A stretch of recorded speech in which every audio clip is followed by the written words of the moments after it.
did not see.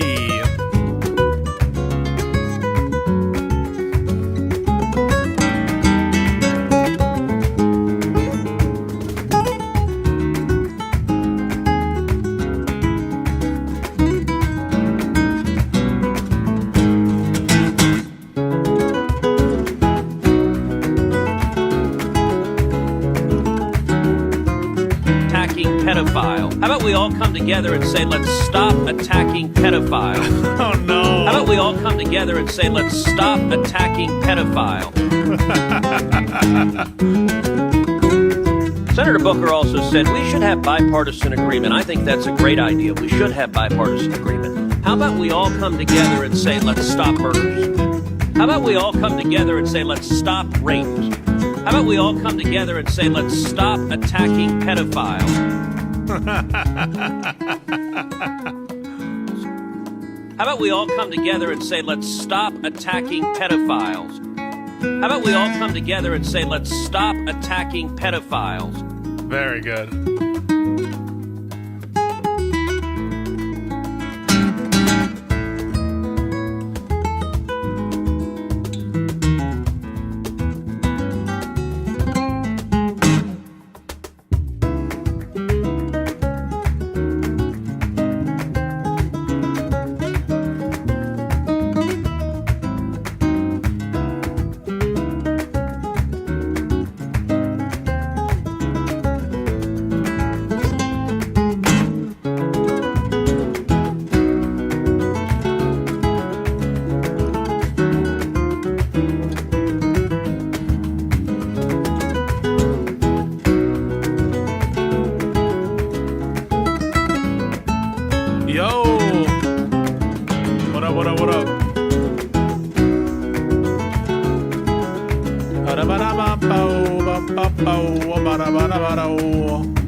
What up, lore masters?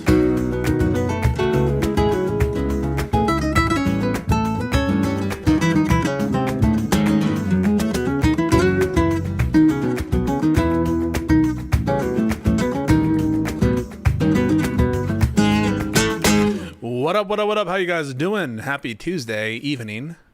Hope you guys are hanging out okay. Did you have a good Tuesday? Trump has pardons and tanks. What do you have? Yeah, we'll get into some of that. We're not going to do a full legal breakdown, but we're going to talk a little bit about that today. It's a long opinion, and I want to go through it carefully and not just read 168 pages at you. I know a lot of what I read already. Like, I read some interesting and cool stuff from that opinion, from this Reagan appointee in the District of Massachusetts. But I really want to take my time with it, reread aspects of it, and then like summarize it for you in a more digestible chunk. I'll save you guys the agony of just reading along with me. Holy crapola! Thank you so much for the gifted subs. This is insane. Holy crap. Thank you very, very, very much. This is from Matt NLT and Valorant. Thank you, Valorant, for the gifted subs, and Matt NLT. This was like a joint attack. You guys just attacked me. Valorant the game? Valorant the game? I mean, isn't that a game? Maybe it just like randomly gives... Yeah, I mean, I think it's spelled right. One sec. This is actually like... Did you get that name? Valorant Twitch. Valorant the game? We got Bazoongas. Oh, they give one free sub for every 5 you give. Oh, that is so cool. What a cool little promotion. What a very cool little promotion. Thank you so much, Valorant. I never played the game Valorant, but I played Overwatch. I was a Tracer and Sigma main. Those are my favorite heroes. It's an overpriced gun skin store. Didn't have DEI for pedophiles on my 2025 bingo card. Isn't that right, Falls? I mean, that's just crazy. But thank you very, very, very, very, very, very, very, very much for the gifted subs. Much appreciated. I'm gonna mute just for now though, for my sanity. So we're gonna talk in a second with Aaron, go through our news of the day. But just to give you a sense right now of what's going on with the shutdown, at about 12 p.m., I don't know, 11:59, the government is going to be closed down, shut down, no appropriations. And this will be the first time in the second term that there is a government shutdown. There was no government shutdown during Biden's term. And I think so far the Democrats have been playing this just okay. But in general, obviously, we stand by the Democrats in trying to claw back some protections in the healthcare field for the, I don't know, the lowest among us who have lost as a result of the big, beautiful bill that was passed earlier this year. So I'm fine with healthcare being that sort of point of contact. And in general, for standing up to standing up for a notion, which is you're not going to get Democratic votes unless you negotiate with Democrats. It's that simple. You're not just going to be able to continue to run the government the way you want with us okaying it. If you want Democratic votes, you need to negotiate. That's what Biden did during his term for all 4 years. He negotiated with Republicans to get deals done. Even when the Republicans took the House, he worked with them and negotiated with them. When there were these sort of moments, these standoffs, it was usually after Republicans. Thank you so much for the gifted subs. Wow. This is from Grip. Grip, much appreciated, Grip. Loyal Grip. We love Grip. Grip is a dog. I really appreciate the gifted subs, folks. Oh, I need to go into my Discord chat as well.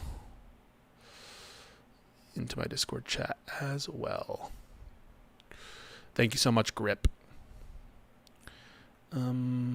Okay, and then I do this. I think I do this. Why is my computer slowing down? Thank you so much. 1 second. I'm gonna keep talking in a second. So just don't leave. No one leave. Okay. Done with this. I'm just gonna close out of this. So, and I really do appreciate all of your guys' support, continued support. I think we're in a hype train, level 7 hype train. That is crazy. I do appreciate all the support. I see Tomato in the chat. I see Grip in the chat. I see all the day ones, Ocula in the chat. So you guys are the best. Anyway, I was just going to say, let me just even close out of this. I don't know what's going on in my comp. Back when there were standoffs between Biden and the Republicans in the House for this kind of shutdown stuff, it was almost always because the Republicans were reneging on a deal previously agreed to well in advance by Biden and the Democrats. So it is totally the responsibility of the Republicans and Trump, if they want Democratic votes, to come ask for them and to come negotiate with us. That is what the government's expected to do. That is what Biden did, and that is the standard that I think that we should apply. And the Democrats want, in exchange for their votes, to keep the gravy train running for us to recover back some of the damage done to American healthcare. And I think that nothing can be more natural and understandable than that. This whole lie about healthcare to illegal immigrants, that's of course a lie. You don't need me to tell you this. Right? The mere fact that the Trump sycophants are saying it, you should already be thinking it's a lie, right? Your mode of analysis whenever the government is saying something is, don't trust it. They're probably lying. Don't trust it. Immediately don't trust it. Especially this government. And it's not based on anything, right? It's technically possible. By possible, we mean logically possible. It's happened before for illegal immigrants to illegally benefit from certain of these healthcare benefits. And there's certain limited situations in which it's possible for them to legally get these benefits. As I sit here, those minor exceptions aren't like immediately apparent to me. I used to know them, but in general, these are not benefits for illegal immigrants, and they're not allowed to receive these benefits. And the kind of chain of logic that some of these MAGA people would have you run down would like, okay, well, I guess then you guys, by funding the government at all, are providing for the benefit of illegal immigrants, right? You want to keep the government running to fund housing for illegal immigrants, right? So it's a stupid logic, and it's for basically to try to instill in their base some talking points, and ultimately to confuse and disorient the American people. And you can tell whenever there's anything where the Republican position, I think, is totally unjustifiable, they'll just bring up illegal immigrants, violent crime, and it's their go-to. And some people fall for it. Some people fall for it because they're convenient government bootlicking shills who just trust the government when the government's talking. And so it's your responsibility to support, I think, the based path, which is to not allow this abuse of power to continue without concessions. If you want Democratic votes, you're going to have some concessions. You can't get something for nothing. So yeah, I mean, that's the position right now in terms of the Democrats. I support them. Where I think that they're lacking is sometimes in the media sphere, where unlike, I think, better speakers, more charismatic people, the leadership in Congress, I think, has not been doing a good job in getting out in front of the cameras and making a good case. Now, ultimately, I don't know that it will change the perception of the American people in a dispositive or decisive fashion. I also don't like that we had 3 defectors. Fetterman is a given at this point in the Senate, but Cortez Masto and Angus King, an independent from Maine, they also voted in favor of the House GOP continuing resolution. Which just like, why? Why can't we get unanimity among our caucus here? And I think Fetterman knows he's cooked in the Democratic nomination contest. I don't know what his plans are. I don't know what game he's playing. But yeah, you should expect Fetterman to be weak at every opportunity, because he is a weak, feckless, garbage senator. Never liked him.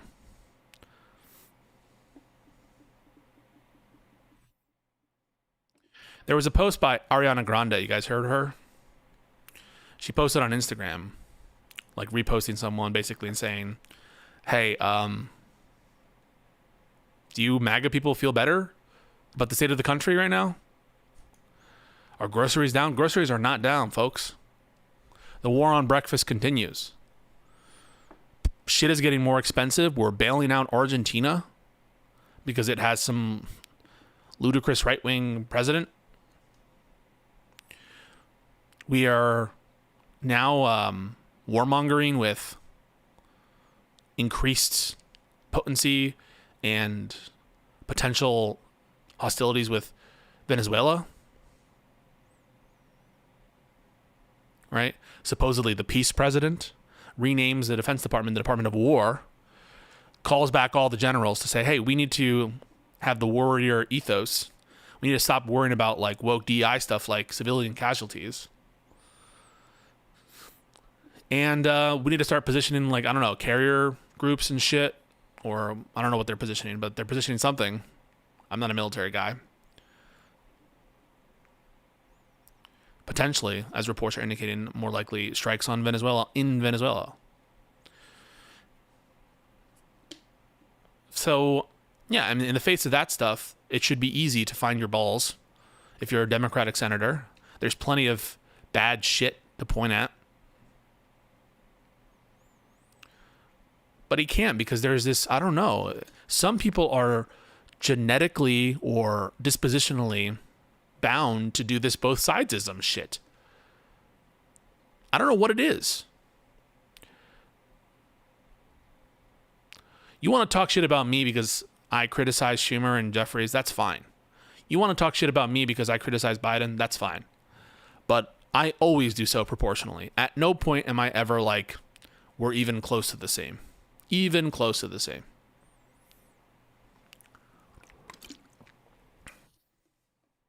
It is true that Trump's approval ratings are low. That's good news. At a certain point, there are, I'm less convinced these days that popularity of the political leaders are directly tied to what they're able to accomplish, given Biden's collapse. Because I think he was able to accomplish quite a lot, but I think that there are some thresholds of pain, some thresholds of where even MAGA voters know that they're in for economic trouble. I heard the Bureau of Labor Statistics pick nominee that Trump has selected has already been dropped. So economic indicators aren't looking good.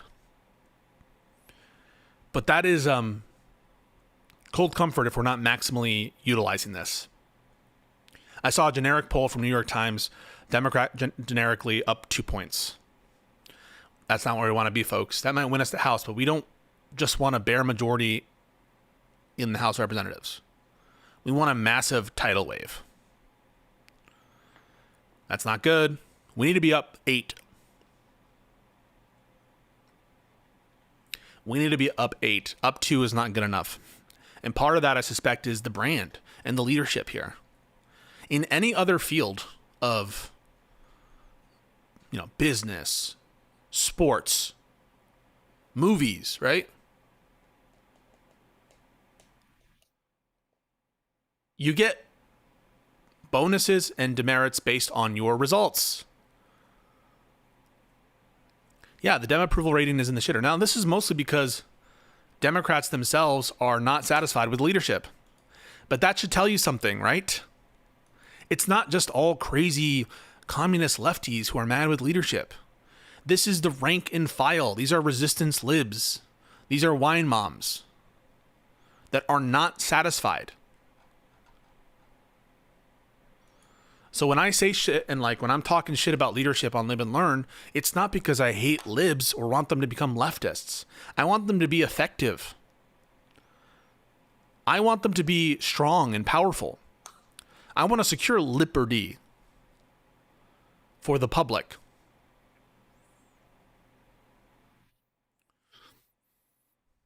And the leadership, to me, seems too schemy, too influenced by, crafting some perfect, non-offensive, curated, focus group tested answers to everything.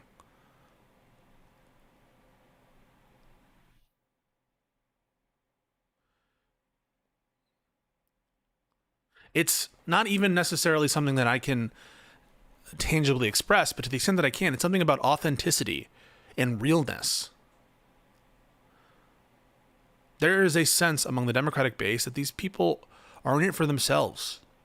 They're in the tank for some other outcome, or they're not being true to where the people are at. I will do my best, right, to always push the Democratic candidate, but when in the context of this, and I think we're going to get into this with Aaron in a second, about my discussion on Live and Learn, in the context of this mayoral election, again, I don't think this is going to cause the downfall of Democrats. I just think, like the vote on the Charlie Kirk resolution, where it's Charlie Kirk was so representative, emblematic of the values of America, and where Democrats majority voted for it. I'm not saying that the lack of support for Mamdani from Hakeem and from Chuck Schumer is going to cause the downfall of Democrats. It's just indicative of a kind of feckless leadership.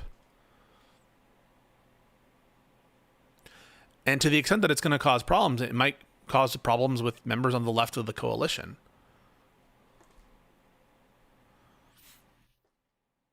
But at this point, I don't know.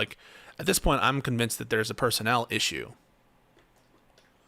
That it doesn't really have to do with the positions themselves, but who is behind, who's the person.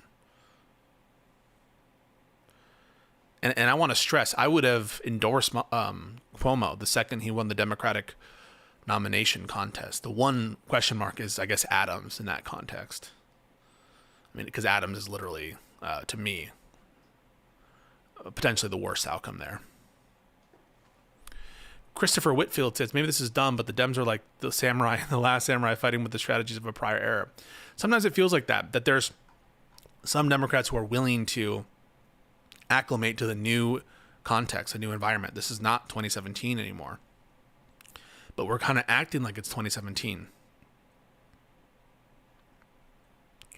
And there is weakness. There is weakness. There is fear, even, among members of MAGA. We need to recognize that. Like, the minute you think it's all over, it's hopeless, when you start playing weak, playing with fear, people can fucking smell that a mile away. A mile away. We just gotta have the will. Did you see the Newsom couch video? That's new. Yeah, like Newsom, I think, is leading by example here. He's taking the piss, talking his shit. Like, let's take a look at the sombrero thing, right? Did you guys see the sombrero video?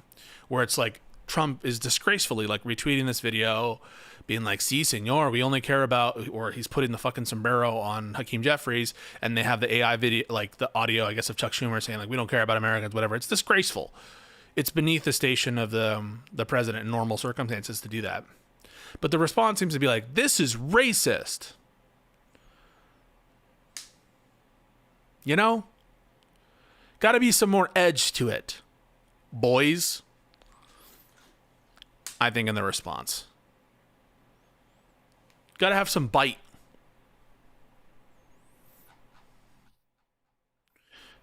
I mean, if he won the Democratic nomination, I would have endorsed the Democratic nominee. And this is kind of like the big point I was trying to make, and we'll get into it with Aaron.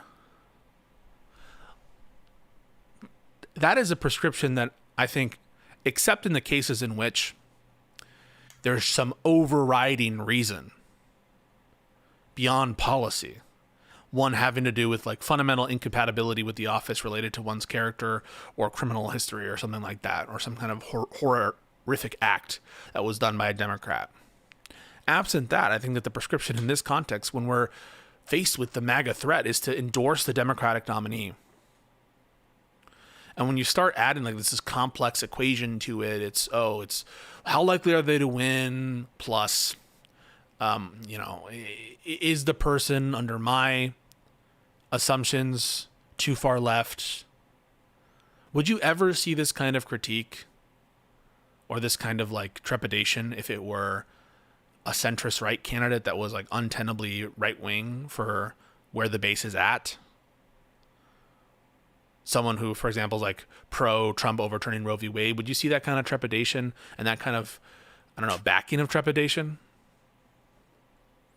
And obviously, like New York City, it is America's most populous city. It is a center of art, culture, commerce, industry.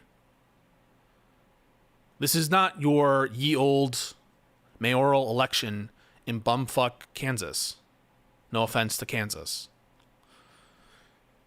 We're not saying, oh yes, we want the Democratic House leader to weigh in on every single election all the time, no matter what. No, this is the mayoral election. But in similarly situated contests with a lot of eyes on them, yes, I do want the Democratic nominee to have the endorsement of the relevant, more prominent federal officials. I do want that. I think that those nominations backing your candidate is good.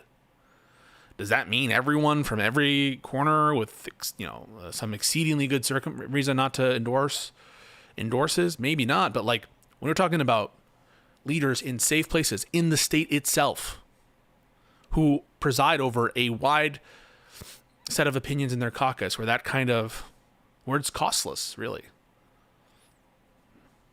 I don't see any reason not to. I think it's bad not to. I think you just endorse the Democratic nominee. I think it's that simple.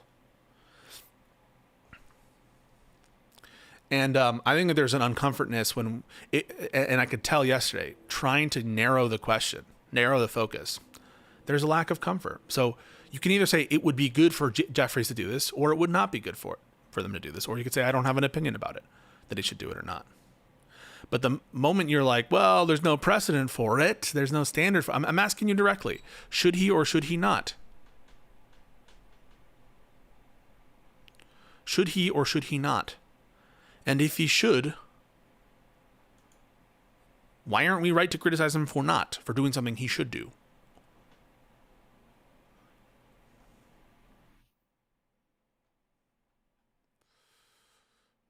And I don't know that it will determine the outcome of the mayoral at this point. I think that the outcome of the mayoral, Mamdani is very likely to win. Though, a month is an eternity in politics.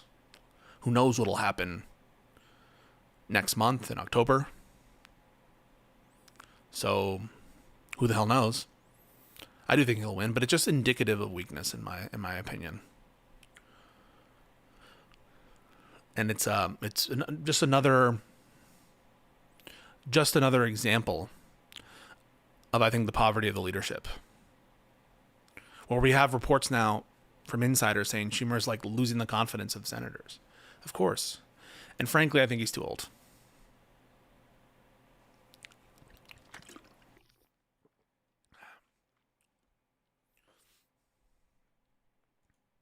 And at this point, I would support a primary against him and Hakeem.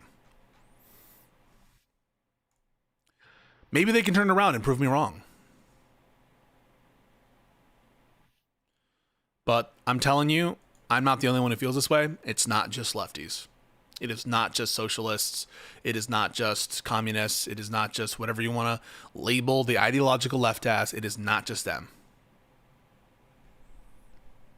You can see it in the approval ratings. Democratic faithful are fed up with the leadership. I'm not the only one who thinks this. And at this point, I am almost like, how can it be solved? People seem to completely ignore the fact that primaries exist. Jeffries doesn't need to endorse her in a primary, but every Dem should endorse a Dem. Yeah, lead by example. Especially when the options, this was the lesser of two evils argument that we were giving all the lefties on social media in all these debates.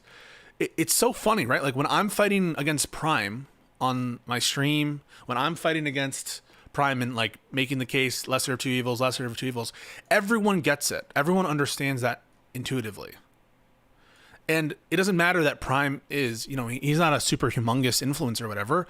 They all understand that Prime should have endorsed Kamala. Prime should have voted for Kamala. Even though Prime by himself wasn't going to be the one decisive force to cause Kamala to win.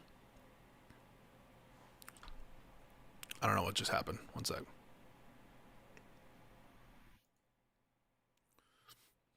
I'm going to fix this.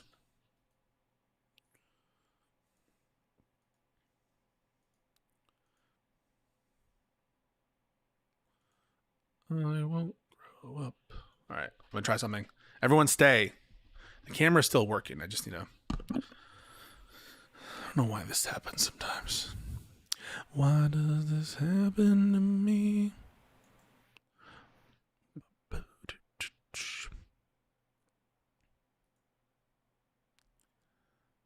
They got me. All right, I'm still here, folks. I'm not leaving. Okay, cool.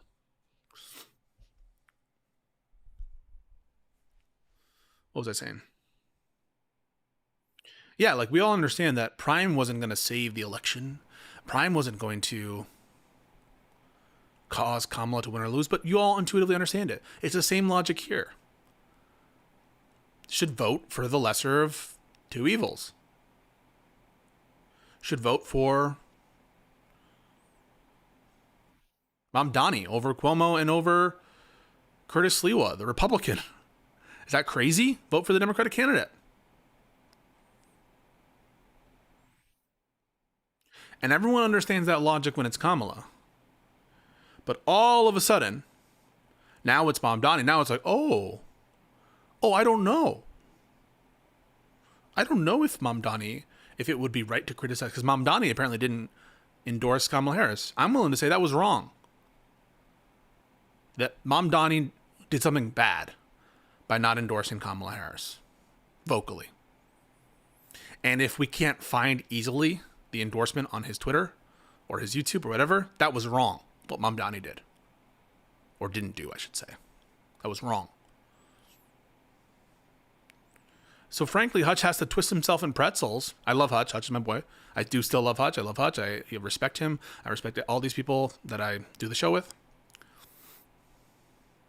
To be like, oh no, I wouldn't criticize Mamdani for not endorsing Kamala because Mamdani was just a New York City councilor. I'm going to criticize any vocal political person for not endorsing Kamala Harris.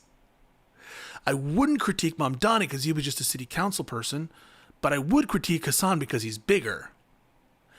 As though all we're talking about here is the instrumental effects. It's your civic duty, I think, to vocalize your opposition to the authoritarian government, regardless of how big your influence is. I think there's a self-standing duty to speak out. So I don't know, man. It's like, it's just disappointing. And it's this kind of shit where even like the Bulwark people are bringing Hakeem Jeffries to task. In some ways, like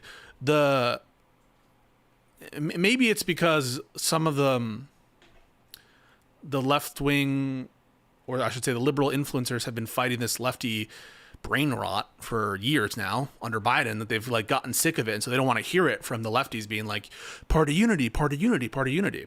But in some senses, I feel like the resistance libs and the never Trump Republicans get it in a way that some of these creators don't, which is like, what the fuck are you doing? Like, why are we considering Cuomo, who is like wanting to represent Benjamin Netanyahu in some of his legal proceedings and actually joined his legal team? Is that representative of where the base is at? The Democratic base is at? Or someone who has the scandals that Cuomo has, which are disgraceful and were the cause of him to resign? And between that and the Republican and Mamdani, who I think is emblematic of a new generation, a potential of riz and energy, we're going to go to an old dog like Cuomo or to a Republican? Like the Bulwark gets it. Why can't we? Why can't Hakeem?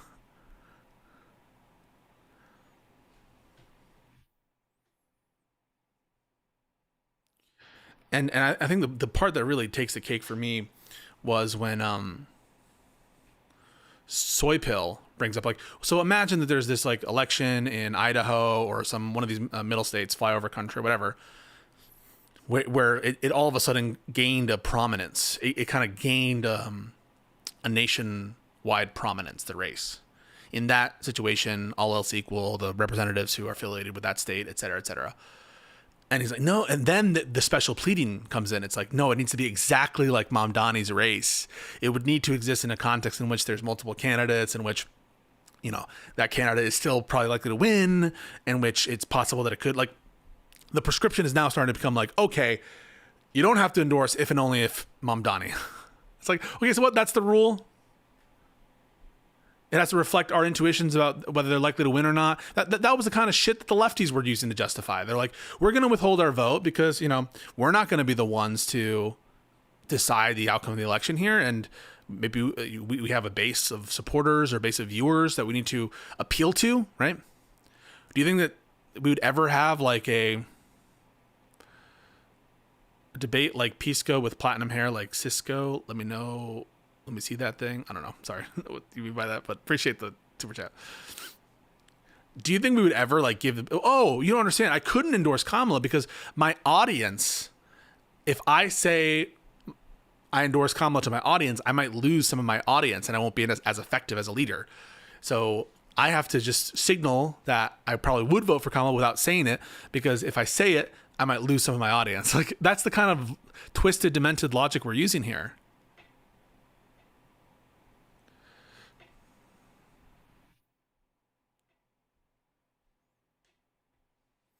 Again, I love how I touch my boy. It's to me so frustrating, because that's the exact thing that I feel that we were criticizing from the left. And that is almost kind of impliedly conceded when they're like, yeah, Mamdani's no place to talk. I know he has no place to talk because of what he didn't do. But we have no place to talk because of what we did do, which is stunt on lefties who didn't endorse / vote for Kamala.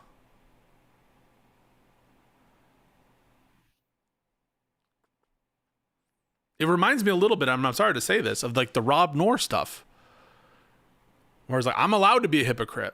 And I know that there's at least an ostensible reason why this is different. This is much, much different. And it always kind of grounds, so of course the president is different than mayor. Like, no one doubts that the office itself is different. But is that the only, what we meant by vote blue no matter who? Vote blue no matter who for president? That's it? That prescription didn't extend beyond president?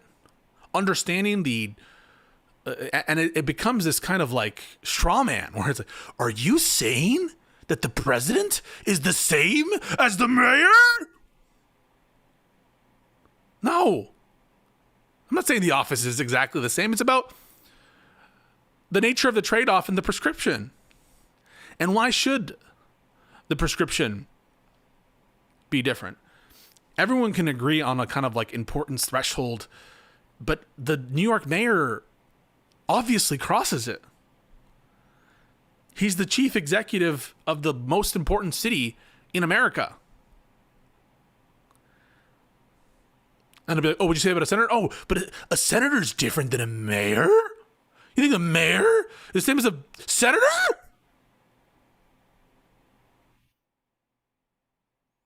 No, these are different offices, but the prescription, I think, should be consistent. Once you cross some threshold of importance, national prominence of the election, it's something that's going to be dogging them. It's something where the trade-offs are clear, where the decision, in my opinion, is clear.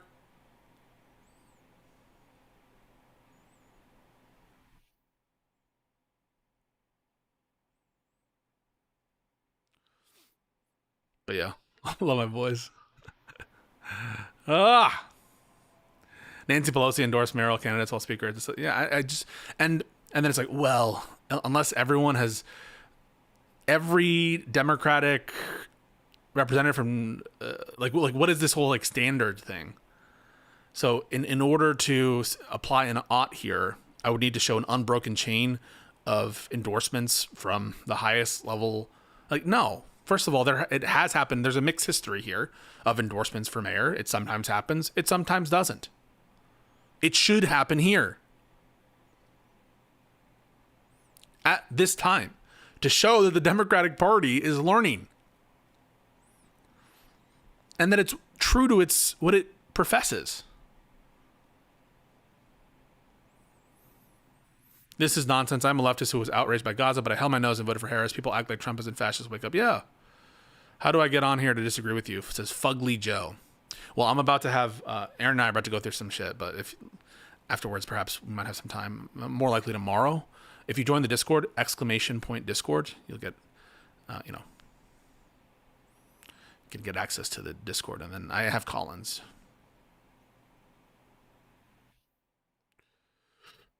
I'm the new Hutch. How am I the new Hutch? Like, I'm myself, and I'm not a socialist. I consider myself a capitalist, but I think I know game recognize game, real recognize real. And I'm not recognizing Hakeem Jeffries right now. He's looking a little unfamiliar, gonna be honest. Doesn't have to do with ideology. Has to do with the principle here about harm reduction. I just got a government email that said that I will need to use my auto reply email blaming the Democrats for the remainder of the shutdown. What does this mean legally? Jesus Christ.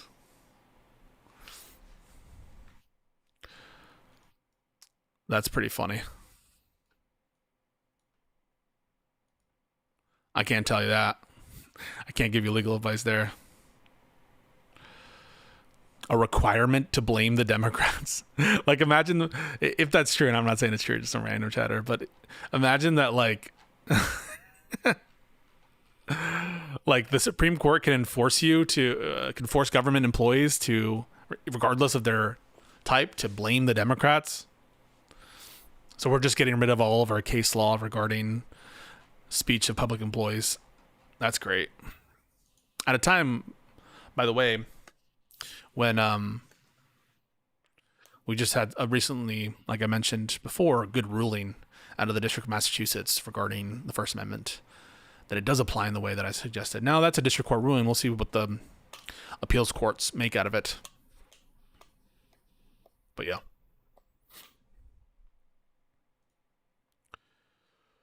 Fugly Joe. How long will this take, Fugly? I guess I can humor you while we wait for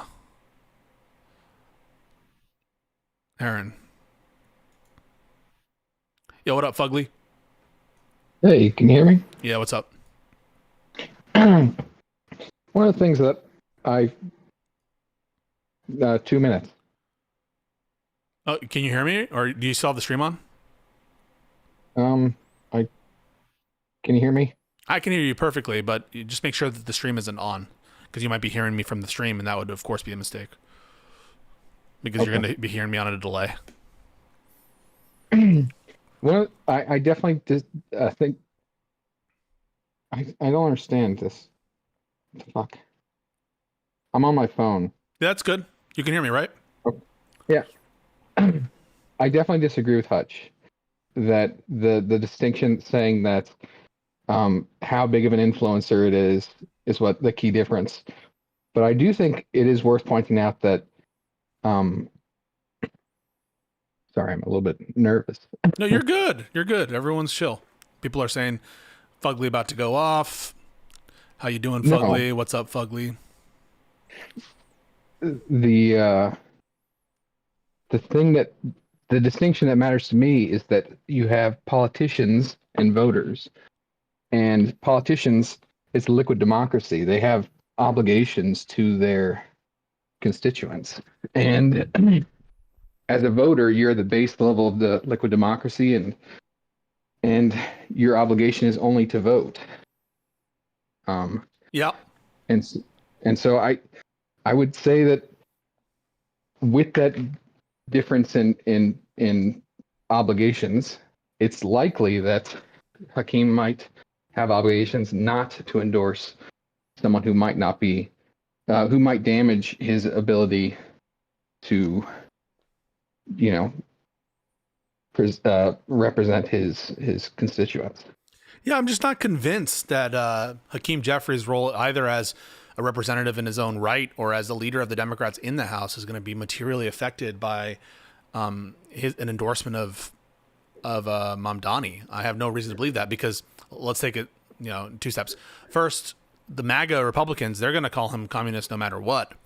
And he can phrase it in such a way that he doesn't literally say endorsement. He just, says you should vote for the Democratic candidate or something similarly, I don't know, diluted enough that he doesn't sound, or it can't be given the impression by a fair reading of the endorsement that it constitutes an endorsement of all of his outlook or whatever. But no one is ever the thing is, the Democrats are already painted as communists by the other side no matter what. So I'm not convinced that endorsing Mamdani. Yeah, it wouldn't be at risk of making Republicans more hateful or something like that.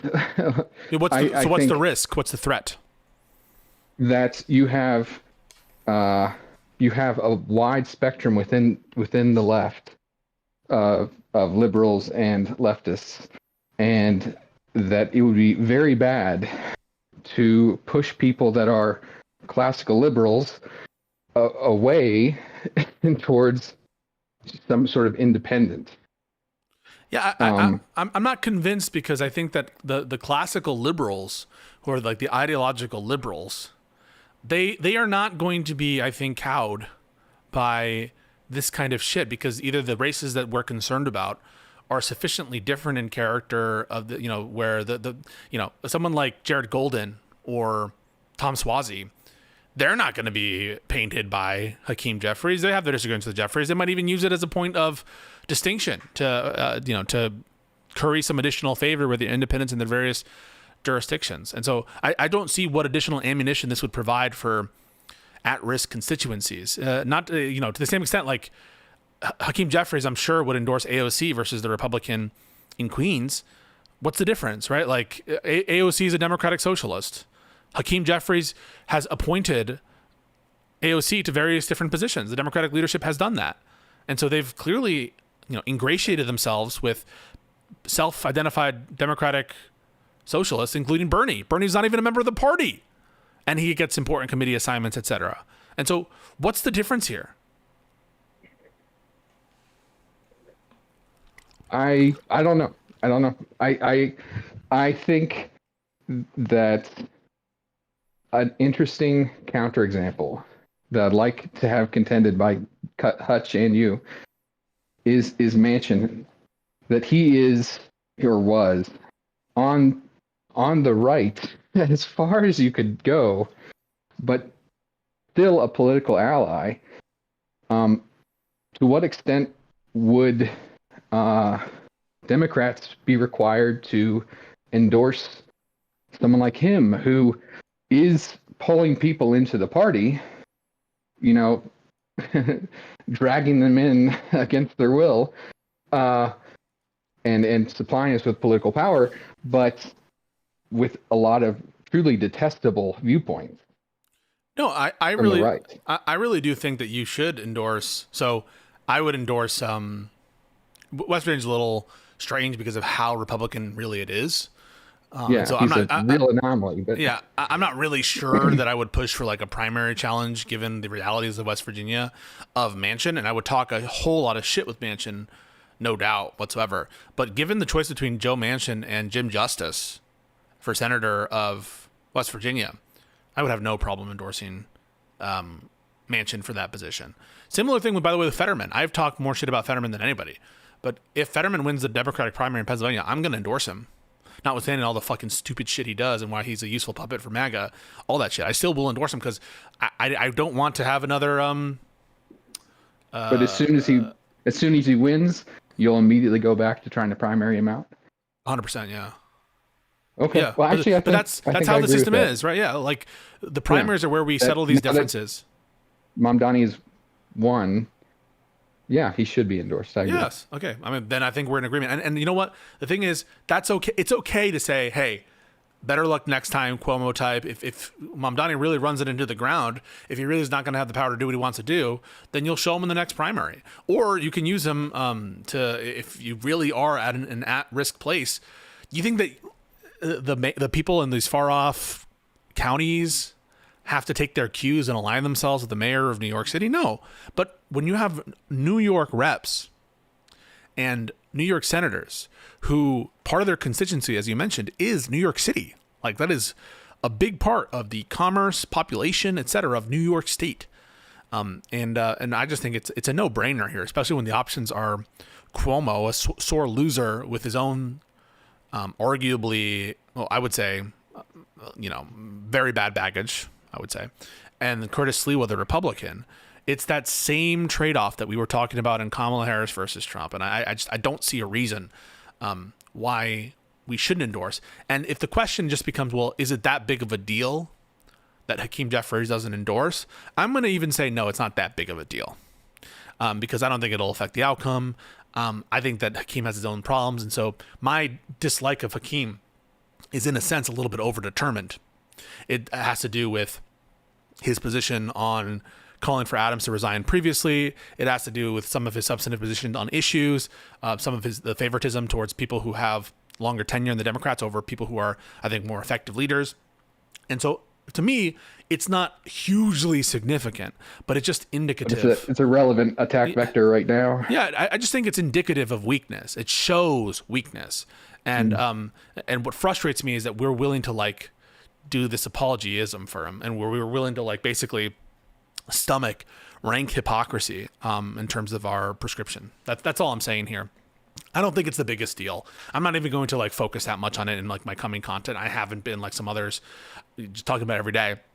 But especially when it's kind of paired with a statement, this discussion where he's praising Mayor Adams without any qualification, it's insanity. So It's insanity. That is wild. Right. So like given this juxtaposition between the fawning statement that Jeffries gave Adams, again, without any qualification or equivocation whatsoever, that to me, it's just like, what the fuck is going on? And then at the same time, when I think that the media strategy for the shutdown negotiations is not being played in an optimal strat, that to me just, it sours me, man. And I'm not the only one. It's also Democratic faithful beyond me. It's Democratic rank and file people. The party's approval rating is bottom out, and that is a sign, I think, of fundamental weakness. Something's wrong here. It needs to change. I think while I agree that we're not doing great, I do understand the hesitation people have towards a full-throated support of leftist candidates. This is about Convoy, so it's not about a candidate, so it's not exactly one-to-one. But I remember going to his Substack and reading all 3 of his articles on his socialist conversion, Yeah. and really enjoying it and having some questions about it, specifically like what happens to private property, or like how hard is it to start a company after this complete conversion, and getting a very soft answer that, you know, not everything has to be converted completely. Not all public property needs to be owned.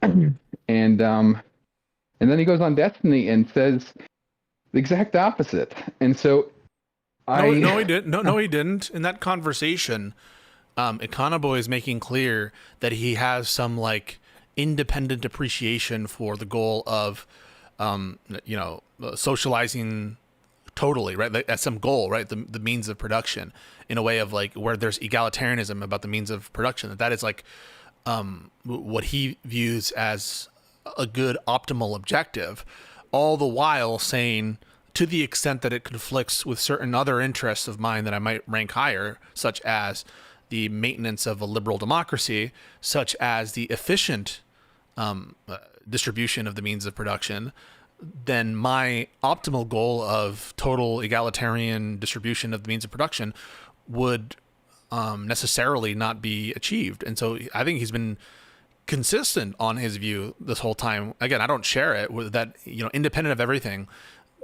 equalizing the means of production is itself an independent laudable outcome, and at its maximal, desirable, unless, and all the while keeping in mind these other goals of his that must also persist in any system that he's going to have. And so I just view that people who criticize him in the vein of, well, how is that going to happen? Or in practice, tell me X, Y, Z, they're just not listening to the caveats that Econoboy is giving. My objection to it was not how do we get to that. It's that if your cherished ideal were to be that no company could be started without approval of a convening authority that gives you approval, if you're willing to say that and then turn around and tell me when I ask you personally that no, it should be maintained that anyone can start their own company, this is only for larger companies, then like those seem like they are in opposition to each other. I don't think that's true. I think that his ideal system, as he defines it, maintains sole proprietorships. Correct? That's what I know I it guess that's does. the It does. question. So it does. And he's being consistent that sole proprietorship's outside the scope of what he's talking about. And so the notion of being able to start your business, even in his ideal system, if he allows for at least one form of business to be initiated in his ideal system, then it would I think maintain. that's the contention. The logical entailment of that is both that his ideal and his non-ideal systems include the ability to start your own business. Correct? No, that's Wait, what I'm. so That's my contention. then I'll ask you: is a sole proprietorship a business? Yes or no? Yes. Does his ideal system allow for the sole proprietorship? Yes or no? My contention is No, that he in says it his does. article, I know that's. I'm saying that there's contention between what he said to me and in his article versus what he said in the debate with Destiny. No, in the debate with When Destiny, Destiny he is forced him to- consistent that a sole proprietorship is maintained. I might be wrong. Yes, I might be wrong. I know. I'm saying he's not what gonna, I took yeah. away from his Okay. debate with Destiny was that Destiny forced him to make the concession that, yeah, ultimately you'd have to get approval Specifically start for your own businesses, business. specifically for businesses where there were where extended beyond a sole proprietorship. That's what he said. Correct. That's what Destiny was asking. And that's what the answer he gave, because that's his ideal system. But his ideal system, as he explained, and I'm not co-signing this system.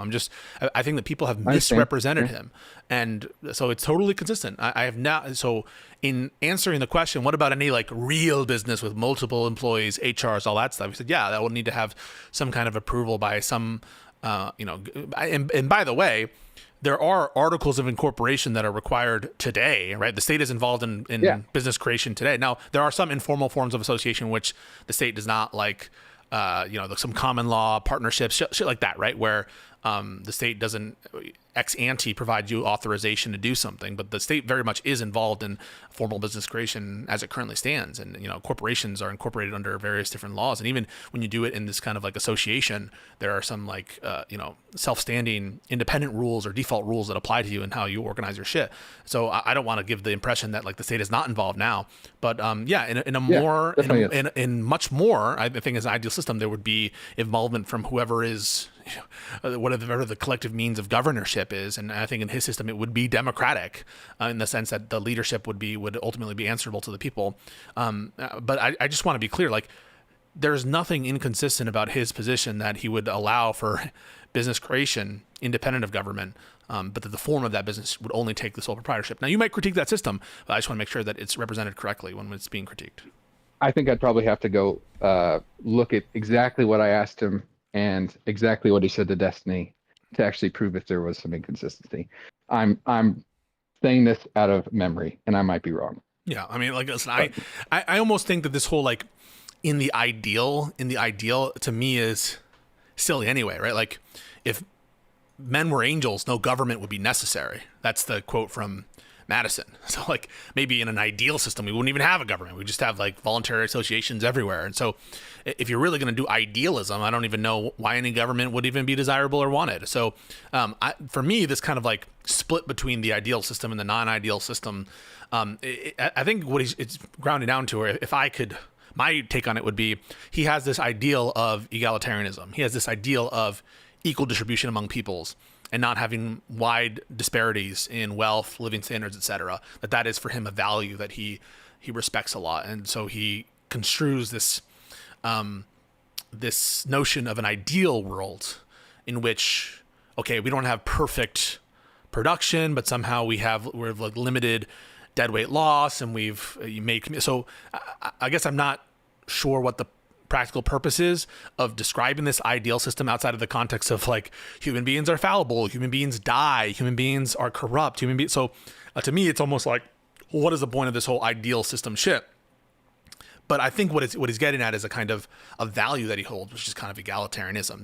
That's how I see it, because in my head I don't even like, that's why I don't call myself a socialist, is because among other things I'm not ideologically committed to this end. If it really were the case that having really imperfect division of the means of production just increased all of our net wealth, like in all of our net living standards by 100,000x, I'm going to support that. I'm not ideologically committed to the opposite. But I think what I understand him to be saying is that this equal division of the means of production. Yeah, of it's a wealth utilitarian is good. calculation in the end. Yeah. But ultimately, I think it's neither here nor there, because at the end of the day, he's going to act and behave as largely a AOC type, largely a Bernie type. Largely, he's going to be acting as though were like a normal Democrat. But okay, just to be clear, Econo Boy seems cool as shit, so I'm not trying to disparage him. Mm-hmm. But I am saying that I understand the hesitancy that people approach Mamdani specifically, because his statements do seem much more on the nose for socialists than what AOC or Bernie ever said. I think no. Literally saying taking back the means of production can be a scary thing to think about. I'm willing to endorse him because he's obviously the best candidate available, and yeah, I believe that he's not another option. I believe that Mamdani ultimately, when he says this stuff, a lot of it is populist rhetoric. A lot of this is a little bit of lefty brain rot. I'm not even gonna say that he's not subject to some lefty brain rot. Okay, I'm not saying that he's not. But that's the sort of shit that people say about Trump. Like, it's just Trump being Trump. Like, at some point we have to take people seriously. And if we're gonna sit there and parse it, I am parsing. We could subject ourselves to people that have ideals when they actually get them in power, which obviously he won't as mayor of New York. So I don't understand when he says the term, like, we need to, whatever he said about the means of production, seize them, etc. I don't understand him to be saying we need to institute a Marxist-Leninist state. I think he has a very different vision. And when he says that, I don't think that he's talking about ushering in authoritarianism. I think that he is talking about like ushering a Bernie Sanders type vision. That's what I understand his statements to be in the American context, in the context of these liberal democracies where there's at least some tradition of democratic socialists. I think that that's what he means. I think his language is a virtue signal to his base, but it's also a vice signal to a lot of other people that makes them very nervous. I can understand that, but I just think that, like, let's try to clarify what we think he means. Do you think that Mamdani wants to institute, putting aside the question of whether or not he would be able to institute, which to me is also relevant because I don't think he would be able to as New York mayor or in the context of our very conservative judicial system and our a military and police, a set of military and police institutions that are likewise not aligned with that kind of purpose. So in that context, do you think that what he means is to institute something like a Marxist-Leninist state or something approaching that, right? I have no clue. I mean, this goes back to the whole language of Trump versus Hassan. And, like, in an ideal world where they have all the power that they could possibly want, whose world would I rather live in? I don't actually know Mamdani's policies. I don't know him as a person well enough to make a judgment on whether I'd like to live in his world. All I have are these but to me, that question is like whatever, right? Because like that's the way I guess that Stephen took that question when I asked it initially on Twitter or whatever. I never meant that. I just been like, in context for the position, do we think that that's what Mamdani means? Do we think that, like, who would we rather live in as president in the context of the question I was asking about Hassan versus Trump? I wasn't asking in the system in which he is resetting the clock back and he has total control over causality and the universe and is able to array everyone the way he wants. I mean, at that point, I don't fucking know. Like, that wasn't what I had in mind when I was asking, like, who should be president. That's the scary thing. But do you think that when I was asking, do you think that when I was asking, okay, when I say, like, who do you want for president, X or Y, do you think I'm saying, like, oh, by president and who I want to be president, what I mean is someone who can act as a god emperor to construct and array society effortlessly in whatever manner he sees fit. That I don't think is the most reasonable interpretation. I'm thinking both of those questions are valid questions. What do you mean by a valid question? I don't understand a valid question.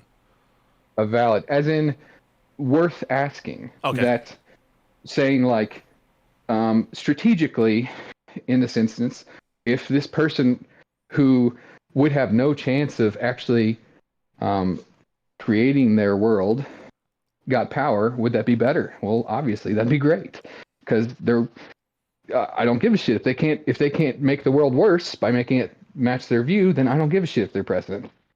But if you're asking like whose ultimate worldview would I want to live in, that is also a relevant thing, because we're watching our entire country fall into fascism, and it felt like that's something that was indescribably impossible. Like that couldn't happen to us. And like the Milgram experiments, where they sat there and shocked people, right? And the revelation within the psychology realm was that look, even Americans can be coerced into killing and torturing their fellow brother, was a shock to the world at the time, right? And I think that if you think about how the impossible is beginning to happen for us, then we do have to make real considerations for whose crazy fucking world could come about right now. And so it is a good question. Is Hassan's world a better world than Trump's world? Isn't a thing we actually have to contend with, because we're seeing this huge political shift that didn't seem possible before, and it could shift the other way. Yeah, I'm not super concerned about that in the American context for the reasons I stated. But you seem to say, well, assume that those checks on a leftist authoritarian wouldn't be in place. We would be living in a different world. Maybe then you could make the comparison or whatever. But even then, I think it's a much further off possibility, I admit. Yeah. So but anyway, all I'm trying to say is I think that we're largely in agreement that whatever Mamdani is, he's not a Marxist-Leninist, and he's not campaigning as one, and he's the least worst, or I should say the best option of the candidates available in the election, and Democrats should support them. And that's my point. Just one final thing. Yeah. We used to do these updates with Destiny about legal stuff, and you would present all the weekly shit that happened legally, and they would ask, Josiah and Destiny would ask questions. And I really love that, because it creates a sort of a teacher, because you just obviously know a shit ton more about this than I do. But I do feel like most of the questions you get asked suck. What is the possibility that you could have a channel for people that would want to get on and just ask a clarifying question, or is this what you're trying to say, when you're doing legal readings? Yeah, no, I think that so full disclosure, there's some personal stuff going on in my life right now in terms of other shit, and I have not been excellent about keeping up to my schedule, which I've set out, and there's also other work that I'm doing on separate and apart from my channel stuff. So just be aware of that. But once I get back on my schedule, one of these days, I have specific content planned, scripted for the Patreon, some of which are going to come out for the YouTube, which are specific legal explainers. And I am planning on having more. And we've had some of these office hours where people ask me questions. But I do think, as part of my call-ins, I think I'm always encouraging people with legal. Usually, I would say it's more geared toward disagreements, but people with legal questions. Yeah, that's the thing. You obviously excel at disagreements. Yeah, but it also looks like a cat playing with a mouse. It's fun for a little bit, but it doesn't actually. Sometimes the things that I want to know about never get asked. Well, I encourage you to participate in those, and maybe I should. I think I should be more specific about my categories, and maybe I'll use my TikTok more for certain stuff as well for answering questions. One thing, though, often is that people assume lawyers know everything about every aspect of law. And so I have specific areas of interest: immigration, First Amendment, constitutional stuff. But people will ask me about, do you know every crime? Do you know this or that? And sometimes I actually have to do research for it. So oftentimes it's helpful, I think, to have the questions in advance, unless they pertain to some subject where I've expressed some knowledge before, things like immigration, things like First Amendment law, that kind of shit, the structure of the Constitution, because I think I follow pretty good people on that. But no, I hear your point. I'm trying to do more legal content on the side in addition to debates. The debates do very well, but I am very encouraged by people like asking legal questions and stuff. And so I'm going to try to push that more on the YouTube channel through the shorts. And one thing that can be helpful. It's not as flashy, but it It's does not as definitely flashy. feel like it's definitely one of the things that you seem uniquely gifted at. Like I you're fitting a appreciate that. niche that we need. I think one thing that I like to do is to get really in the weeds on stuff. And sometimes a critique that I've, and also I want to respond to Josiah. Josiah said, you got to chat with Kyla after her talk with Ryan Mullally, which is currently happening. She's been so patient, but I'm totally open to that. One critique that I've been getting, which I think I agree with, is I oftentimes don't back up to give like the full so what to shit. And I just get right into the legal weeds with the assumption that people who are coming to it have some amount of knowledge, and that can often be a little bit of like a learning curve, or a little bit like not welcoming to new people. And so one thing I did with the little Comey explainer that I did was to be like, this is who James Comey is, and this is why this matters at all, and this is why Democrats hate Comey, this is why Republicans hate Comey, this is why Trump even pushing for this is a problem. And so I think that taking the time to field more legal questions, maybe there's some kind of weekly segment I can do with like a legal round bag or something that you're inspiring me for. So let me think about that and get back to you. But I do eventually, I need to maintain the schedule that I have.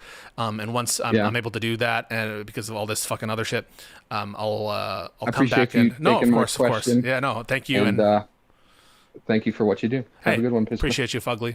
Later. Bye. All right. Good question. Good questions. I'm not going to ban him. Just ask me if I wanted to ban him. All right, cool. I have it on good authority that Aaron will be here soon, and we'll get into our stories. We're also going to be reviewing some Ezra stuff. I think there's some like her take news. Jillian Michaels apparently quit from the show, and that is unfortunate because like we just commissioned a logo for Just Press Play. Not that Jillian Michaels is incorporated, but it feels like before we even got the logo and the graphics and shit up and running, the nature of her take has already changed. But we kind of ventured into other topics as well, because sometimes it's a slog to get through all the full episodes of her takes. Those things are filled with nothing and boring fucking nothing. So yeah.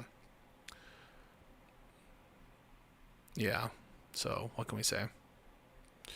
As for the any Comey updates, I'm more and more getting the sense that it's possible that the DOJ may, instead of the McCabe route that we referenced before, be doing the Dan Richman route, in which case I think that this case is so... they're really fucked no matter what, in my opinion. But if they do the Dan Richman angle... No, I mean, like... I don't think that they can't be doing that, can they? But we're keeping an eye on the filings to see what happens. But so far, nothing.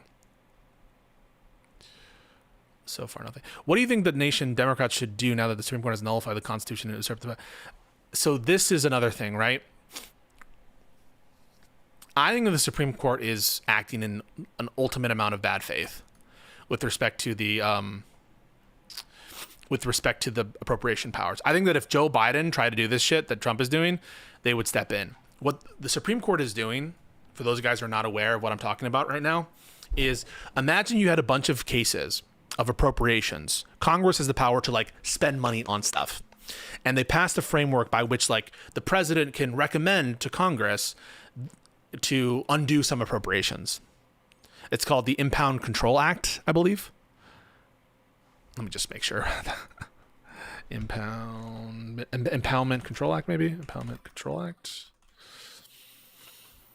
So it's called the Congressional Budget and Impoundment Control Act. Yeah, so the Impoundment Control Act. So Congress sets out this framework for how the president can recommend actually don't spend that money there. Because, right, Congress is the one who spends the money, but like what if the executive, in implementing the appropriations process, because ultimately these are appropriations from the Treasury is in the control of the president, right, the Secretary of Treasury, and the Treasurer has to obey the commands from Congress. And what if the president says like, oh, you've appropriated $10 million to go to Afghanistan, but it was just taken over by the Taliban. And so do we really want to send that money? And so Congress, thinking ahead, and after this big fight with Nixon in the 70s about impoundment, they have a framework, right? This is how you can, the president, if you want to, address, and maybe we'll expedite your request to undo a budget appropriation. And this is how you would do that.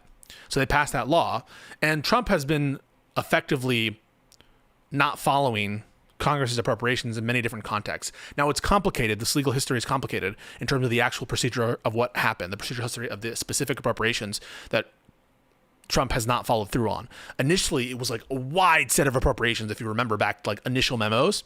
And slowly, the administration actually did release a lot of that funding after they were like yelled at by a lot of the courts. But there was like this small collection of funding that was left.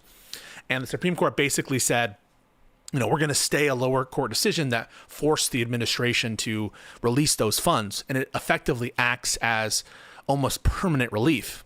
What the hell is going on? It's not, you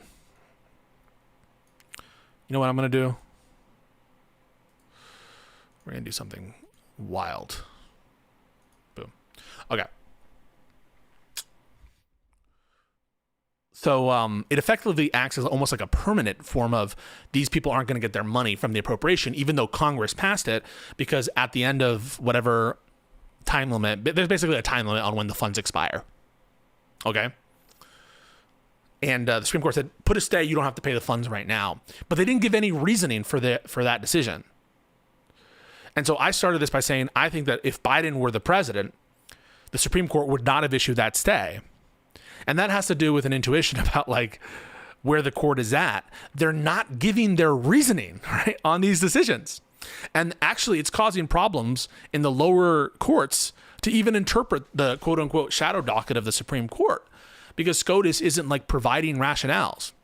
Now, presumably we have, some indication. The only knowledge we're getting really is from like concurrences and dissents in the shadow docket format.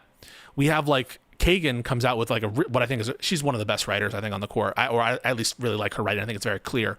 Kagan writes a dissent in this case and is essentially like, listen, the law by its terms provides standing for this congressional legislative office to sue the government to release appropriations. But that doesn't mean that everyone else doesn't have standing to sue. So we presume that the majority decision on the stay might have something to do with standing of the people who particularly sued. Congress, as you know, is under control of like these MAGA Republican insane weirdo freaks. And so they're not going to sue the president. But like the law specifically says this shall not be read to affect the rights or obligations or standing of any other party. Like there's a very specific release there that says like, don't read this law as limiting the potential remedies of other parties who could also potentially sue. And Kagan essentially says, and I agree, that under the precedent of the Supreme Court, they're throwing monkey wrenches in their typical procedural requirements so far as issuing these emergency reliefs and emergency stays and injunctions, that kind of stuff, not really giving the time to percolate in the lower and intermediate courts on issues of really big importance, and all at the same time not giving any reasoning, right? Not giving any actual reasoning as to why it is that the outcome is one way versus the other. And so the Supreme Court, I think, is doing this as kind of a game to give Trump what he wants, all the while leaving themselves open to potentially apply things differently if a Democrat comes in office on the thinnest of rationales. It really does feel like there is no rhyme or reason to how the Supreme Court is acting. It truly does feel, and for so many lower federal courts across different ideological compositions of the courts, the district courts, the intermediate appellate courts, Court of Appeals, and for them constantly, like the victory rate for Trump at the Supreme Court is so different than what it is at the Court of Appeals and district court level.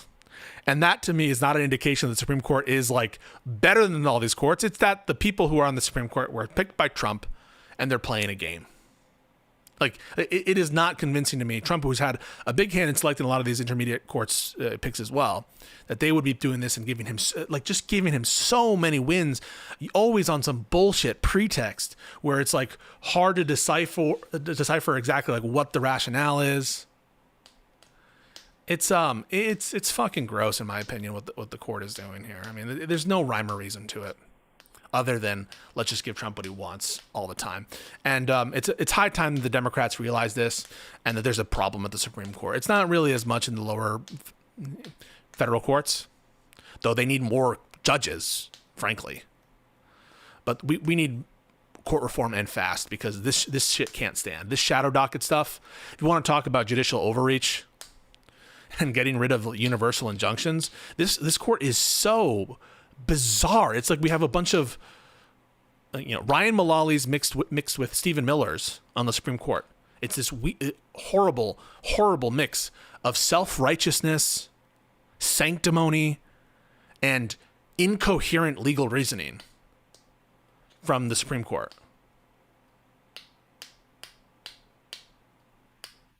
So yeah, it's not looking good, boys. Boyos.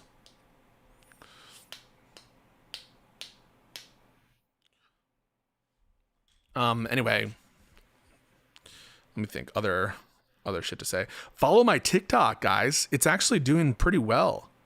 Like, holy shit, I just released a TikTok like an hour ago. It's got thousands of views already. And that, to me, suggests that, like, the algorithm is starting to learn my audience on TikTok. I didn't realize there was such, like, a bunch of political debate files on TikTok.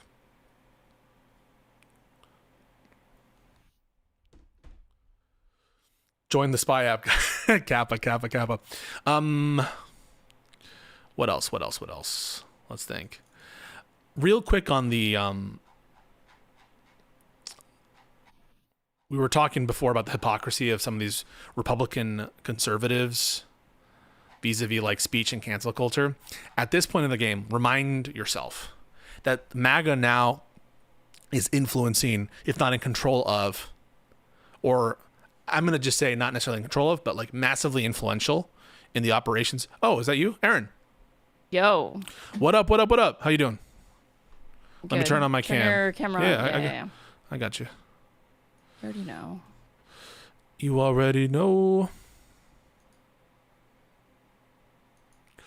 Hang on, let me mute myself on Riverside. Mute yourself on Riverside?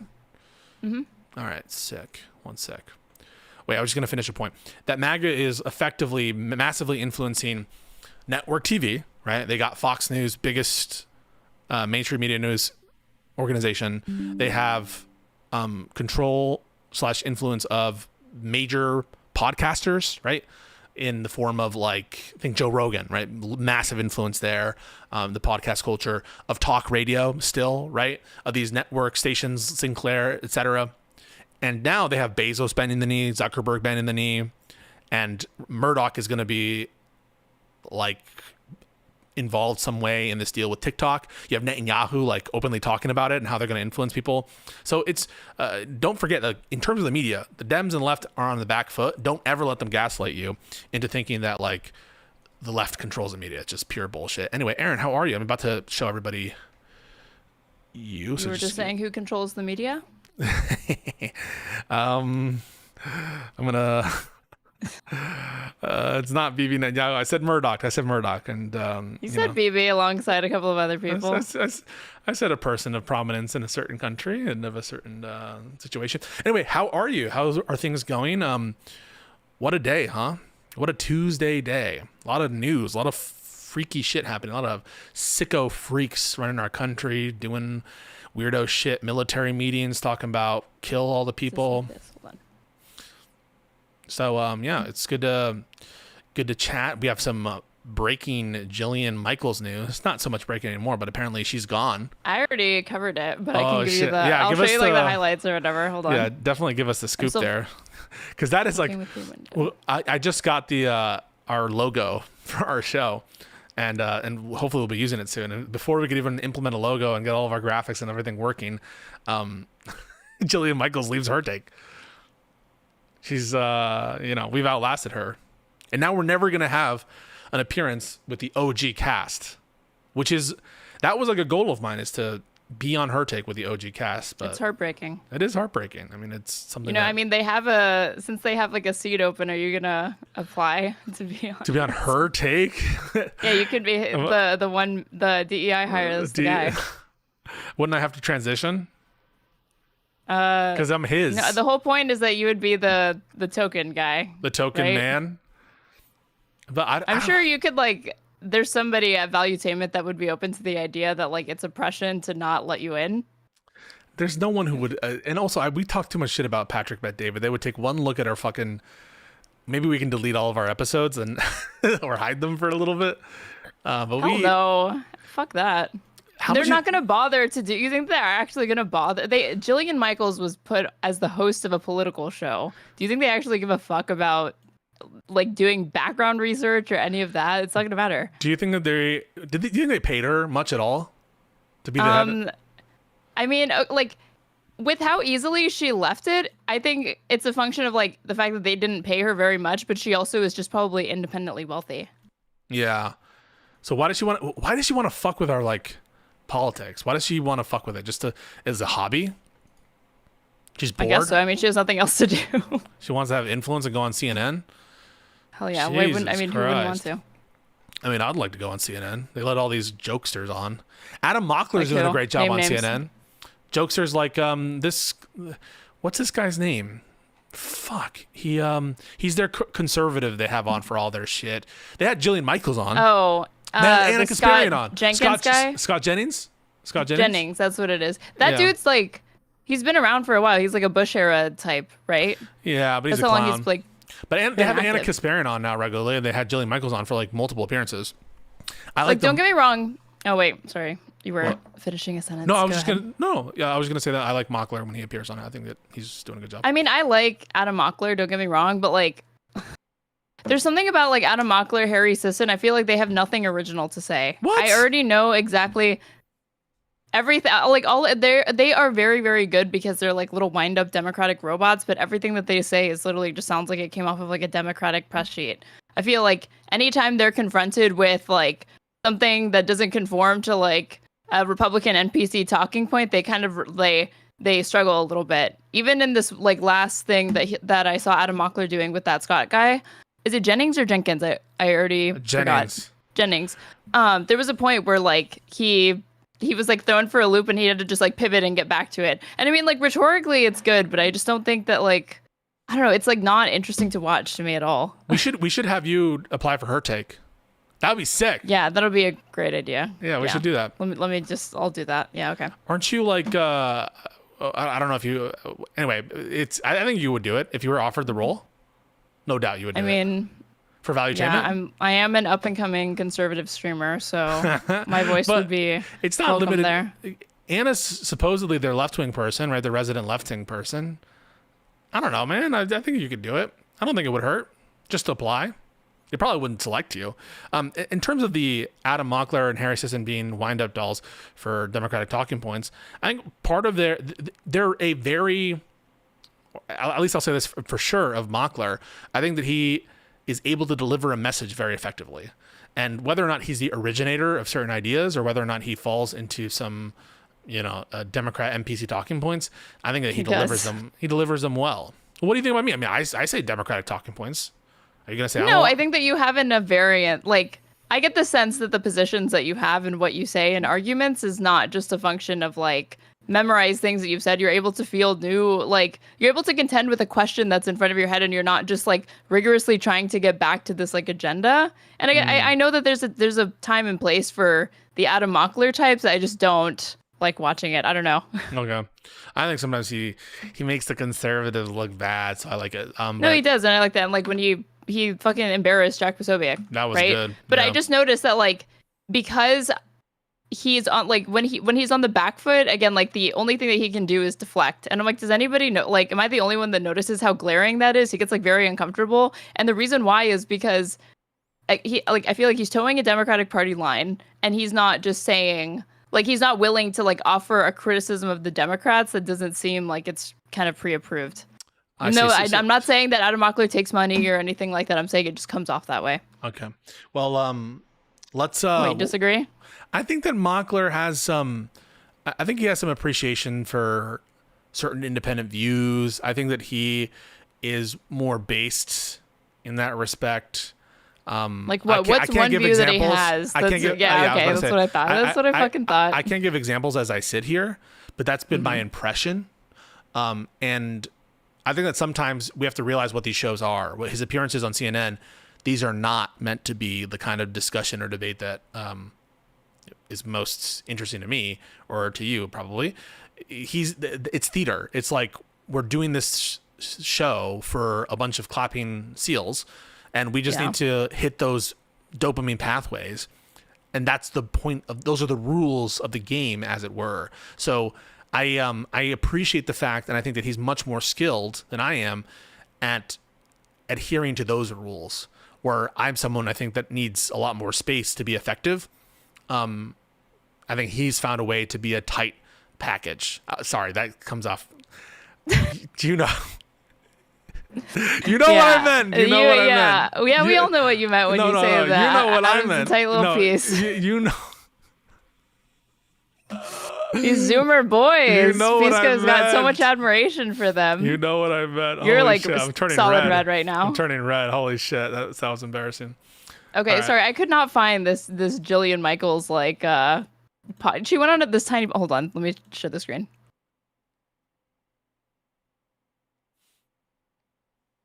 I'm making she goes on this podcast with these. I'm pulling it up. Sometimes dude, chill. Sometimes you don't manage to do it.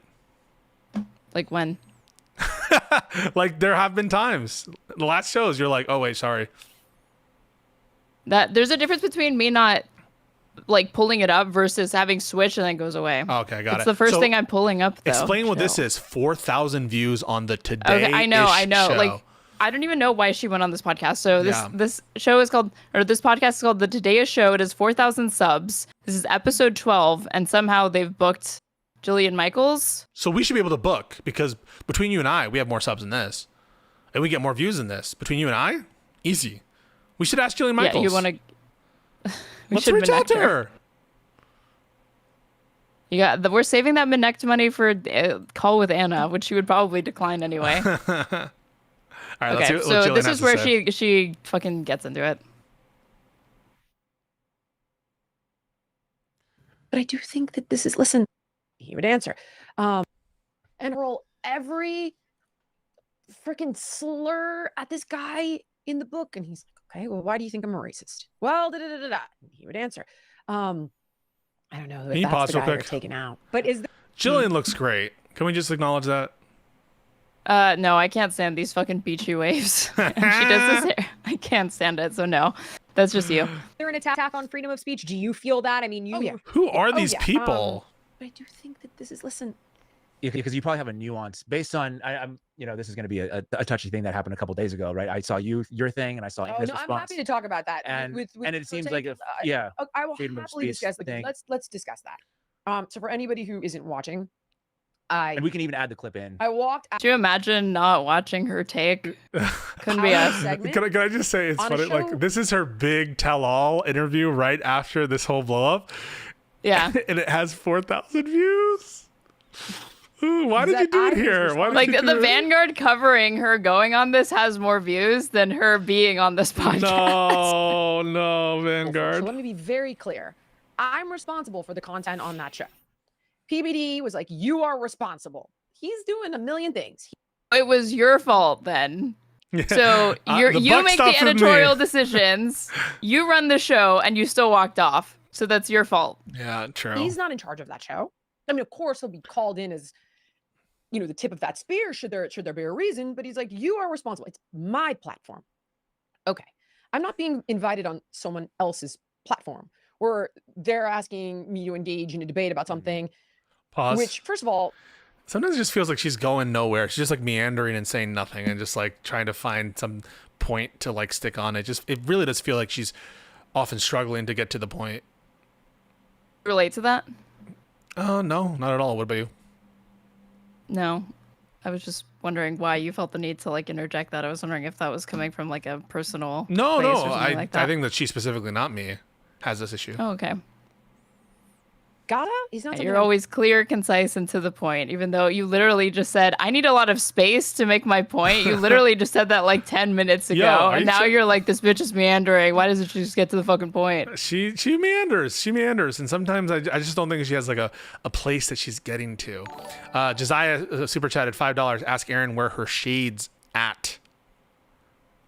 Why did you pick Don't those start with me. specific shade? Oh, I didn't realize it was Because bad they're blood. prescription. They're they're the only prescription sunglasses that I have. What's the issue with them? I think they're cool. Yeah, that's where you were going with that. What were you gonna say, or what was wrong with them? I think it's cool.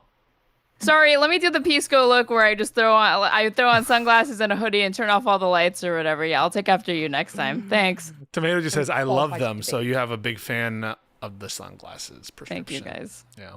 So let's be very clear. I don't think the vast majority of people are. If you have an opinion, fantastic. You have an opinion. Okay. But if this is my platform and you're Such a going to bird put brain, forward man. conspiracy theories, If you have an opinion, you have an opinion. Fantastic. Okay. then I think you have a responsibility to present both sides. And I think that you need to be exceptionally careful with your speech. So Not everything has two sides to it. I don't understand this, like, every single thing that we bring up we ought to institute, like, the fairness doctrine. Some things are just straightforward, unambiguous facts. There's no counterbalance. There's no alternative hypothesis. It's just a fact. You don't need to present both sides. It's like there's not evolution and then intelligent design. Like those two things should not be given like equal weight or merit in a conversation. But of course, I bet if I ask Jillian, she really thinks that you should actually try for every single thing that you talk about to both sides it. And I do want to say not everything has two sides. So for example, it's very obvious and clear that Charlie Kirk was shifting to be a little bit less pro-Israel. Is that what you were saying? There are two sides Wait, to... say that again. You remember what they were actually fighting about? No, not really. Wait, you don't remember the fight that they had? You're the Oh, lore it was like over the master. gray zone thing. It was about the Charlie Kirk stuff, right?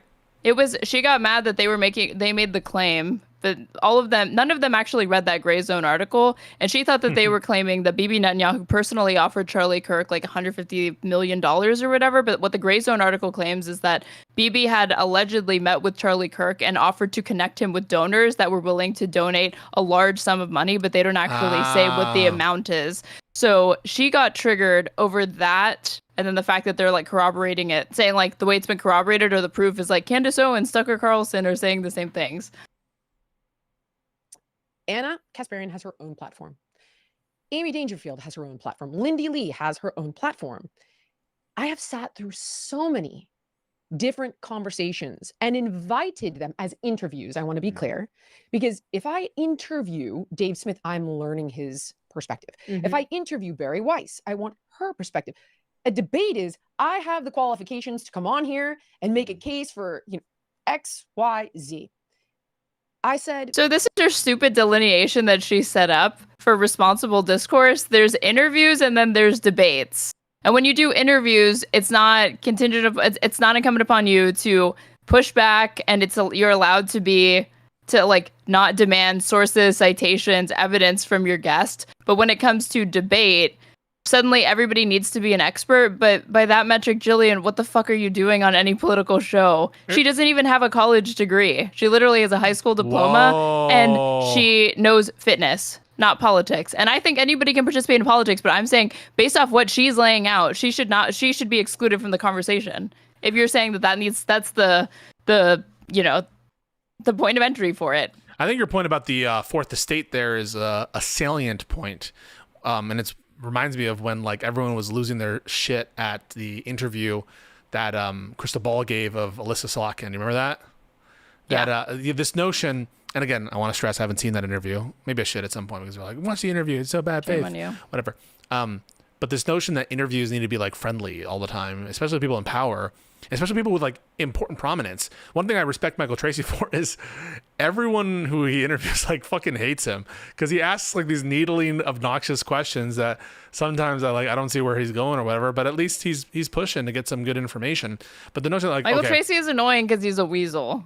but he is like that with other people when Yes. he's talking to them. Because he has like this crusade that he wants to push, and there's always like this particular angle that he gets obsessed with, and he'll push until he's What if kicked there's out. a name for that condition? No, you can name it. I'm not ableist like you. You can name it. Oh, it's ableist to point out that you think somebody has autism now? Oh, I guess I'm ableist. Do you think Michael Tracy has autism? 100%. We talked about Go this on the last record. time. Go on the record then. Michael Tracy, I think you have autism. All right. What a controversial statement. I'm sure I'm the first person to ever say that, and I'm sure he definitely gives a fuck what I think. Anyway, I think that Very the clearly the kind of view that Jillian has of the media, its role, what her role should be, is a little simplistic and frankly irresponsible. Stupid. Yeah.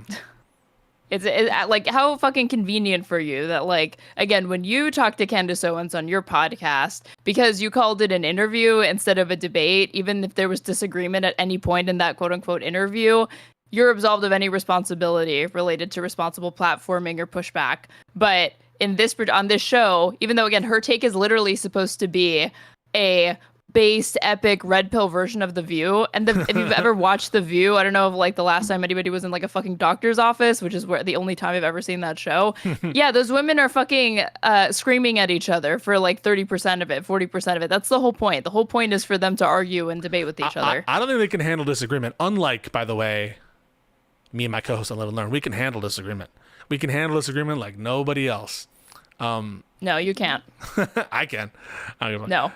You, You don't think I put can? Hutch in a Boston crab yesterday. What does that And then, mean? of course, you have to, at the end, you have to be like, Hutch is my boy. And I was just waiting for you to fucking do that. Wait, what's wrong with Boston? Wait, what's Boston crab mean? I don't even know what that means.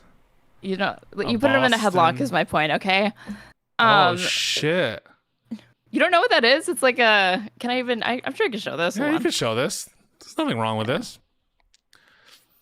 This is Wow. Boston. How do you not know what this is? I didn't know that. I didn't really know that.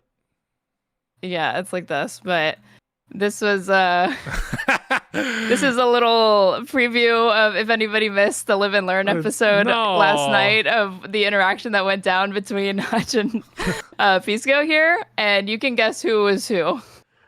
Oh well, thank you so much for that. I don't understand why Hutch is like this stupid standard of like they don't need to endorse Mamdani. Like more energy is being wasted defending the idea that they don't need to endorse it than to just like put the endorsement in the bag, Little bro. bro, I was Okay, going- Jeffries, just fucking endorse him. Yeah. I mean, it's too late now, but I don't understand. Like you're a Democrat, you're a New York Democrat. How are you're tacitly rewarding Democrats that lost in their primary and then running as independents in the general, which they would never put up with this shit from Bernie Sanders. So why are we putting up with it with Cuomo, who's not even a good candidate? Obviously, Democratic voters felt that way. And then on top of it, his history, his like record is marred with controversy, scandals, and corruption. Yep. So what, like, to me, it's so not worth it to abstain from endorsing Mamdani in this particular race. I really don't understand it, especially when it's obvious to me that Mamdani has a very good chance of winning, even with Eric Adams dropping out.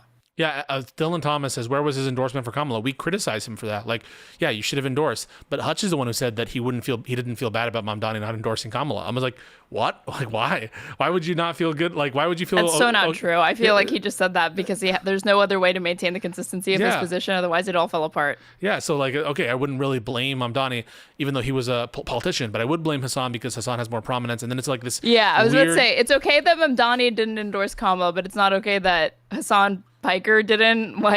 It's because now it's like a multivariate analysis where it takes into consideration likelihood to win of the underlying candidate, takes into account, I guess, potential vulnerabilities with some other core audience, which, you could make that argument for Hassan, right? Like Hassan could risk alienated some of his own personal base or some of his own viewership if he endorses Kamala full-throatedly. And it also considers like geographic location and then in prominence.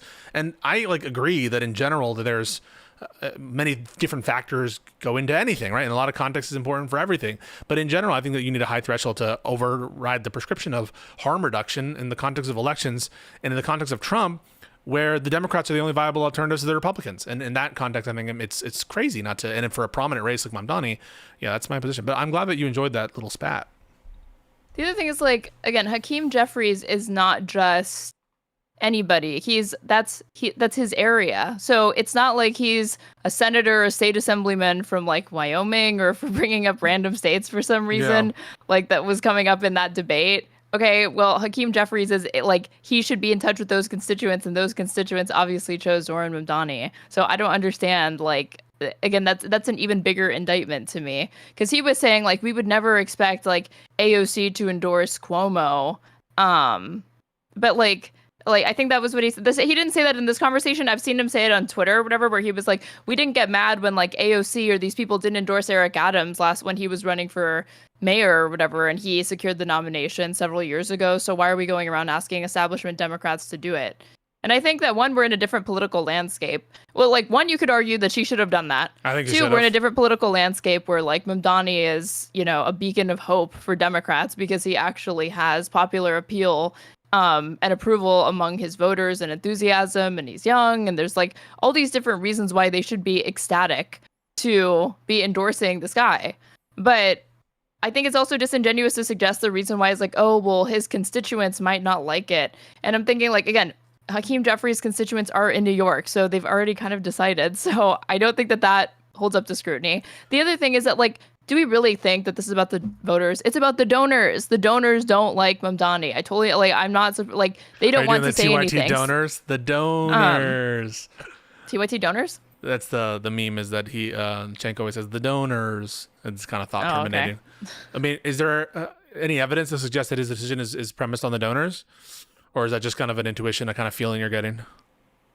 Definitely a feeling that I'm getting. I like Alyssa Slotkin was like, again, this bitch used to work for the CIA, and she's like, I don't want to comment on like on New York politics or whatever. It's like, if you worked in the CIA, you have no problem sticking your nose in other countries and regions, politics and business. Okay, so let's not pretend like you have some principled opposition to stating your feelings on somebody else's politics that's like not in your backyard. Let's not be fucking dense here. Okay, so the extent to which they don't want to is because, like, again, she takes AIPAC money. Hakeem Jeffries takes AIPAC money. Zoran Mamdani is not liked among the donor class. Oh, so you it's think not it's his surprising AIPAC? You think it's AIPAC shit?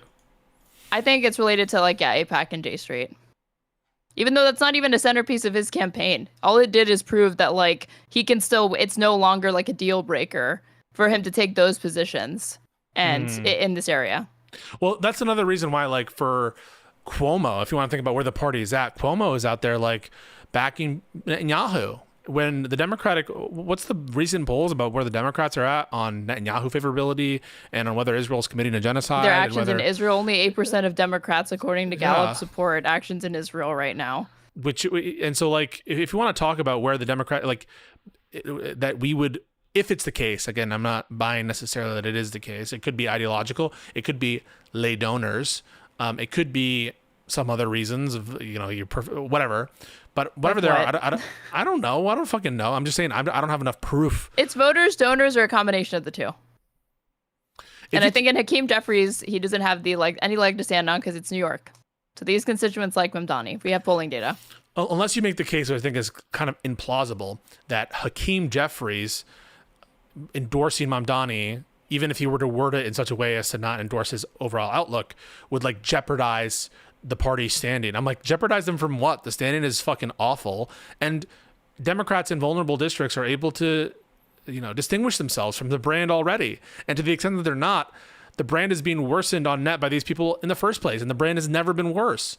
So I'm not convinced that this kind of action would harm the bona fides of the Democrats, either locally in New York, as you mentioned. New York is a blue state. And by the way, under the current leadership and under the current, under Kamala Harris, under Joe Biden, the push towards Trump was strongest felt in New York and California. That's a fact. New York, I don't know, like Hochul won the governorship in single digits in New York State. So that was a somebody say centrist Democrat, Hochul, who was proposing centrist to go on the Court of Appeals, New York Court of Appeals, the highest court in New York, under a much more moderate candidate, as opposed to a Mamdani or ARC type. And under that leadership, New York and California swung heavily towards Trump. So I am not convinced in the notion that this endorsement of Mamdani is going to jeopardize standing in New York more than what is the current situation, or standing in other various different districts when they're subject to the same kind of attacks of communism, socialism, no matter what they do. And where they're able to distinguish themselves as independent candidates. That's one of the beauties, I think, of the American system, constitutional system, is unlike parliamentary systems, you are able to define a brand individually. It can cause a lot of problems, but it does liberate yourself a little bit from the party brand. But to be fair, Jeffries is a piece of shit, but his district voted heavily for Cuomo. But that's fine. But the primary is over, and now the Democratic nominee is Zoran Mamdani. So it's between Zoran Mamdani, Cuomo, who's running as an independent when he should not be running as a fucking independent, and that should be heavily discouraged by the Democratic establishment. Yes, that should they be would punished. discourage this if this were anybody else. And if you like Cuomo and you don't like Zoran, you shouldn't. Cuomo's still to the left of the Republican, so you also wouldn't like the Republican winning. Yeah. And that's what's going to happen if you don't consolidate around a particular candidate, because it's going to be between these two candidates. So to me, again, why would we want Cuomo to become the mayor of New York City? Especially with all of the fucking, all of the baggage that he has, and the fact that he's signaling to donors, openly, they're like, oh, I might get a bump from Trump because Trump really wants to keep Mamdani out. And everyone in this chat knows. This is a collaborator. You shouldn't be fucking happy. And that's not even getting into his own personal history and past. baggage. Yeah, and no, he absolutely is a collaborator. There's reports that he was in talks with the Trump administration, possibly for an endorsement, or that Trump was fielding it, and he was receptive potentially to it, or some version of it, or acquiescence, where he's not hitting back at Trump super hard. Even in his announcement video, as I recall, he was like, "I've worked with Trump before. I know how to handle Trump." That's what he was saying. Yeah, exactly. I think that he'd welcome me because we know, we understand each other or something like that. I'm like, I don't want you to understand Trump. I want you to oppose Donald Trump. I think New Yorkers want you to oppose Donald Trump also. And they do. And let's not forget also, when when Adams drops out, Jeffries releases this statement glazing a collaborator, an explicit collaborator with Tom Homan and ICE, right? Not a single mention in that statement of what Adams did. Adams did a corrupt quid pro quo to get rid of his criminal case for taking bribes from the Turks. Illegal foreign bribes for literally so he can get some fucking plane tickets to Turkey. It's just literally old-timey Looney Tunes ass corruption. I cannot believe anybody at this point is throwing any weight or in any way pulling punches when it comes to Eric Adams. And you're doing this, and you're not mentioning it in a context in which Adams did this quid pro quo with Tom Homan, who was also taking cash bribes from a sting operation from FBI agents to give out contracts if Trump won, which he did, and who knows if he followed through. The case was dropped shortly after, and so I guess we'll never know. But all that is to say, that shit is disqualifying. And Hakeem Jeffries comes out and says we made a lot of progress under Adams, and doesn't mention any the big fucking elephant in the room. That to me indicates if you really wanted to take a stand, you could have said, listen, I'm asking Democrats to support Mamdani because I'm not going to incentivize this kind of gamesmanship from Cuomo, who to kind of use our primary system against itself, to have two bites of the apple, to engage in this kind of atrocious conduct, and we should support the Democratic nominee. And I don't think that's going to imperil any moderate Democrat anywhere. They're not even going to fucking no. And to be honest with you, I don't even think this matters that much in the long-term possibility of Mamdani winning, and in terms of anything. This is the endorsement shit. Who fucks? At this point, it doesn't fucking matter, and maybe it never even mattered. It's just indicative to me. All I'm saying is it shows a kind of fecklessness. It matters to me. I think it's stuff like this. This is where you see the cracks forming that later become craters, and it's just part and parcel for just a week. Non-existent, basically non-existent resistance that they're putting up to Trump right now in this moment. Because again, Eric Adams and Cuomo, Trump collaborators. And then this Republican, at least he's an anti-Trump Republican, but he's still a Republican. So you shouldn't be on board with him anyway because of that. So I don't understand, again, there would be no hesitation if Cuomo had secured the Democratic nominee. He would have endorsed. Be out, and everyone knows in this chat knows I would be on everyone's case and going on leftist stream for people who are talking shit about Cuomo, stick out the vote for Cuomo. I would be saying, you need to vote for Cuomo, you need to vote for Cuomo. Everyone knows I would be doing that. I absolutely would be. And so this is what I hate. And we all know, right, that if this were the case, some of these, I'm not saying Hutch specifically, but there would be a great deal of resentment towards the lefties who, having lost the nomination to Cuomo in the run up to the mayoral, who would be like, sit it out. We don't want Cuomo. Cuomo is a genocide supporter. And then all the centrists would be like, look, the lefties, these are ingrates. We can't have them as part of our coalition. And so you need to have the consistent rules. You need to have the consistent rule set. I think that's clear. And that's what I'm asking for. And I think we're getting over the hump of, well, the race isn't important enough. Okay, the race is clearly important enough. It's New York. How is that true? Yeah. It's one of the largest economies in the world. Yeah. It's New York City. How is it not an important? Like, he's a mayor, but he may as well be a head of state. New York City, it literally manages more commerce. Yeah, but I think it's coming back up right now. I think it's back online right now. Testing 1 2 3 1 2 3. Guys, just refresh. Can you tell, if you're in the chat, can you just tell people to refresh the stream if you don't mind? Just tell them to refresh the stream. I think it was my OBS or it's my internet connection, because it's not a particular service that dropped off. It was everything. So guys in the chat, if you could just let me know if you, just let them know to refresh, please, if you don't mind. Thank you. Refresh. We back. Okay, cool. So that's my take on it. Ultimately, I can understand people being like, it's not a big deal, because I don't think ultimately it will have an effect on the outcome of this particular election. Where it might have an effect, though, is on the left wing of the party. Someone sent me a stat that like a third of Kamala, I don't know if this is true, I didn't really look into it, but like a third of Kamala voters identify as Democratic Socialists or some variant of that. And wait, hold on. I don't have that particular poll, but there was one. It was an NBC. Tomato wants to know why we're still looking at this photo. Hey, what's wrong with the photo? You don't like this? Yeah, what's wrong with it? This is what you're actually looking at. I know it doesn't really look like them, but this is actually Pisco, and this is Hutch right here. And Aaron's stream isn't looking at it. Tomato really likes you, by the way. I'm just gonna say everyone likes me. The potential harm is possibly in the left wing part of the party, who might feel bad about it. And I don't really see a possibility for like the right wing of the party to like get negatively affected by this. This will be more of a cause for the lefty type people who's going to be even more disillusioned with the Democratic Party. And if even the centrist fucking never Trump Republicans like on the bulwark are calling out Hakeem Jeffries on this, I think that's an indicator that it's not just the left wing lefty people, though they might be the most who feel maligned by it. Other people are recognizing the weakness who aren't on the left wing of the party, including myself.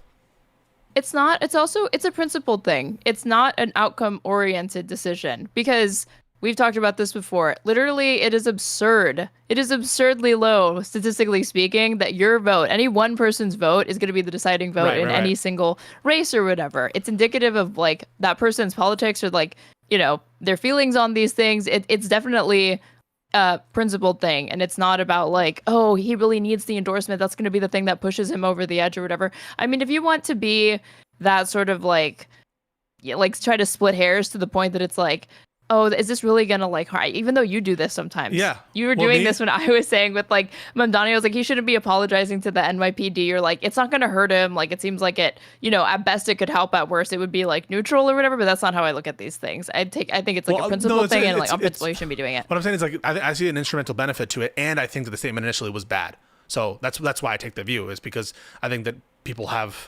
should. You're meaning to do this, right? That's up. Okay, cool. Yeah. You should correct statements that I thought that statement was bad. And I think in general, it's not bad to like correct a statement or provide further context. And it also has the instrumental effect of building a relationship with NYPD. And so that's why I think you took the view a stronger view that there's no benefit to doing it. And the statement you probably agree with. And so I think that's why our views are divergent there. But in general, like, yeah. No. I can agree with the statement, but recognize that that's not the move that a politician should be making. But I don't think that something that was posted in 2020 in Zoran Mamdani's feed is worthy of making a statement to the New York Times and saying that you need to apologize for it. Because it's just weakness, it's capitulation. You're not going to appease the people that you're trying to by doing that sort of virtue signal. In the same way that I don't think it's a good idea to like, what's an example of this? Like, I'm trying to think of an example of just kind of like, oh, like Kamala Harris and like, what does everybody get her on? she reposted that Minnesota bail fund or whatever. Do you think it would have been a good idea for her to go out on the 2024 campaign trail and make an apology, like No. literally apologize to doing that? No, and why not? Well, one is that I don't think that what she did was wrong. I don't know why it would. Well, be okay, wrong. that is like, but grant that you think it's wrong or something like that. Okay, It was it's like, If I think it was wrong, I probably would be like, if I was really pushed on it, it's possible I would give a statement. Like if I was being called on it, like consistent, like imagine that I'm in the middle of a debate stage, like I'm calling you on this, vice president, and I think I would address it. I don't know. Like I'm someone, maybe my thing is like relentlessly being open about my position, and maybe that's not the best for every politician, but I'm not sure, to be honest with you, Aaron. I don't have a problem with her retweeting that bail fund. I don't really think it was connected to some ideology in favor of violence, and I don't have any reason to believe that, and so I don't really have a problem with it. But yeah, that's kind of my take on that. What I want is like more genuineness out of the politicians, and I think that there's too much calculation, too much finagling, too much like crafting perfect messages, and maybe it has to do with the donors. I'm not saying that I know that it's not the donors. I can't prove that it's the donors. But if it's a calculation based on where the party's at, and why don't you pull up the stat and read it for us? I just, my intuition is that kind of approach is not going to shore up any defense for the ultra conservative members of the coalition, and it's not really going to do much for the brand of the party in general. that like once you do that, then your campaign is liable to turn into a fucking apology tour, or having to go back and renege, and everybody wants to relitigate the past, and you're not actually talking about issues that are relevant now. They're just picking into your record and saying you did this, but now you flip-flopped or whatever. And I think that this constant need to, like, they say that like I'm in touch with the voters or whatever, which is not fucking true. There's several issues where Democrats are clearly not in alignment with the majority of the base, like most notably Israel-Palestine, obviously. But that aside, I don't think that this constant, like, pivot to pivot, position to position is good, because it just comes off like you're flip-flopping to voters. I'm not saying never change, but I think that the threshold needs to be much higher than what Democrats have it at now, which is just they give up way too easily. Like when it came to like immigration or whatever, that bipartisan border bill that they wouldn't shut the fuck up about. Total capitulation, and for what? I think the bipartisan border bill it was not a bad strat insofar as helping stop the bleeding on immigration for the Democrats.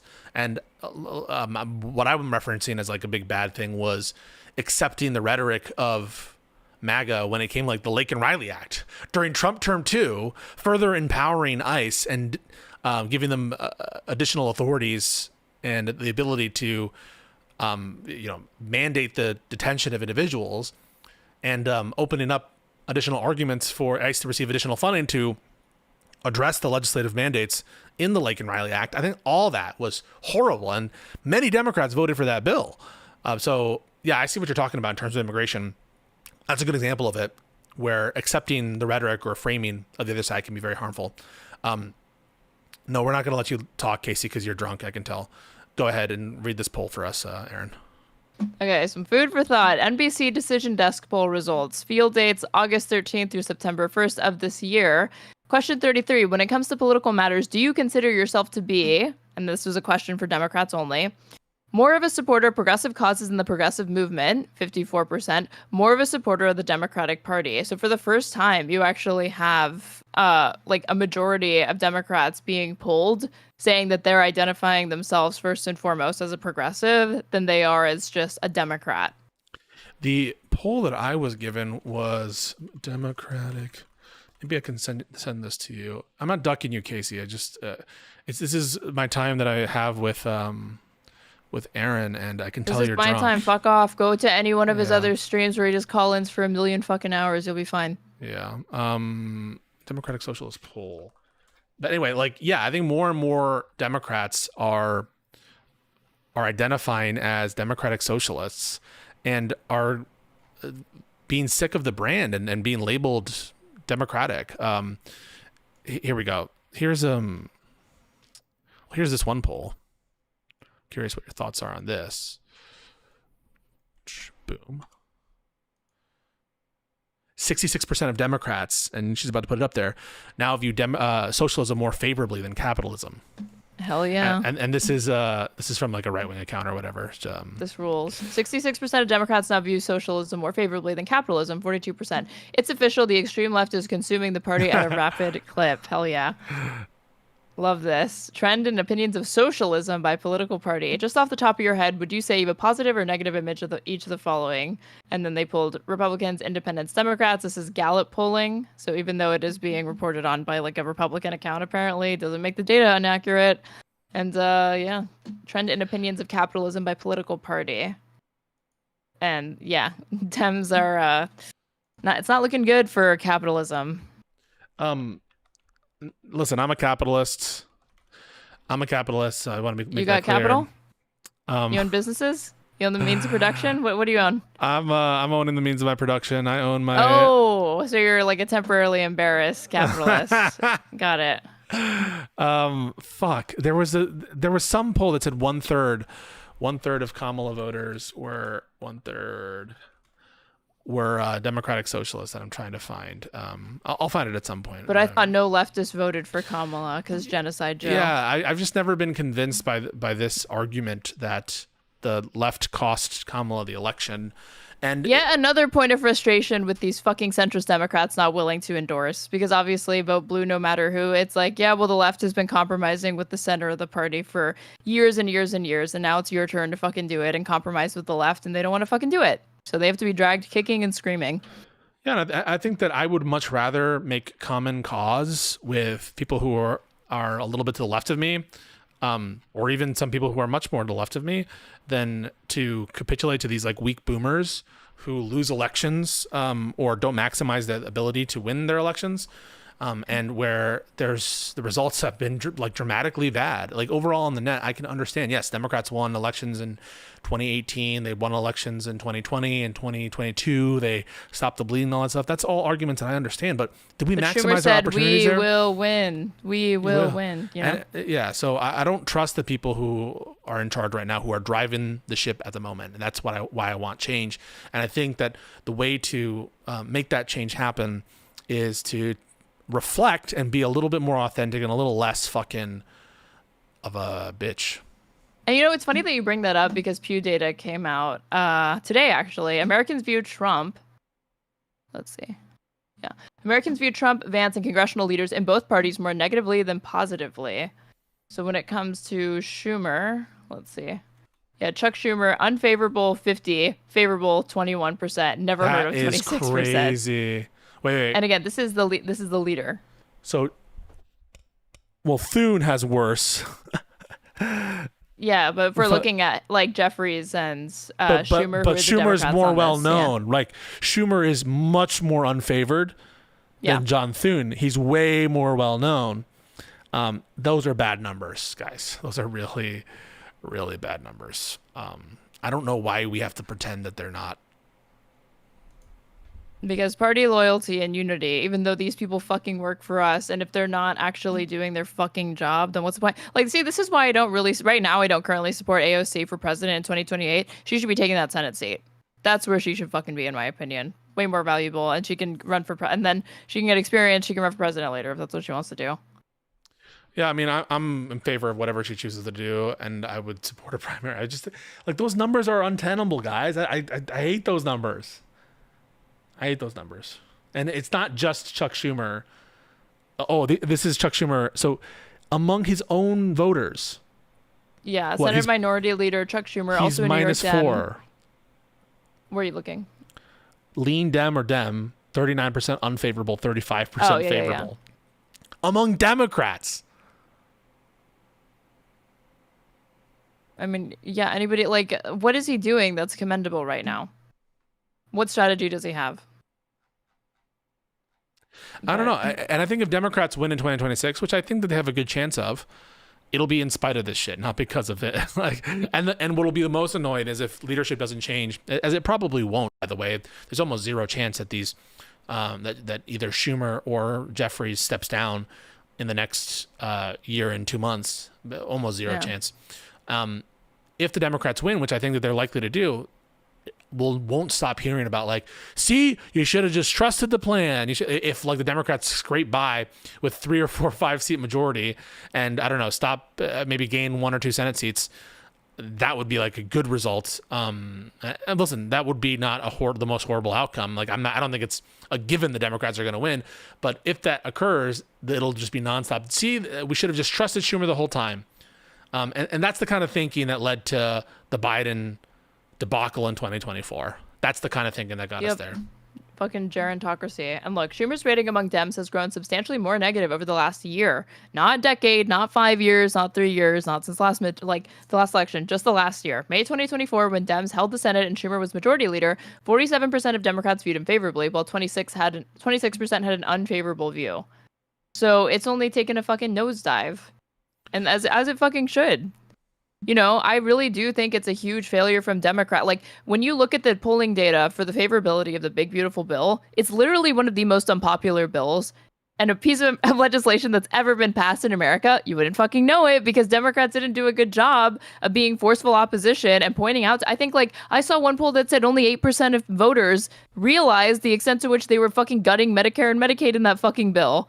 Medicaid. Why is it only 8%? Why aren't they fucking going around saying, like, yeah, this is how they intend to, they couldn't repeal and replace Obamacare, so they're doing this shit. This is how they intend to gut social safety net. To their credit, they're trying to. I think that healthcare is not a bad issue to premise this sticking point of the negotiation. I don't even necessarily disagree with that strategy broadly to have this be the issue.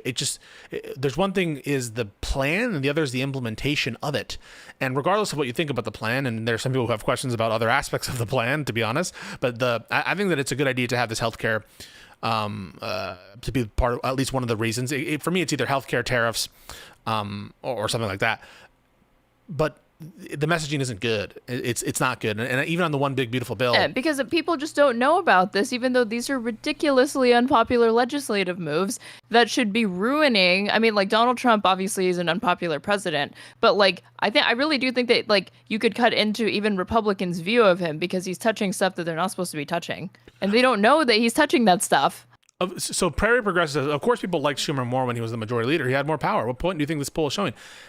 To my understanding, right, like the Democrats obtained control of the Senate in 2021 officially when they had those special elections in Georgia. That's when the Democrats first won control of the Senate, and they held on to it until 2024, and really 2025 when the new Senate was inaugurated.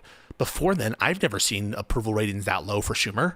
Prior to like, this is a particular thing that's happening now that didn't exist back when the Democrats were in the minority in Trump term 1.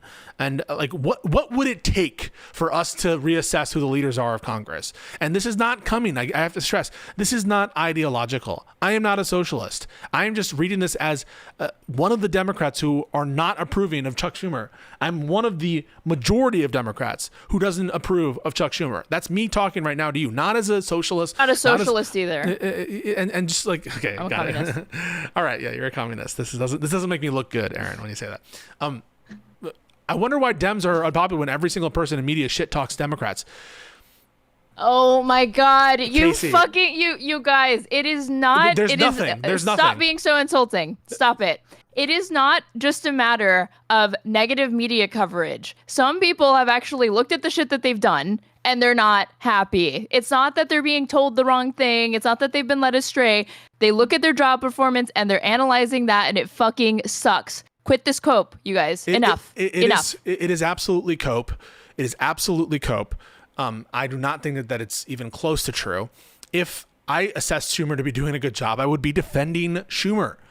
I think it's crazy to think because you're taking the unfalsifiable position, which is I will never, ever talk bad about Schumer. I don't understand that level of Schumer derangement syndrome where it is an unfalsifiable position. Because no matter what Schumer does, you're going to say, okay, it's just people talking shit, which is why Schumer is unpopular. Like Schumer could be like Dianne Feinstein stroking out in the middle of the Senate floor, and KCJ from Long Island is going to be saying, yeah, you guys are just being too mean to him. He just had a little health episode, and you should be like that is the level of where we're at right now. Is nothing he could do would convince you otherwise. It's not a straw man, and we're not bringing you on right now because you're drunk. And to we bring can't. them on. What's that? A drunk person, a drunk Schumer stan, and you're depriving us of this. Well, do you want to have him on? He's gonna be yelling. He's gonna be yelling. Yeah, no. So don't. So don't tempt us with a good time. Things need to get more dire. Tell me when he starts crashing out in chat, and then we'll bring him on. He's already crashing out. He's going, straw man. Drunk Casey J can dunk on y'all. He's not even denying that he's drunk. Aaron, what campaigns have you worked on?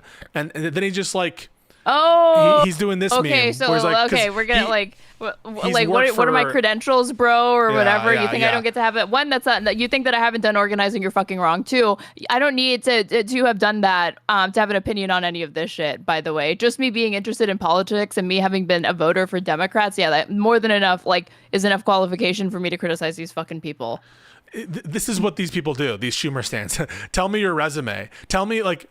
As though they attack the person. They attack the person because they can't attack the point. And because you were presented with something very simple, like what it would take for you to criticize Schumer. And I think that if he shat his pants while he was giving a speech and said, oopsie daisy, and then fucking stroked out, I think you'd be saying, we got to give him another chance. Like, he's been here the longest. He's led us this far. I literally think that that's how you would react. And the proof is in the pudding. You are unable to give a single scenario in which you wouldn't back Schumer, even though you've been asked. And frankly, this is someone who respects some of the stuff that Schumer's done in the past, respects some of the stuff that fucking the Democratic majorities under Pelosi have done in the past, who respect certainly the accomplishments of the Biden administration in collaboration with Schumer, but he's not a wartime consigliere. And this is a political war, and he's not in it for the dead ender in your chat. Ban that motherfucker. That is bleak. Where do you even find these fucking libs? I'm serious. Go back under the fucking rock that you crawled out from under to come bitch in his chat about this shit. There are corners of the internet that would that suck off Schumer and every single Dem and never say a negative word. Go watch a Midas Touch live stream or something, dude. I like Midas Touch. Why are you talking shit? And you talk shit about Mockler too. No, I gave criticisms of Mockler. I am talking shit about Midas Touch because I think Midas Touch melts Democrats' brains in some ways because it truly is like blue Fox News. Sometimes I think that people are less informed by watching Midas Touch than they were if they hadn't been watching Midas Touch. How can you possibly say that? Because if you look at all of their... Hold on, let's go to their YouTube.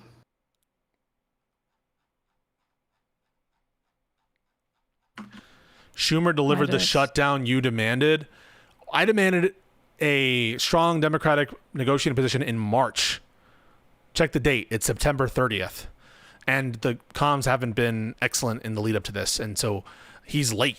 Schumer's late months. He's late 6 months. Like almost every single video. Again, like I just wonder, like, what is Midas Touch going to look like in a post-Trump era? Hopefully when that comes about at some point. Because every other video is like Trump. They don't ever really seem to advance ideas forward. It's just like I think they're doing shitting on people. I think they're doing the good. Other thing, shitting on Trump is good praxis, so I'm okay with it.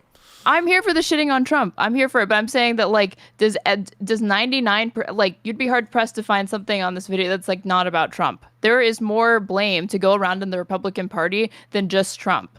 And I think that, one, it gives people the impression that Donald Trump is the only thing wrong with the Republican Party, and it's absolutely not. It's a cancer through and through. There's no moderates in the Republican Party. There's literally only different like levels and degrees of fealty to this man. So I do obviously understand as the head of state, he's the most important person to criticize. I'm here for that. I just think that there's other times where it's like some of these things, like you're misleading people, especially when if I go back to like 2024, their videos like leading up to the election, what do you want to bet that people watching this channel started to get the impression that Donald Trump was like definitely gonna lose? Because they title it like Donald Trump, like fatal this, blows up in his fucking face, like this, like, you know, Trump caves after unexpected blah, blah, blah. And it's like, yeah, you can give people the false impression that he's actually doing worse than he is. I mean, and that's not good. I actually watched the videos there, and I think that they were doing pretty decent legal analysis of what's going on there. So I mean, I watched those episodes, and I respect a lot of their legal analysis, even from Michael Popak. I think that he had some good takes, and yeah, a lot of it was clickbait. And I don't know that they necessarily predicted the Supreme Court decision that fucked over those indictments and shit, but I don't think that undermines the legal analysis done there, especially as relates to Eileen Cannon.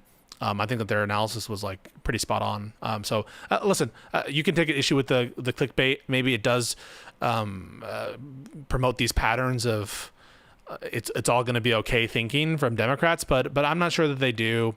And maybe I'll be agnostic on that. There's one thing from Casey that I want to yell at him on, though, was he says, I helped swing 2 districts blue on Long Island. You fucking stream. We are not the same, lol. You're lucky I don't get offended by irrelevant internet bots like Aaron. Casey, do you understand that you're coming at us and you're saying the only reason Schumer's unpopular is because of streams like this? And then you're like, you're irrelevant. You do nothing. Like, Relevant. how do you maintain that position in your mind? Exactly. We have no power, so shut the fuck up and stop crying. We can't do anything. Yeah, Chicken says get him, Casey. So Casey has some supporters in my Discord. He yells a lot. He drinks. He does like canvas for Democrats, and I applaud that shit. But like he hasn't endorsed Mom Donnie, right? He's like, I'm not gonna endorse Mom Donnie. I'm working for Tom Swazi. I need to go over and get Democrats elected in swing districts. You know what that's like? And that's why I got to take my shirt off and, stream to your whole Discord.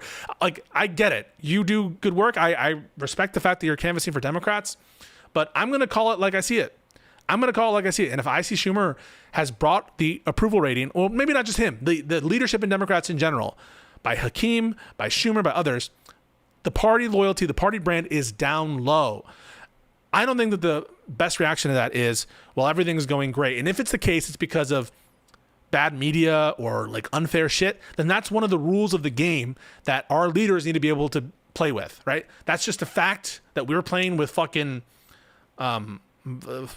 Rock Lee leg braces that we need to get rid of if we can. But if we can't, then that's just the reality, and we need to just be better for it. And that involves having more flexible leadership. But the truth is, I'm not convinced. I am not convinced that they've been playing a perfect hand. You might think that they've been playing a perfect hand. I don't believe that that's the case. You might be suffering from a parasocial relationship with Chuck Schumer, but us built different. Okay, I don't understand how this person even. I'm not even convinced this is a real person. I got a Schumer dead ender. Jesus fucking Christ, get a life. He's a real person. It was a perfect Casey impression. Yeah, I know what he sounds like. Come on.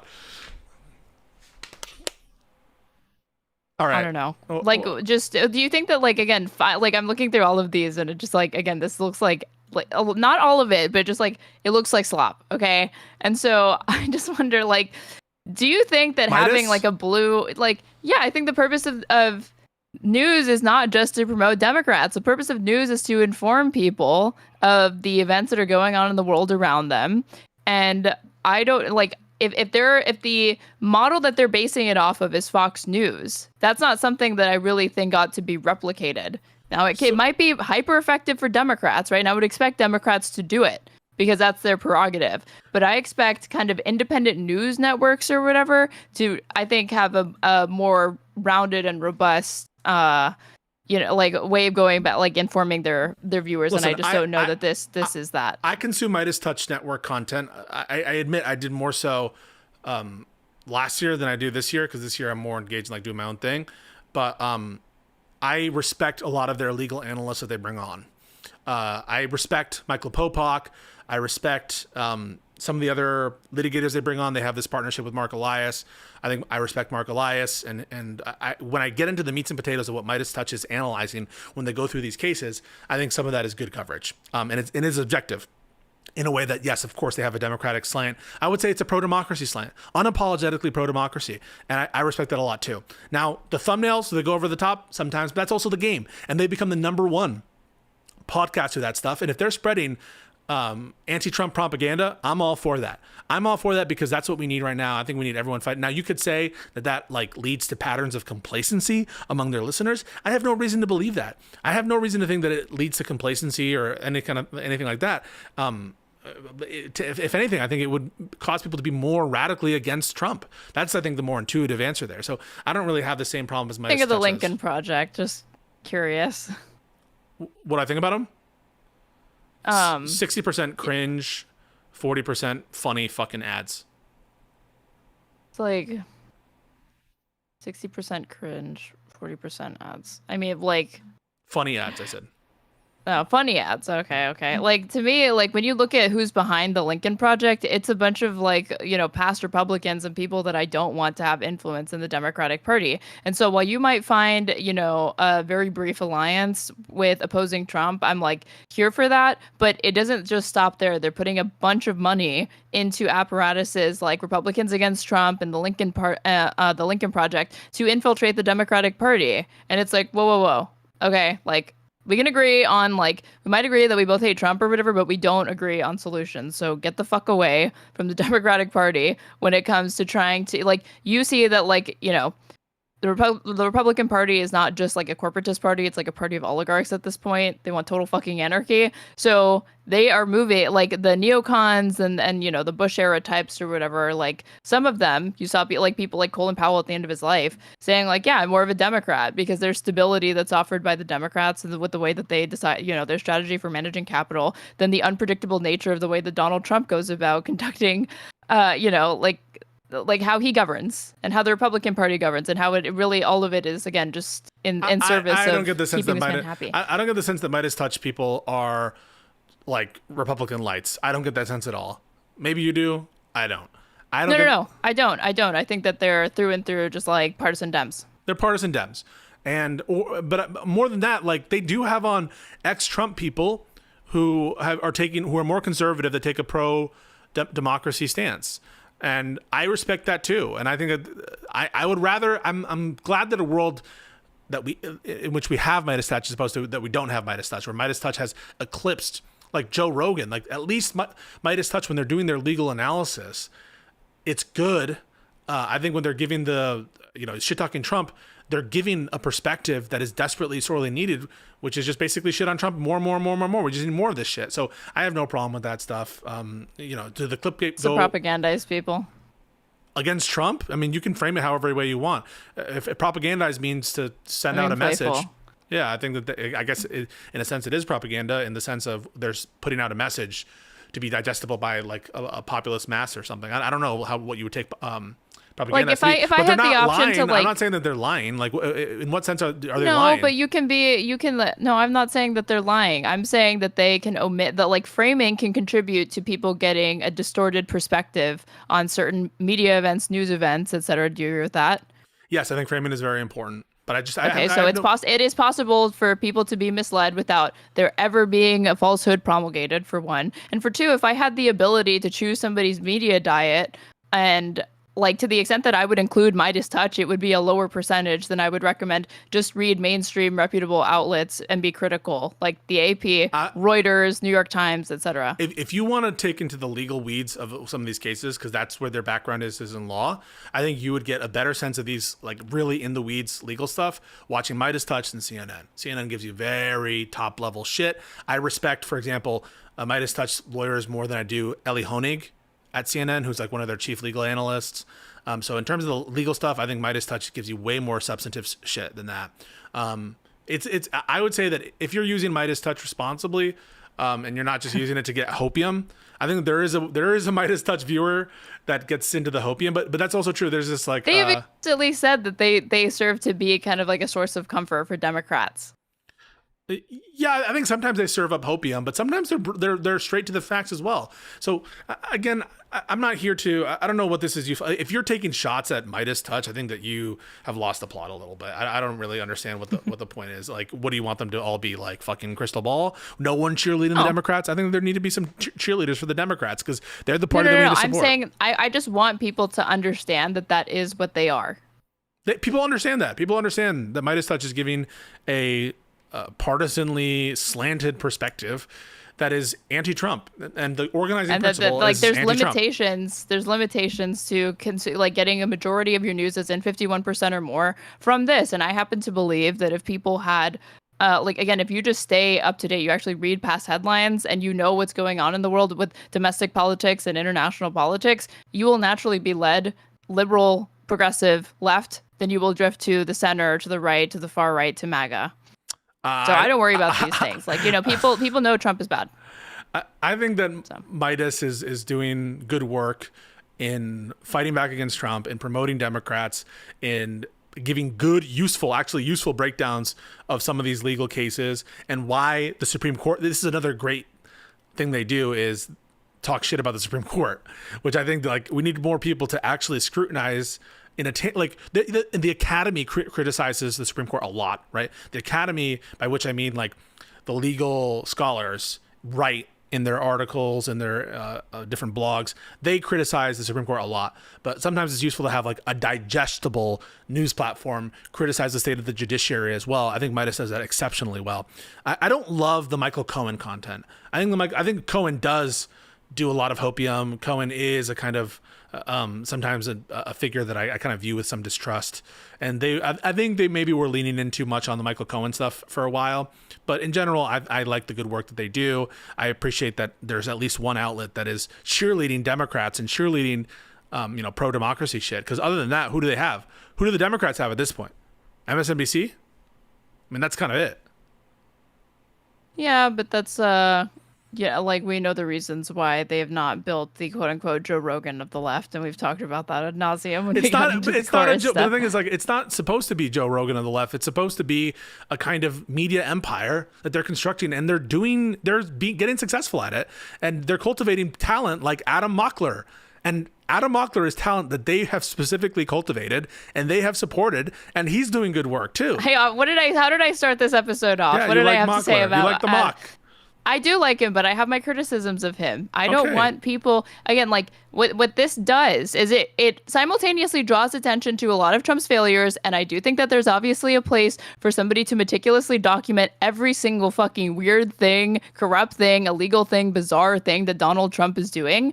Right. But I don't want people to be reassured falsely that Donald Trump is imploding. A president's performance is not always going to correlate to to them losing power. And do these viewers realize that the Democrats have historically low approval ratings? Do they realize that the Democrats are struggling to oppose this ridiculously unpopular administration at a time that they should not be struggling to do that? And that's what worries me. Yeah, I think that there are people who can push for self-reflection. That's what we're doing, right? That's what I do when I say, not that I have any importance, but people like me, I think, who push back on for basically for Democrats to reassess. I know that Kalinske does that. Sometimes I think he has a particularly slanted leftist perspective, but I'm in favor of the Democrats largely reassessing. I think that there's room for people like Midas Touch, and in the absence of someone like Midas Touch, I don't think we have many cheerleaders. And I don't go as far as people like Casey who's saying like, well, that's the reason why Democrats are unpopular, because we don't have enough cheerleaders. But in general, I just think that they're doing good work. And for you, like, what would satisfy you specifically? You're never going to be on board of a network that just like cheerleads Democrats as they are. Because you don't like Democrats. Because again, the point of news is to inform people. And again, I like the criticism that I have is that they market themselves as an independent news network. And I don't know that viewers of theirs are necessarily more informed, especially if they become more and more reliant upon these sorts of outlets, these sorts of videos to get their news from them. Because again, you can be lured into a false sense of security. So talk about Josiah a little bit. Josiah, are you there? Talk about it. I like Josiah's work. He kind of does very similar shit. He does similar shit, and so does Brian Tyler Cohen and Pac-Man. I have watched more of Pac-Man and Pondering Politics than I have of like Midas Touch, for example, and about Mockler. But what I have watched from David Pac-Man and what I have watched from Pondering Politics, I know, and I can think back to different times where they have broken from their audience or from the Democratic Party consensus and given their own unique perspective and criticisms for how that are not just pointless, like constructive criticisms in ways that they want to see the Democrats behave better. One point of contention between you and Josiah is that you guys are split on Merrick Garland, right? You wanted to see Merrick Garland be more aggressive with respect to prosecuting January 6th and Donald Trump and all of that. Like he did, and like when Biden struggled at the debate before he dropped out, Josiah was very honest with his viewers about that. And like I would have to go back to the Midas Touch archives to see like how did they cover that? Like was that something that was swept under the rug, or did they exclusively focus on like all of Donald Trump's failures during that that debate, of which there were many? But like, did they talk to their viewers about the fact that like, yeah, Biden didn't do so hot? They probably took the standard position, which was like Biden didn't do a good job, but people overlooked the fact to which Trump was insane in that debate. That's the position that like Josiah took. That's the position that I took. You know, I took the position that Joe Biden had a horrible debate, and frankly, it was disqualifying. I called for him to drop out after a while. But yeah, Democrats, left-wing people are going to focus the narrative on Trump. I don't have a problem with that. It seems like your standard for what you like, who you would characterize as doing a good job here. I mean, name your names. I think I already know them. He is a good example of somebody who I think does a good. Kyle Kalinske.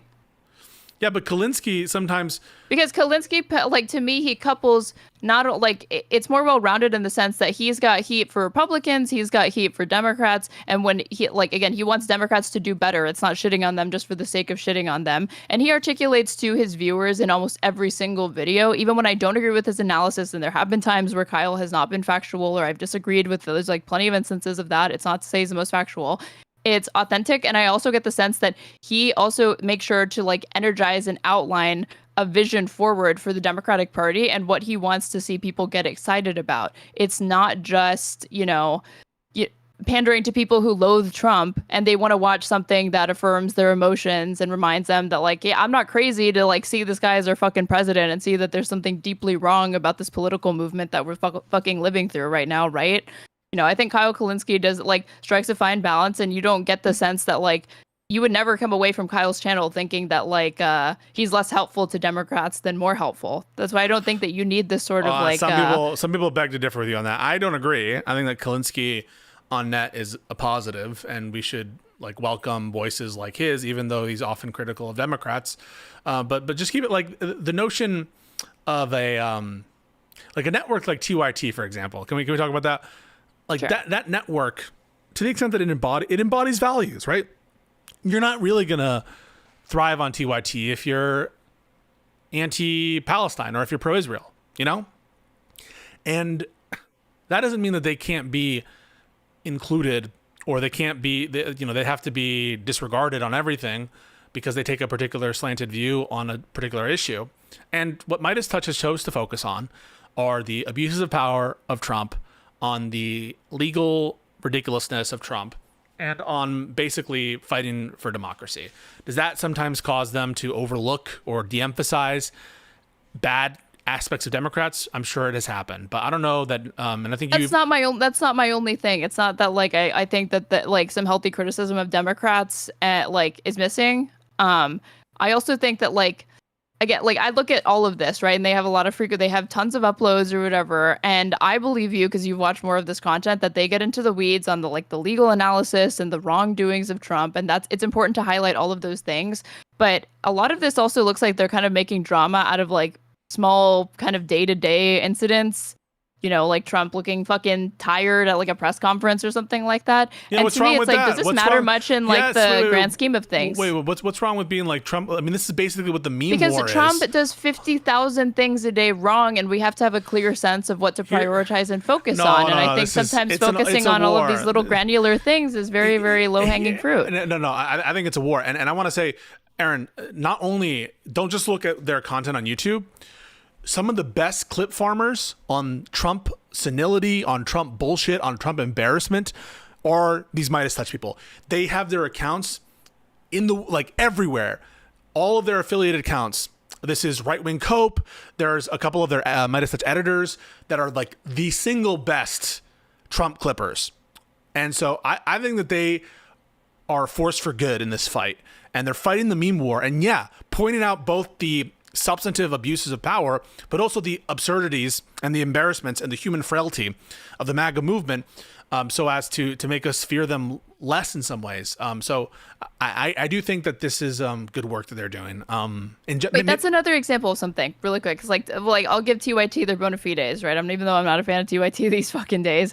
Okay. God knows that. But like, if you look through TYT's feed, they will cover things that get them like lower viewership, but it's important to them to have documented it and to cover it when it comes to like international politics or maybe something that's municipal or on a state level or something like that. They do highlight, even though it gets lower viewers, lower engagement, because that is part of their political project as well, is spotlighting to the extent that they can, like peppering that in between the stories that they know are going to perform well and people want to see their perspective on. And what you're saying about the clip farming and all of that, I know that that's important. And I actually think that like Midas Touch in those domains is a lot healthier to consume because it's not you going to a feed and like watching again like a 16 or 17-minute video on it. It's like people don't really like, oh, I'm going to check out this Twitter account and scroll through it for all the information. Like it comes across your For You page or your timeline, and you're engaging with like a random post here and there that trended, or on TikTok or whatever. Like, you know, people don't really go to the pages. You're like, it's like thrown in a bunch, like amongst other things.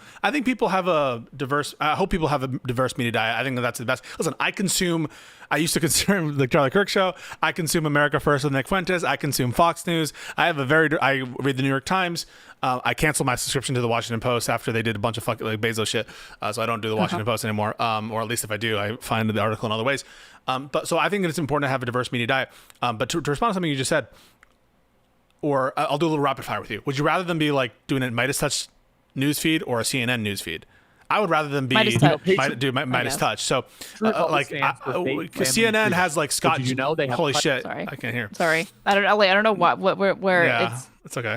But like really quick, I'm getting that impression from Midas Touch, not because I've consumed their content, but I'm taking you at your word that there is robust and analytical criticism of Trump. That's not just again like yes, like a lot of it looks like slop. So, but so like let me give you some examples. So Michael Popak, who they bring on as a legal analyst, and also like Brett Meiselas, these people, they will go on and they'll get into the weeds of Eileen Cannon's legal theories where she's saying, you know, Jack Smith isn't a real employee of the DOJ, or how absurd it was when they actually dismissed the case because Jack Smith was like improperly hired, and the implications of the Supreme Court, at least Clarence Thomas, signaling. That's like a very narrow and in the weeds substantive analysis of Eileen Cannon and the broad attack on special counsels and independent, counsels, that kind of stuff, where Midas Touch was pushing that hard as like, this is, look at how shocking this reasoning is from Eileen Cannon. Other examples, I remember their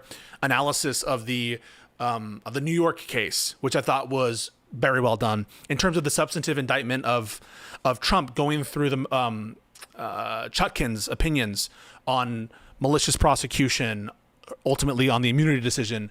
I think that they were selling a little bit of hopium, or because they had the, I think, bad prior that the Supreme Court was going to allow for this trial to continue. But in general, I trust their legal analysis more than any fucking loser on CNN, any average loser on MSNBC. Now, there are some people that CNN brings on who are great, but I have found that of the legal content that I consume, it's decent. It's corporate media, and also because of the format and the way that like the segments are chopped up, and you get 90 seconds to make your point, and they just don't have the time to be able to give viewers the deep dives and the details that they need to truly understand the depths of corruption, or like how deep the corruption can run with particular stories or with respect to particular political figures. And so that's like my criticism with CNN. There's also things that they just don't want to talk about, or like perspectives that they're just not going to include on their thing. And like Midas Touch, again, I do think it's a little bit of a misnomer that they're like independent or whatever, but like they are generally more independent than CNN, but they have their own unsavory, like independent media has its own bad incentives, and that's to me what I'm trying to identify. It's not to say that like it's completely useless. I guess I kind of like, to me, in my ideal world, this is an ideological answer, okay? Like I look at Fox News and I don't think, gee, I wish Democrats had that. Gee, I wish the left had that. I'm like, I wish this didn't fucking exist. Fox News lies, right? Like Fox News lies. Fox News distorts reality. In a way that I don't think Midas Touch does, or I have not been shown that Midas Touch distorts that. And I have, frankly, I've interacted with some of these Midas Touch people on Twitter, in DMs sometimes, where I get the sense that they're true believers. I get the real sense that they're true believers. They're fighting the good fight, and like all the effort they put up on Twitter in their clip farming, all that stuff. I'm sure that is not. That is like a thankless task that they're taking on. And I really they are some of the best clip farming. I don't know about the individual clip farms. I don't know. I know they make a lot of money, but I'm just saying, I'm glad that someone's out there doing that shit. I believe that they're actually passionate about it. Maybe they have some bad coverage somewhere, but I haven't seen a story from Midas Touch where I'm like, oh my God. Okay, but what was my criticism? That you can be, you're comparing to the Fox News of the left.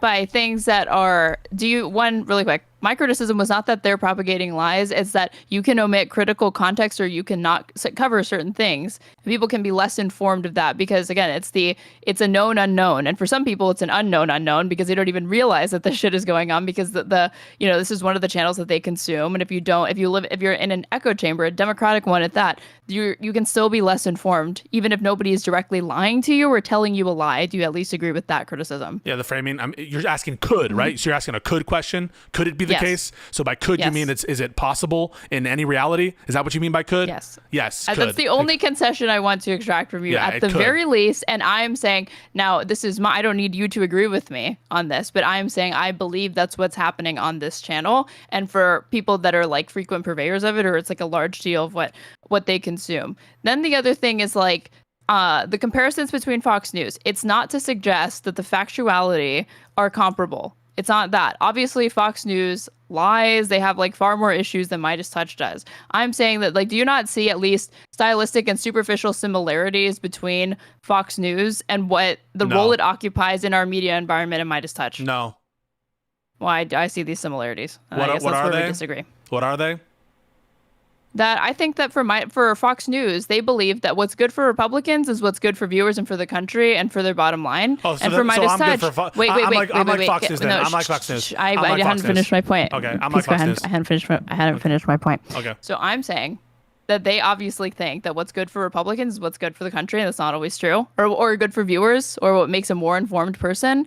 And these people think that what's good for Democrats is what's good for consumers and what's good for Americans necessarily. And that's not true. So I'm like Fox News. There's a lot of overlap there, but that's I'm not always like true. Fox News. I mean, that's basically saying they act as though like what's good for Democrats would be good for the country. You have a That's how I specialty. That's act. different. You don't market yourself as an independent news network. It's Pisco's Hour. You say, I'm a lawyer with these partisan perspectives. You make disclaimers where necessary, and you're giving your legal analysis and takes on things. If that's your comparison to Fox News, I'm just saying no one hears that, because when they say you're like Fox News for the left, what they're hearing is you distort, you misinform, you are basically not disclosing the myriad. I said distort. I said they distort. Interest. Yeah, but not distort in the sense of their framing. They're distort in the sense of both their framing in what they choose to spend their time on, but also in the sense that they like actively promote lies, like the election lies.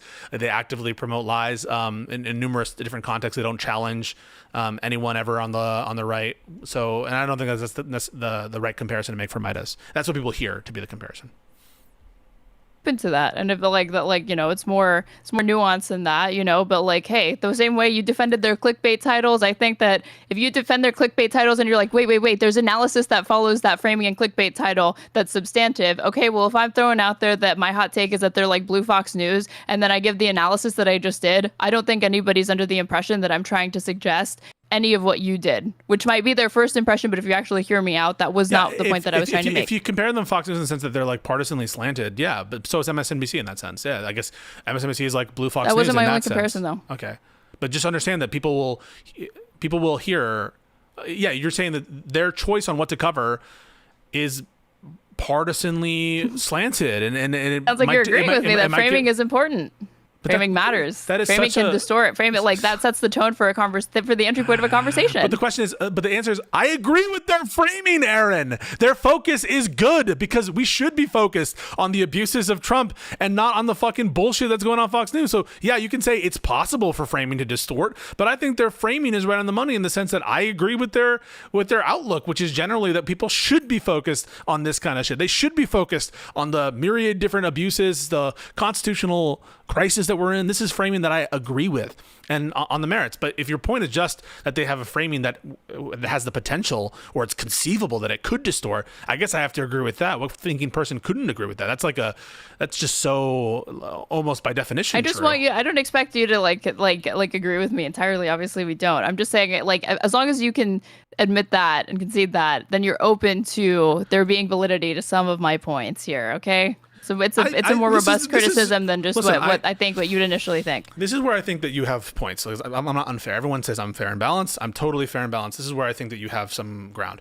I think that there was a feeling of hopium that they were presenting on some of the legal cases in the lead up to the 2024 election. I don't know that I think had largely to do with their thumbnails and some of the way they're like, oh boy, here it comes, in like a very Mueller she wrote way. You know what I'm talking about? Where like, oh, the Mueller report's going to drop every week. So they were falling into some of that stuff just based on their tone, the selection of key phrases in a way. Or that like people, the way Rachel Maddow with Russiagate shit, right? So, the way she covered it. But that I think is different. That I think is a hopium that maybe they took advantage of it from a cynical perspective. But I don't get that sense. I think that they were a little bit sort of floored at the ways in which the legal system failed in the lead up to the 2024 election vis-a-vis Trump. Yeah, but in terms of the substantive analysis there, I don't think that it suffered as a result of that framing or the hopium that was created there. I think that's a valid criticism. I think the thumbnails and stuff, I can agree but that's just the game that we're playing. Like the other day, the thumbnail and the title determine how good the video does. We put up that thumbnail of you, which is like insane communist, deluded Marxists denies like, reality or and reality heated debate or whatever. Yeah. And the video Love did it. well because we just put, and so they're playing a game for sure to maximize views but in terms of the sub, but that's a criticism. That's like polititainment. That's like WWE, right? That's not us trying to inform people. And really. Kalinske also does that. Kyle Kalinske also does that, and so does David Pakman. So does everyone. It's part of the game. So I think that there are some genuine criticisms. I think that the decision to highlight Michael Cohen, where I think that his, both as a fact witness and as a legal analyst, and when he was just like, "Hey Trump, you know what you're feeling? I felt it before. You thought like it was cringe. I didn't like that." There's some of their content that I think doesn't have the same rigor as others. Like I much prefer when Brett Meiselas or Michael Popak versus someone else, and some of their content I think is hit and miss and doesn't hit the mark as much for me. And some of the times they are engaged in this kind of like hopium fucking here's a good brain example. Democrat stuff. But you know what? I don't have that much of a problem with that. I think these are nitpicks in general. They have the right mission, the right focus, and they're fighting This is a Trump. big one. This is a big one. Yeah. Do you think Midas Touch contributed to the attitudes among Democrats surrounding Biden's cognitive health that ultimately benefited Trump? Do you think that if you watch Midas Touch, you got the impression that Biden was doing better than he was cognitively, and that the country was like, Yeah, probably. right? Okay. Well, Well, what's the point? That would be true if you watched David Pakman, Brian Tyler Cohen, Destiny. okay, but again, independent news network. They tout themselves as a news network, and I don't want the Midas Touch audience or any audience. Again, if you're going to a news network to be more informed than you were before you had interfaced with it, you need to be aware of these, like the growing concerns that were mounting from within the party and from people outside of it about Biden's ability to lead. That was not good for voters. There's this conflation though, because yes, it's true that there was some stuff that was out in the open, Aaron, in terms of Biden's cognitive health and his health in general. But don't act like this is a huge distorted influence. Like 78 to 80% of people thought that Biden was not physically competent enough to be the leader of the party or the leader of the country. This was a widespread held. Let me just finish. A widespread held belief. It wasn't like Midas was clamping down on that, or that the American people were ever like fooled in that sense from taking the view that Biden was not physically and mentally capable to do the job at that time, or at least to a certain level of degree of satisfaction. So that was not, people have this vision of Biden's cognitive health as though everyone was like thinking that he was spry and they managed to trick all these, like that wasn't the case. Now there are some discrete issues where Biden's health was obscured from the people. And that was more stuff from insiders who hid it.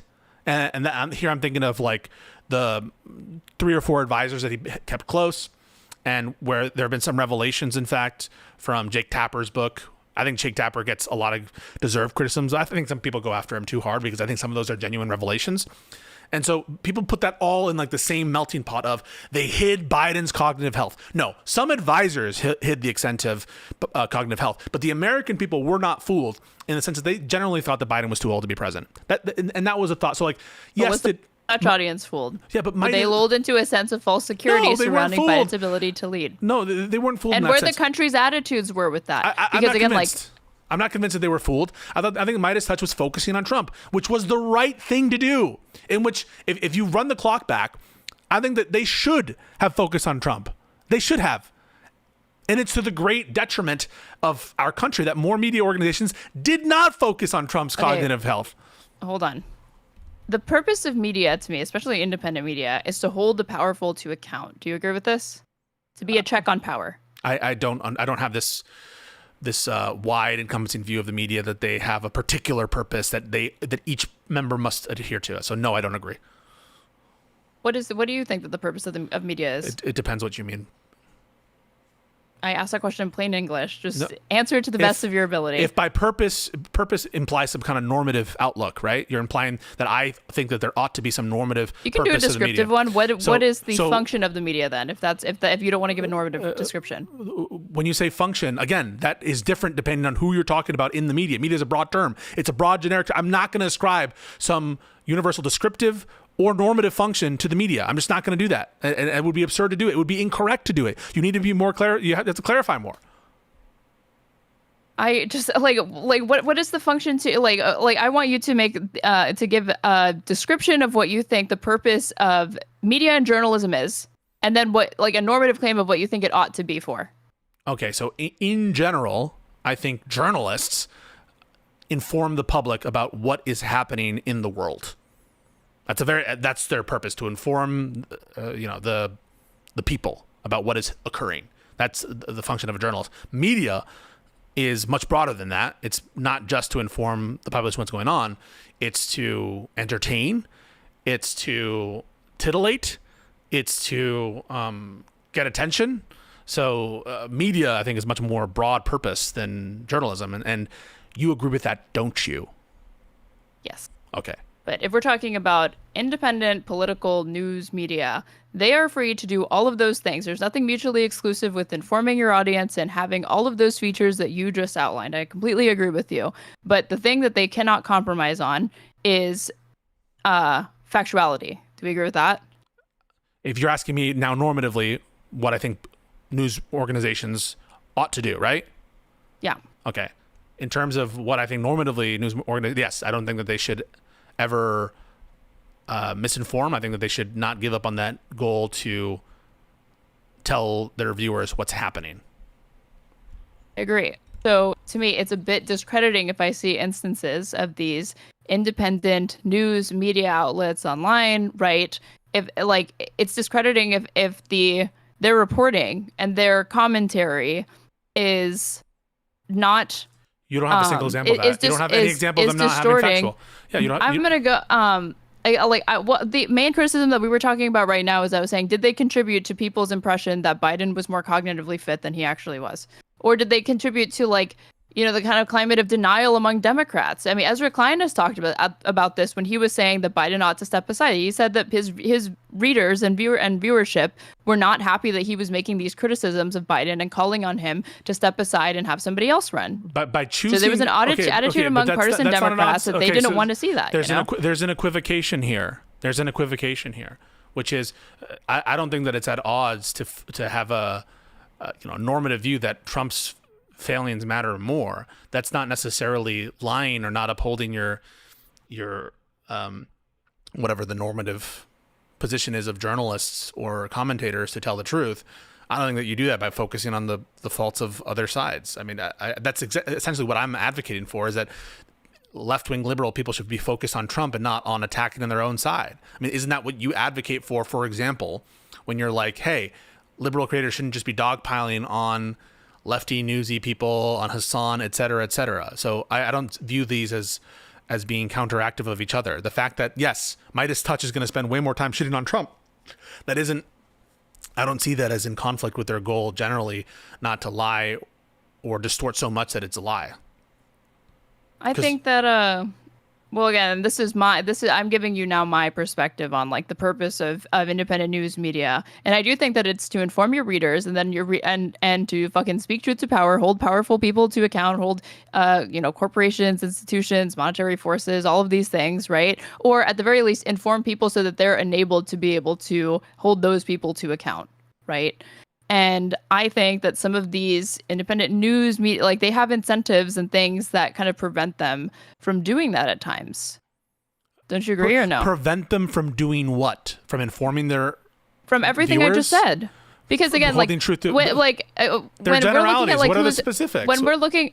Oh, we'll get into it. When we're looking at who's in power, when Joe Biden is in power, then I would expect there to be to be more coverage of Democrats and more criticisms of Democrats on their page at that point if Democrats occupy the executive branch or like Congress or Senate or whatever, and it should be proportional to that. You fundamentally don't believe with the project of having news media that comes from a particular lens that focuses on the other side. You think that project is not worth it. You think that project is somehow not legitimate. It's not legitimate to have these organizations that commentate on the news from a particular political view. I just like, where are you getting that from? That's what Hassan does. No, I think I'm not either. You're misunderstanding. I'm not communicating it well enough. It's like everything in moderation. I kind of look at this as like at Midas touch, and I think it's like dessert almost, right? Like, is it going to kill you to eat a donut? No. Is it going to but is it a good idea to eat a donut every day? Probably not. Is it a good idea to eat donuts for breakfast, lunch, dinner? Absolutely fucking not. And similarly, when I look at Midas touch, to me, it's like it should, if we're looking at a media diet as like a food pyramid, it would be somewhere closer to the top, as like it should occupy like a smaller part of your media diet as opposed to like the larger portion of it. I'm trying to get something specific out of you. Like, do you think that it's acceptable? Thank you. I think there was a kick rate. Thank you for the kick rate. Do you think that it's acceptable that we have media organizations that have a slant towards Democrats? I already answered this. So the answer is you make the comparison to the donut. I'm asking you yes or no. Do you think that's acceptable? I already said yeah. Okay. I already said yeah, but then I think that again, like I'm wanting people to be more critical, even when they're engaging with stuff. And like you actually, I think, have to work harder sometimes when you're engaging with media that you're predisposed to agree with, because you're ideologically inclined to, or you share the same partisan leanings, because you leave yourself vulnerable to blind spots. And again, these sort of unknowns that you didn't even realize. And people that like, that's what I want to encourage people to be critical of, and to always be making sure that like you're not taking it for granted. Like, hasn't there been a time where you were listening to a pundit or somebody whose voice you trusted and reporting you trusted, and they said something that was either factually wrong or they had a perspective on something that you just haven't provided an example of this. You're pointing to, I guess, the general inclination of Democratic content creators, and this is true of literally everyone on the lib left. This is true of Dave Pakman. It's true of Brian Tyler Cohen. It's true of, but arguably, certainly like New York Times pundits. Sans Ezra Klein at a certain point, not Nate Silver as well, who was calling out whatever Biden's mental decline. But the large media left ecosystem was taking the focus onto Trump and downplaying Biden's cognitive declines in light of Trump as a threat to democracy. But you haven't but that was, I think, something that is a rational response in light of Trump, right? Like that's something that makes sense that they did that, because Trump is doing what he's doing now. So yeah, the Democrats and the left-wing people, they were more focused and they were like, yeah, Biden's old, whatever, but look at what Trump is doing. But that I don't think is false. I don't think it's a lie. It's just showing a preference to prioritize the authoritarianism tendencies of Trump versus the cognitive declines of Biden. And B, it wasn't at all changing the American people's perspective on Biden's health as disqualified. Most people thought he was too old to be president. And so in no sense have you pointed to any specific reporting from Midas Touch that you think crosses the threshold into outright distortion. And what you're pointing to, I think, is like a general... I need to find it. I'm very, very curious to see what their coverage of Biden around the time that like post-debate, Americans were waking up to the fact that like, is Biden up to the like starting to have like really, really serious doubts about Biden's ability to lead and to campaign and all of that. Like, did they contribute to this sort of, climate of people kind of denying that Joe Biden's cognitive health was not the person to blame for that? The person to blame for that is Biden. That's the person to blame. He's not the only person, though. But Midas Touch and Democratic influencers were taking the fact that Biden was not a perfect candidate and they were attacking Trump. And I think that was honorable to do. And I repeat again that I would have voted for Biden if I knew he would have died the first day in office. And I want warriors out there to reflect those values, that what matters more to the presidency is the upholding of certain, I think, constitutional fidelity and other kinds of norms in favor of democracy and the law even. So these are things that matter to me more. And I think that it's fine that we have pundits like, for example, Packman, like Brian Tyler Cohen, like Midas Touch, who are unapologetically favoring those values. And yes, does that mean sometimes that they don't, accentuate all of the harms or potential faults of Democrats? Yeah, I'm okay with that.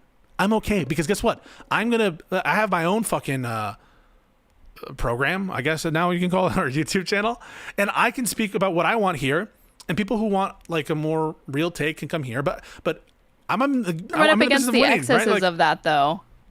What do you mean? And the you excesses have. of it? I know that you have.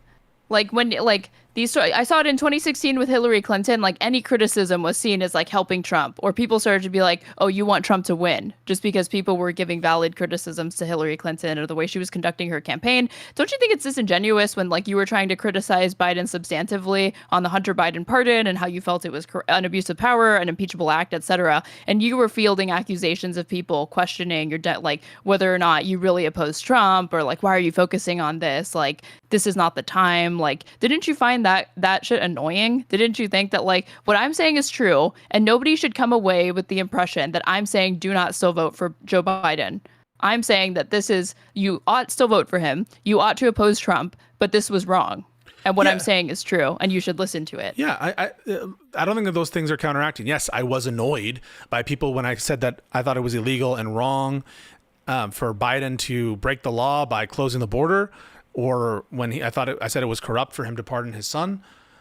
I was annoyed by people who were like undermining or calling into question my loyalty to, I don't know, I guess the Republic, or my like me trying to placate some audience or something. That was annoying, but I don't think that that's inconsistent with, in general, me being okay that not everyone takes this granular, some might say autistic, or I don't know, consistency pilled view of the media. And so, yes, I was personally annoyed, but that doesn't mean that everyone needs to be like me. I think that there's enough room in this pasture for there to be others who don't focus on those things. And if you want what I think is like the best position, you come to me. But in general, I would much rather have a world in which we have these Midas Touch networks that are pushing the pro-democracy message. And maybe, you know what?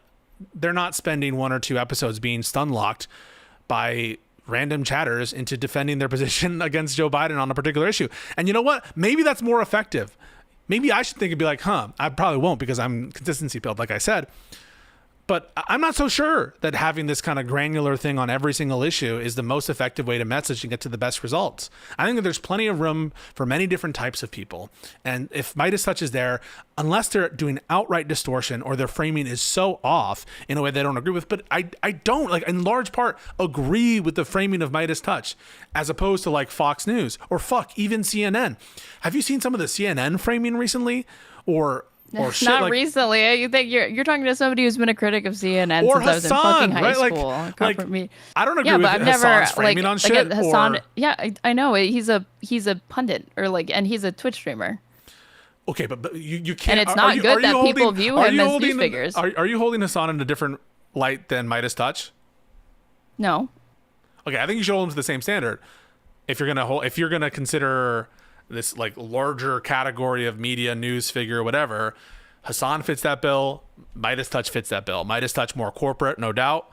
Although I don't know what the form of the organization What is. about because I didn't bring up Hassan as an example of somebody who I have plenty of criticisms for, and the way that he like but I don't have but examples. It's the same kind of sensationalist shit, right? Where like the fact that Hassan is framing Genocide Joe coverage to the degree that he is, I think that's distortive in its own way.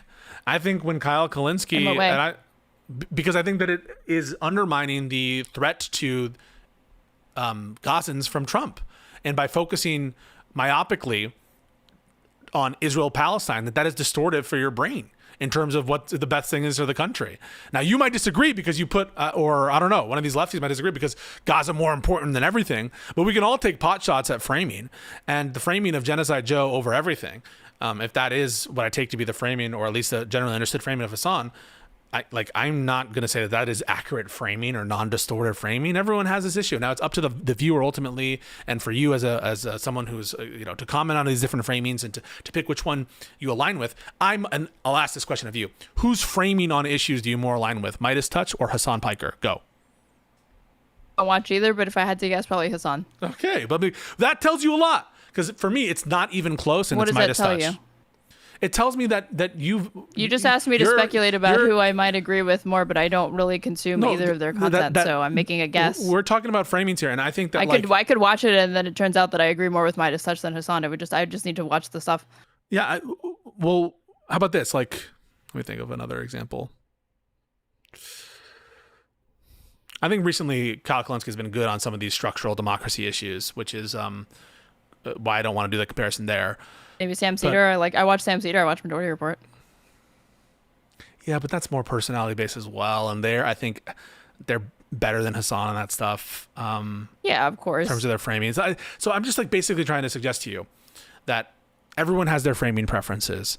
Everyone thinks that some issues should be risen to the top over others. I take issue with some of them. I take issue sometimes when Midas does one thing versus the other. I take issue certainly when sometimes with Majority Report, Hassan, all these other content creators and whatever frame something some ways. And that's, for me, fine. You can debate about that. I'm not going to say, though, that it gets to the point of Fox News style distortion unless we reach a certain threshold here. And if the frame of Midas Touch is to put the Constitution and the structure of this country firmly in view, that is a framing largely I agree with. And yeah, I'm not going to call it distortive. Do you think it's possible for something to contribute to something negative in society with almost no bad actors? And here's an example of what I'm talking about. When you have Donald Trump going on Aiden Ross's stream, when you have JD Vance going on Theo Von's stream, when you have Bibi Netanyahu going on the Nelk Boys, right? They have found a large audience that they can propagandize to, get favorable, no pushback effectively, talking to just these personalities.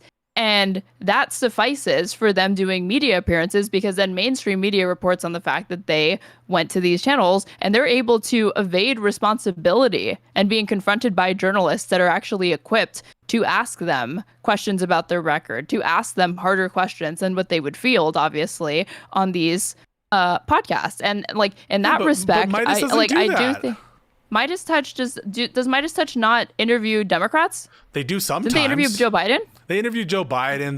That interview was a softball, no doubt. But it was at a time when Joe Biden is being attacked everywhere all the time by everyone else. And yeah, it was a softball. Whatever. Do I hate them for it? No. Some interviews are yes, they are in the tank for Joe Biden. They were in the tank for Joe Biden. No doubt about that. They supported Joe Biden. That was clear. But does it get into the point of lying or distortion? No, I think it was a softball interview, and they're not taking in that interview. It's not the role, I think, necessarily as a journalist. It's a role of a pseudo advocate, and I don't have a problem with that role at this point. Yes, there are some journalists who I expect to have a more neutral stance on it. I give a lot of these journalists a lot of shit when I think that their framing sucks, because I expect that level of independence. But Midas Touch, when he's doing that interview, he is being a surrogate, an advocate for Democrats, because his network is commentary. They're not really, they have some journalists, I think, on staff, but in general, they're commentating. And I don't have the same expectations in that interview. It's basically an opportunity for Biden to shill his fucking positions. And it's a softball. That's what it's designed as. You might have an in-principle problem with that because you're holding the Midas Touch to be Atlas holding up the Fourth Estate. I just don't see them that way. No, don't strawman me. I just don't. I think that when you have the opportunity, no matter who you are, to have an interview with the president, you're doing a disservice not only to yourself, not only to your viewers, but to your country by not forcing that head of state to address critical issues. Do you call it a genocide, Mr. President? That's what you wanted them to do. I want them why to do at you least support talk, the genocide? ask him about Gaza. Yeah. I expect him to ask him about Gaza. Because you're Gaza pilled, and that's the most important issue to you. Aren't you? No, I never said that. But that's not Midas. Where did you get that? Come on. That's not the most important issue to me. You wanted Midas Touch to ask him about Gaza. They don't do. I'm sure they don't do much Israel coverage. I wanted Midas Touch to ask him about lots of different things. Okay, I haven't seen the interview. I've only ever seen clips. But again, I think it's I don't think that there is ever a time where it's appropriate to give flattering interviews to presidents, whether they be presidents that I like or I prefer to Why? Donald Trump. So you Because think it's not the you're just not because you have this notion of a purpose behind a media organization, and it's like wild to you that you could have this hybrid organization that has political views and that is unapologetic about their political views, and the fact that they're in the tank for one of these. So that role for you, but by the way, which we're seeing more and more and more of, that role to you is by itself like immoral or distasteful. I'm sorry, but like I'm not considering. I have principles to me, and that goes against that. Yeah, that goes against my principles. Yeah, but I think that like that's incumbent upon Joe Biden to make that pitch to Democratic voters, to the American people, to people globally. That's on him. He's the president. It's not on me to aid in that or whatever. He should be able to, he's a big boy, and he should be able to field difficult questions about the choices that he made as a head of state. Ben and Brett Meiselas aren't fucking Katie Couric. Ben and Brett Meiselas aren't Anderson Cooper. They're different. They are Democratic advocates. They talk about the news. They're commentators. Now, that role to you... Advocate without compromising on your principles. and without not adhering to standards of journalism and ethics to the best that you can. I'm not saying that they're like Walter Cronkite. I'm saying that to the...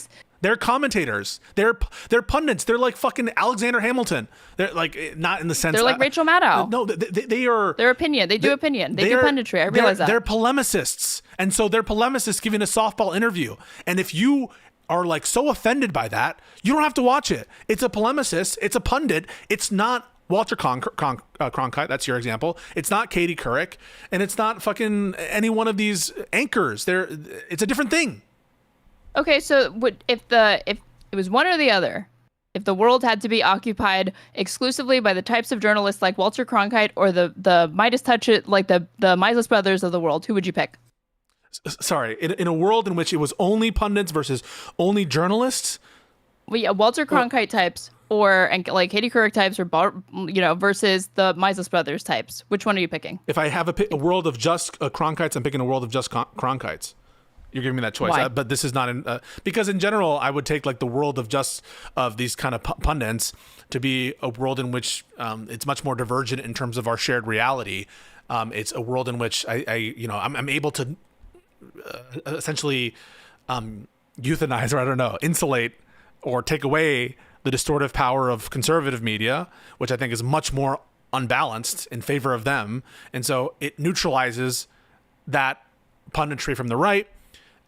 I think it contributes to a shared reality and heals a lot of the wounds, but that is not helpful to this discourse. It's not helpful that I answered the way I did there because it doesn't bring you any closer to where you want to go. You're the one who dragged these people, their names into this conversation about as a point of comparison. I never did that. No, because you think that left-wing media should adhere to the standards of journalism to a man. What do you mean to a man? To Walter Cronkite? That even like avowed polemicist, unapologetically so, that this is Midas touch, unapologetically in the tank for the Democrats. You think these people should adhere themselves to be like, I don't know, wire journalists working for Reuters for fucking CBS. To a journalist with principles and standards and ethics and closer to Cronkite than to Sean Hannity. But that's not their role. That's not what they're pretending to do. They're giving a softball interview to Biden because they're in the tank, because they're biased, because they're not pretending to be neutral. So they're not adhering to the principles of neutrality that you expect, because guess what? They're not pretending to, because their role is something else. They're something of a cheerleader and news commentator. And that's, to me, that's not healthy for democracy. That's not healthy for the world. Then you don't have to watch it. It's not like I'm not saying like, why do you keep? That's the third time you've said that. Why do you keep saying this? This is not a conversation about whether or not I need to watch it. I get to criticize it because it occupies a large part of online media and discourse. Okay, so this is my take on it with respect to that. The other thing is that no. Okay, the other thing is that the reason why we even saw the rise of opinion and punditry journalism or whatever was why. Do you know what the root cause of that was? I mean, I don't know if I can identify one root Ronald cause. Reagan. Where like I'll give you a hint. Ronald Reagan. Where do you think I'm gonna go with this? You're gonna go with I don't know, some kind of fairness rule or something. Yeah, fairness doctrine. Okay, I don't know. Got rid of the fairness doctrine, and then from there, you started to see the embrace of corporate media. They started to expand their role, opinion journalism over substantive, straight reporting journalism. And that was not good. And now that's the media environment that we're operating in. And so I realized that like the Midas touch, but like, you know, when that's what you're existing in, they are trying to be a counterbalance to. That's pre-internet age. I'm not sure. What's your point? If you're going to blame Reagan for this, it seems like, you know, this is. I'm saying that's the origin of it. That's where it starts. This kind of. That's where you started to see the expansion of opinion journalism. Okay, we were gonna get it with the internet no matter what. Any asshole with a fucking phone now can call themselves a media commentator or journalist or whatever. So whether or not its origins to me are less interesting than the ought now. You're basically suggesting the Democrats should unilaterally just stop doing this kind of shit. That the left-wing media should just have this kind of asymmetry where all of the media that is generally left-wing should be super principled in upholding the journalistic standards, even when they don't claim to be neutral journalists. That to me is a wild, like, why would you think that? Why is that good? You can be open with your partisanship and still not compromise on principles. You realize that, right? Those are not mutually exclusive. It is possible for you to be honest about the fact that I am a proud, open, partisan Democrat. I have a perspective and it leans left. It's liberal, okay? All of that. You can put all of those cards on the table, and you can still conduct an interview with Joe Biden where you make him field difficult questions. And you should want that as a Democrat because he works for you. Listen, I'm fine. I want people to ask hard questions of Joe Biden. I want to say Joe Biden got a ton of negative press and a ton of hard questions his way. So I don't think he lacked for hard questions. In general, I think that Biden comported himself not well in a lot of these situations. And I think that he had this adversarial relationship with the media that wasn't justified. And sometimes he would lash out, I'm going to say in a Trumpian fashion, not to say it's equal, but just like he had so I didn't love Biden's reactions and relationship with the media a lot of times. But part of that is based because the media fucking had a hard on for him in so many different instances. But I just want to like step back a little bit there. Are you willing and ready to condemn Hassan for his interview of that Houthi adjacent kid or whatever that was? Seen it, so I can't condemn something that I haven't my seen. God! Like, you know, like when Hassan has, if I saw it, I might. If Hassan's hanging out with Zoran Mamdani, and you know, I defended Hassan on the global entry thing. I think that people are going too far in certain respects in what they're doing. But like, this is the kind of shit that when lefties hang out with their government officials, no one's like, oh yeah, like, Kyle, why aren't you being more rude to Bernie or like fucking Cenk Uygur? Why, like, this is not a standard that it's upheld on left-wing media. Left-wing media, thing. The left-wing media that is truly left, they give fucking hand jobs to their preferred candidates. And guess what? Because they are in the tank for those lefty candidates. And you think I wouldn't make the same criticisms for those people? I'm not sure if you would or not. Was that the point of the Hassan condemnation? I would. Okay, it's called being principled. It's saying Hassan is not a journalist. I'm not expecting that level of neutral standards for them. And I know they're in the tank. And me as the watcher going into it, I know that. I know that when Crystal Ball, I consider Crystal Ball to be much more of a journalist than of so I expect for her. And I probably would criticize to the extent that she's giving softball interviews to lefty people and not being more questioning about them. I would criticize that because I think I see her more in that role as a journalist. But when Ben Meiseles, when they're putting their obvious pundit hat on, when they're putting their obvious polemicist hat on, and maybe sometimes the merging of those two can be confusing to the audience, I really don't see a problem with it. But your prescription, which seems to be unilateral disarmament from left-wing media, that is untenable. We can't have that. And it can't be that we have this ecosystem. You don't trade your principles to get access to these people. And I do wonder that if Midas Touch were slightly more critical of Democrats, if Biden would have been willing to sit down with them for one of his final interviews as president. I'm serious. And that's not good Probably not. for Midas Touch. Probably that's not good for Joe Biden. That's pathetic then. That really is pathetic, and he was hiding from the public then. He's hiding from accountability. We know. Okay? Wait. And even though I prefer him to Trump, I don't like that. Wait, no. I'm really uncomfortable by I just that. told you I don't like that either. But what you're saying is the whole notion of these kinds of punditry class that is somehow illegitimate. You should just accept that the Democrats are going to have theirs, the right wing are going to have theirs. That's the world we live in. And should I accept that? Why can't I push for anything beyond that? Why do you have these such narrow confines for, what, like, that is the way that it is, but we're talking also about what it ought to be. Yeah, what ought we push for? Yeah, and I don't think that I think it's possible to push for something better. The First Amendment, from a legal sense, you're never going to get these right wingers to stop doing their bullshit punditry, framing garbage softballs. Yes, So I they're realize fucking that with the First Amendment, Okay. people can lie. Yes, correct. And so in that context in which there is no viable path to push the opposition, this fascist opposition, to embrace the tactics of responsible Walter Cronkite-esque journalism, in that context, it's a war of an existential caliber. And in that caliber, for lefties, not even to lie, to just engage in punditry and polemics in a context in which there are neutral journalists. They still exist. In that, it's much better to have a world in which both sides have their pundits and polemicists, and there's still those independent journalists, as opposed to a system in which literally everyone is arrayed against the Democratic candidate. That's the worst of all possible worlds. I don't want to live there.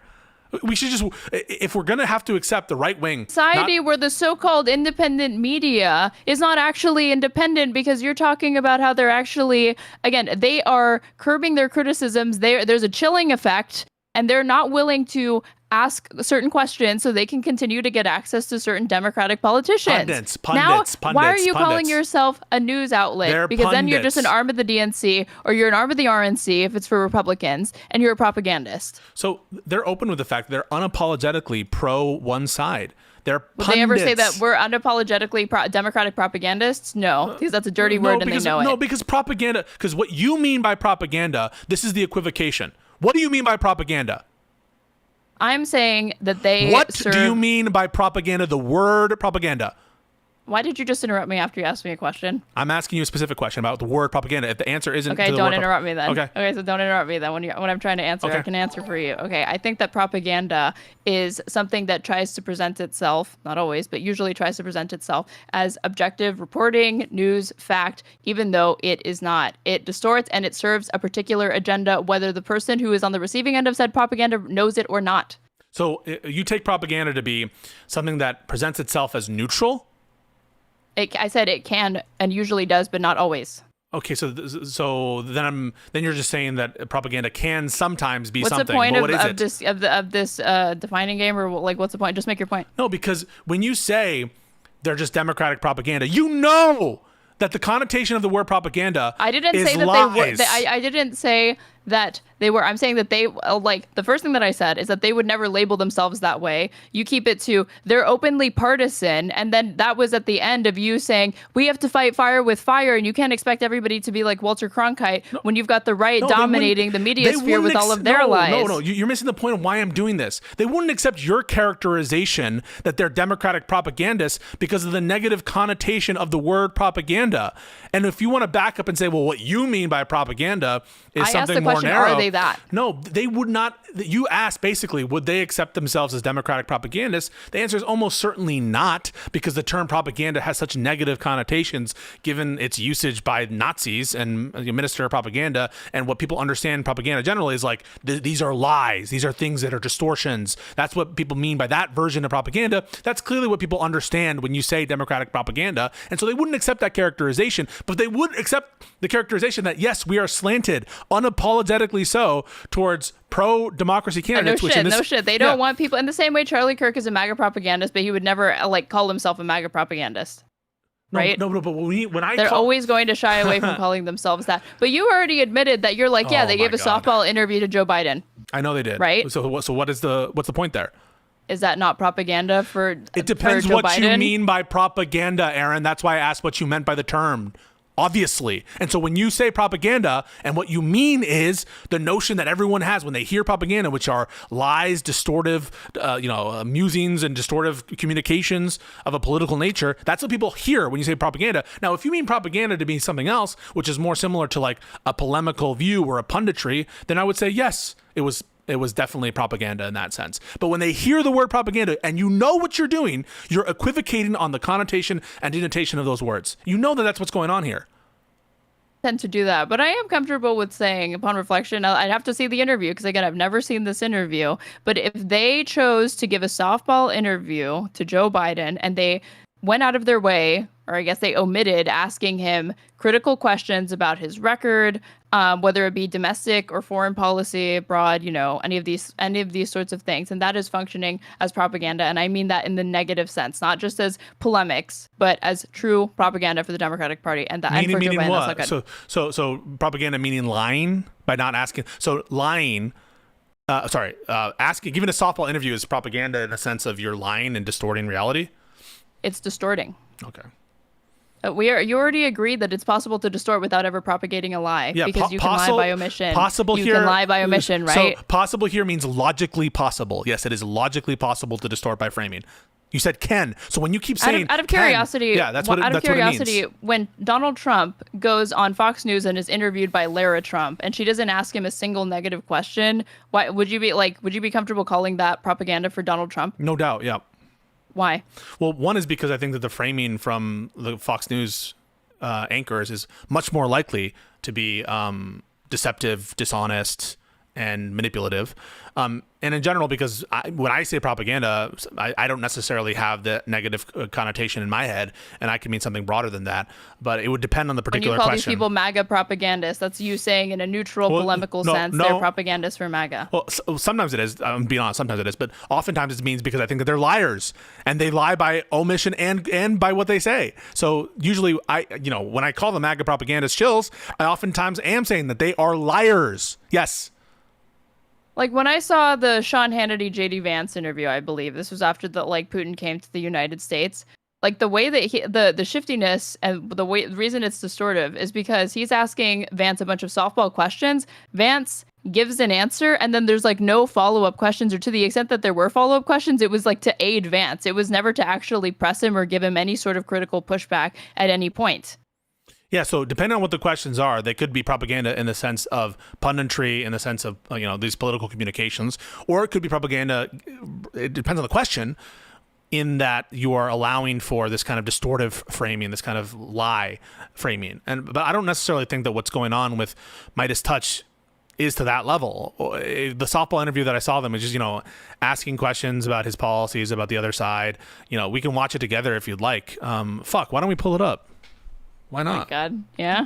Yeah, do it. Since because it's old. This entire episode has now become about Midas Touch, and let's pull it up. Fuck it. Really quick, the reason why I was looking at this is because there's different, Charlie Kirk. I don't know. Did you see the memorial? I saw political rally. I saw certain of the speeches. Yeah, the fucking pyrotechnics as fucking Erica Kirk came up. Yeah, a big thing. Look, there's even a picture of it here. A big thing that a common theme was Charlie Kirk had a mission, and it was to talk about talk and spread the word of Jesus Christ. Okay. And that obviously influenced his politics. But when I thought Charlie Kirk, I thought MAGA propagandist first and foremost, partisan hack. And then all of that, I was it's informed by that, but I don't know to what extent his platform really dedicated a lot of time to that. But it seems like it really did. And I'm not an avid viewer of Charlie Kirk to the extent that I was engaging with him. It was when he was propagating outright lies or running cover for Trump or something like that. But in between the videos, somewhere here, again, God's design for marriage is awesome. Submit. Fucking cringe as shit. Okay, but in between Charlie Kirk talking shit about Democrats or dunking on liberal college students, he took time to put out videos that netted him less views, but they were important for him to incorporate because the whole point of his platform. I'm not saying that they don't do that. Yeah. Or when I was doing an overview of their content, I'm sure that you can find something, but I didn't see it as frequently as this. So Midas Touch goes out of their way to get into the weeds of legal narrow issues that I have to imagine on net will often lose them viewers. They will go line by line on a filing, and because it's important to do. And so I respect them for that. I don't think that all they do is sensationalism. And this is someone who, I really think that some of the commentators they bring on are quality. When they have these interviews with Mark Elias, when they have these interviews, when Michael Popak is bringing up his people, I think that oftentimes the content is very informative and substantive as well. And so I really respect the content I've seen, what they do. And I do, especially on Twitter as well. The clipping is sick, and they're constantly reposting other Democratic influencers. They're constantly signal boosting people who I think people should get a chance of. So I think that they're doing good things, and they're not being they're not being bad actors here. I don't find them lying. And if I did, I would call them out for that. But yeah, go to the exclusive interview. I think it's a softball. Yeah. Really quick, we will watch this because we've talked about all of this before on this podcast, and it was about the Nelk Boys interviewing Bibi Netanyahu. What's your issue with that? Well, in the Nelk Boys interviewing Bibi Netanyahu, I think that Bibi Netanyahu is like a horrible person, and B, there's a minimum level of intelligence of this guy, these guys, whatever, the Nelk Boys, such that they're going to be able to, Bibi's going to be able to spout off harmful narratives to a mass of people. Joe Biden ain't going to do that shit because he's Joe Biden. It just comes down to preference like that. Why? Okay. Why have that be the standard? Because then by their own standard, they're not doing anything harmful because they think Bibi Netanyahu's a good guy. You're acting and like he's doing good things. So them not bringing up the hard questions, that's good. I have more of an issue of people who I take to be harmful propagandists. Don't you agree? Does it make sense that I would take more of an issue? Yeah, but not on that basis. Not on that basis. I wouldn't have it like I don't have to have a value neutral view of my pundits. I can have a value laden view of my pundits. Now, for journalists who are pretending to be, that's not what I was asking or getting at. You didn't understand if that's what you thought I was saying. You're saying that I should apply the same standard of an interview of Bibi Netanyahu than I do of an interview by a pundit of Joe Biden. Is that right? That's what you're suggesting, that I should have the same standard? Yes, correct. No, but why? Because they're heads of state. Because they are political leaders and they make decisions that impact everybody. Yeah, so I'm going to, just like, for example, I'm going to be more okay with a softball interview of Zoran Mamdani than I am over a softball interview of Donald Trump. Why do you think that is, of a pundit? Because you happen to like Zoran Mamdani.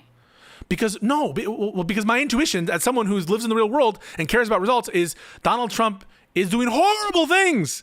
And so, yes, if I have a pundit, again, not a journalist, a pundit interview, I don't have to, and I don't think it's good to have a value neutral approach on how they should interact with other prominent political figures. My values are going to inform how I perceive one interview versus the other. And the truth is, everyone acknowledges this. If we brought off like Adolf Hitler, and all right, if we were able to get into Adolf Hitler or to bring over some fucking other guy like Vladimir Putin, and you have a pundit like it's David possible to Pakman. Propagate more harm with that. Yeah, yes, okay. So but your argument was like it's different because it's Biden and Biden's a good person. Grant that. And I like Biden. That's a great argument. No. Grant that. Don't just say, yeah, I understand some people might have more capacity for harm. Actually, listen to what I'm saying. So, yes, I would criticize more a pundit softball interview of someone like Putin than a pundit softball interview of Tim Walz. Would you also? But the way that you solve that is by having everybody. Question. I just said yes, motherfucker. Oh, sorry, the first word doesn't register when you talk, so I didn't hear yes. Yep. Okay, I said yes. Okay. And the way that you solve the issues in both instances is by demanding the people conducting these interviews hold themselves to basic journalism standards and ethics. That's how you solve it across the board. Not if they're not journalists. Make certain exceptions for people, but they are functioning as journalists. Like, that's the thing. The Nelk Boys don't get a pass but we're not journalists. It's like, that means you got to work 10 times harder to be responsible with what the fuck you're doing.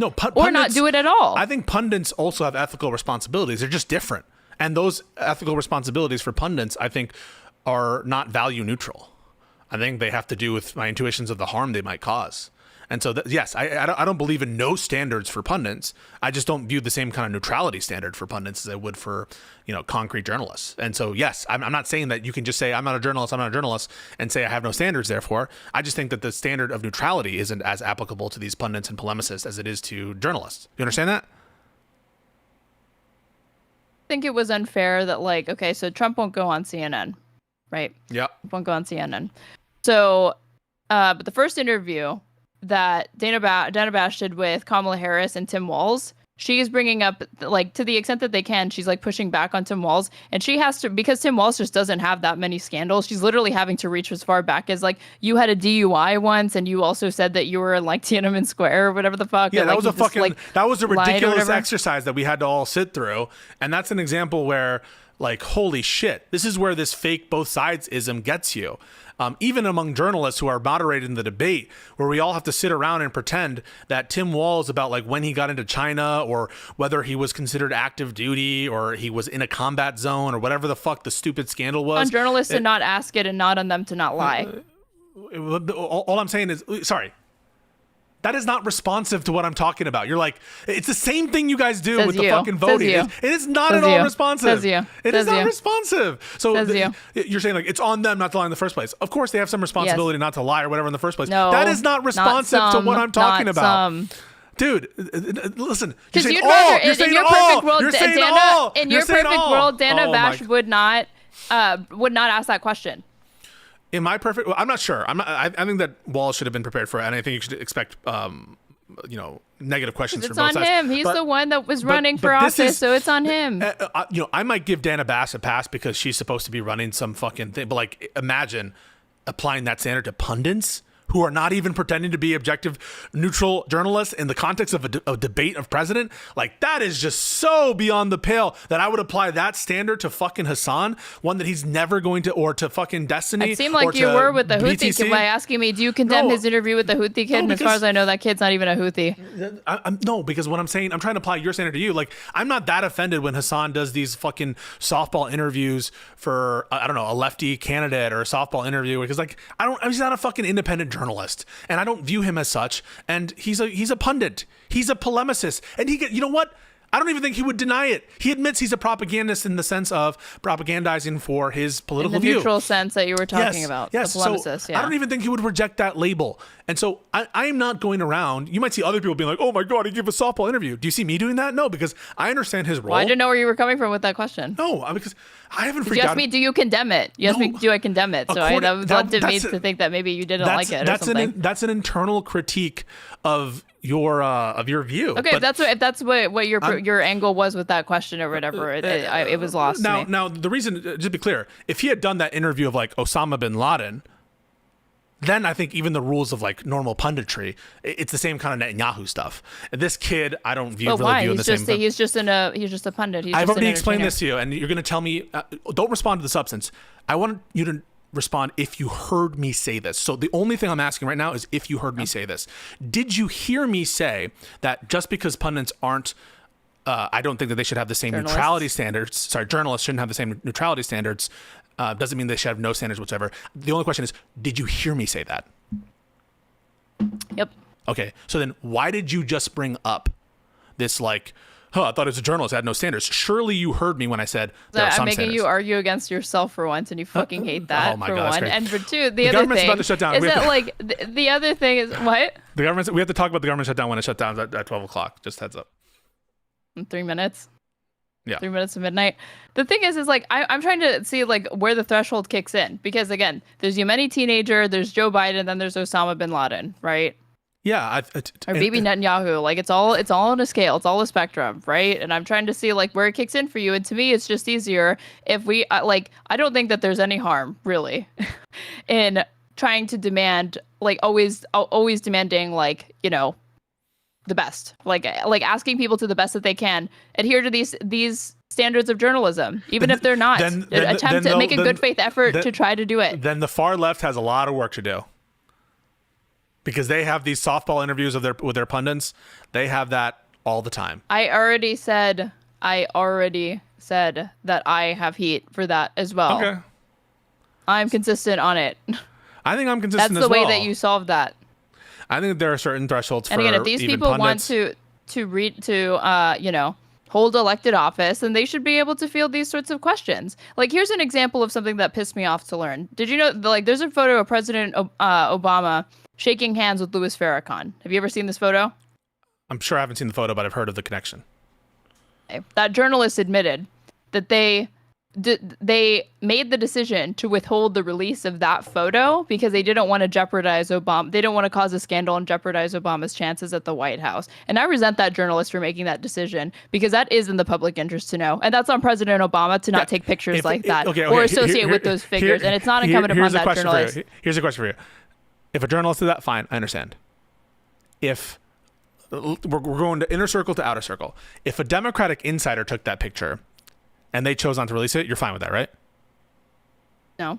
No, you're not? No. That's a public interest that he's associating with Louis Farrakhan. So even like the Democrats have possession. I wouldn't expect them to do it. I wouldn't expect them to do it wild. because they have their own interests. But that's wrong that they didn't do that. You're like, you have a moral obligation to release everything embarrassing about your candidate. Not necessarily. If it's a public interest. You said everything embarrassing is so fucking broad. That could mean, like, is it incumbent upon a staffer to disclose that the candidate had fucking diarrhea? No. You know, that's something embarrassing or whatever. Is it incumbent upon them to disclose that their candidate was affiliating with notorious anti-Semite? I think that's a public interest, yeah. Okay, understand that that is a standard of disclosure that I am not going to advocate that Democrats adhere to. I'm sorry. What about Republicans? Neither. No?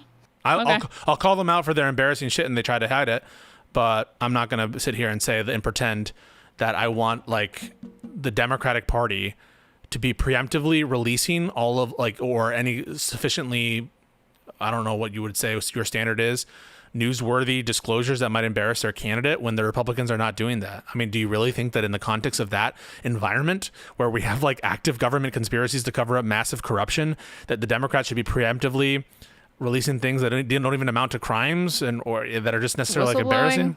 That is a wild. You ever heard of whistleblowing? I have heard of whistleblowing, yes. Okay, well, I see it a lot like that. And it really should make you question your allegiance or support to a candidate if you find skeletons like that in their closet. But you're not talking about some criminality or some rape or something. You're talking about a picture with Louis Farrakhan. You don't think that's a public interest? What about a blackface picture of Trump if he was in blackface? Do you think that a photo of President Obama shaking hands with Louis Farrakhan is a public interest? That's in public interest. Basically, anything the president does is a public interest, and so that's a very, very, he was very, a candidate at the time. The leading presidential candidate. Yes, the leading presidential candidate. That's a public interest. Like anything they do is that. So I would do you condemn that's that a very, journalist very, making very, the very low choice standard. to not release that? Depends what their role is. If they're an independent journalist and it's done specifically to help one candidate versus the other, I would say that that's wrong to do. You should have released it because you're an independent journalist. But because I think it is potentially newsworthy or whatever. But again, I just want to be very, very clear. I'm not saying I'm against whistleblowing of all kinds, but what we're talking about here is a handshake, and your standard is like anything newsworthy or anything that's in the public interest, you should release. My standard is higher for that. It needs to allege some kind of corrupt, improper conduct or some kind of criminal conduct. That if we're going to talk about, if you release it and you can release it, and that doesn't necessarily mean it's going to gain traction, but there's still disclosure and transparency. Okay. Like if it's something of public interest, I think that the media environment that we existed and the architecture surrounding corporate media will elevate the stories that are really of notable public interest, and it would go viral. And then the ones that are, like somebody felt it was, I need to release this embarrassing thing about an extramarital affair, and then it doesn't really get picked up, then it's not, like voters decided that wasn't really newsworthy. So can we agree on one thing? Maybe that's the ideal. Can we agree that Democrats should not adhere to that standard until there's an agreement by both sides to do the same kind of disclosures? No, we can't agree to that. Okay. I think that's the difference is that, again, these people, they're politicians. They work for us. They work for they need to earn their role in it. And I don't think that excuses any bad behavior, because you can always point to Republicans and do whataboutism and excuse bad behavior on your side by pointing to the other side and say, but they do it. That's not an excuse. Donald Trump being worse on Gaza does not excuse Joe Biden's complicity in this genocide, as an example.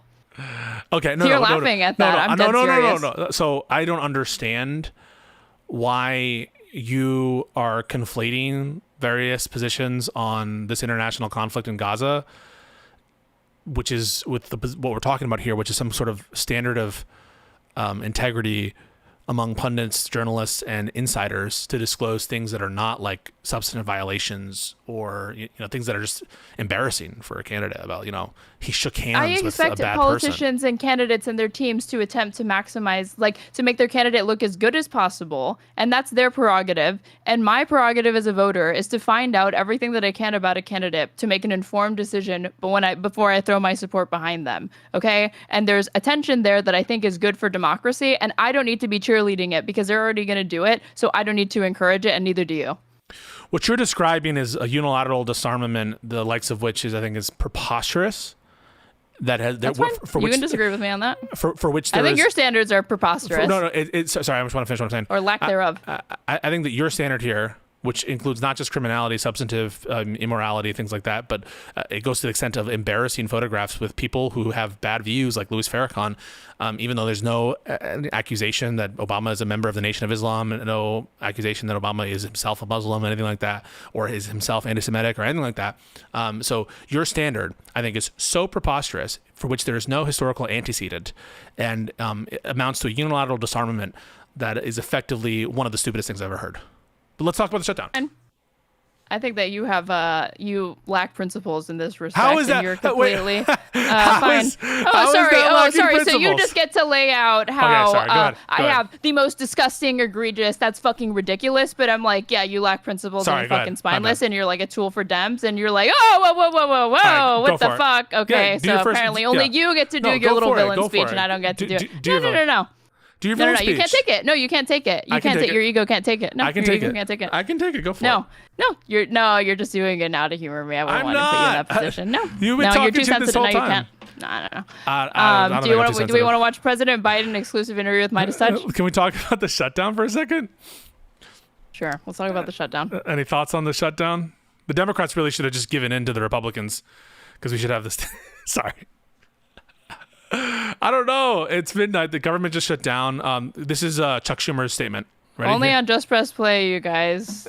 Top peak comedy from Pisco over here. That was Here- so funny. Here you go. We're all dying laughing. Here's the Schumer statement. Where's Casey? We're not bringing in Casey. Says you. That's what you think. Wait, can you just click I'm on gonna the share. Schumer? I'm gonna share. Yeah.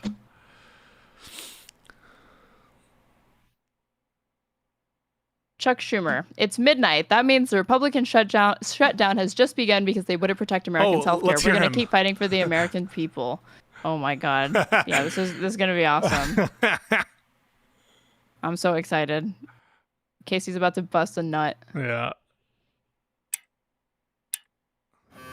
It's midnight. The Republican shutdown has just begun because Republicans wouldn't protect America's health care. We are going to keep fighting for the American people.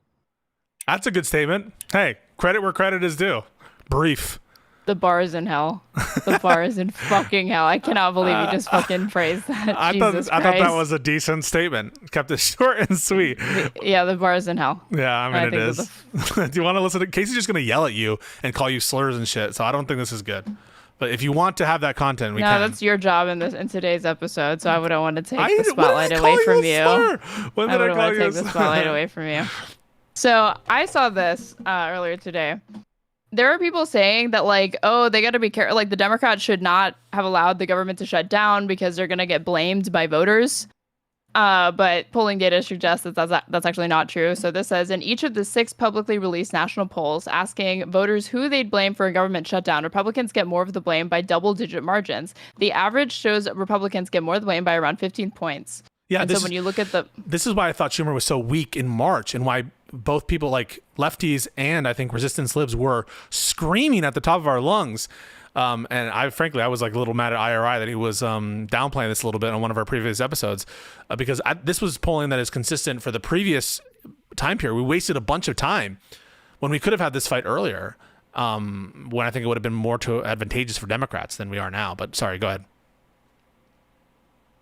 Well, just that like there's like it is just wrong to say that like, oh, that like the Democrats should not try to exert any pressure in this moment because they're going to take hits from voters and they're going to be held like they're going to be blamed for this, whether it's fair or not or whatever. It's like not true. It's not supported by data. Democrats should actually be more aggressive with this and fight for more concessions before they just hand over their votes to Republicans. And so, you know, I totally agree. And they just need to fucking put the, you know, to the extent that they're in front of cameras and they're able to communicate this message to media, yeah, I think they have to do better than what Chuck Schumer was doing.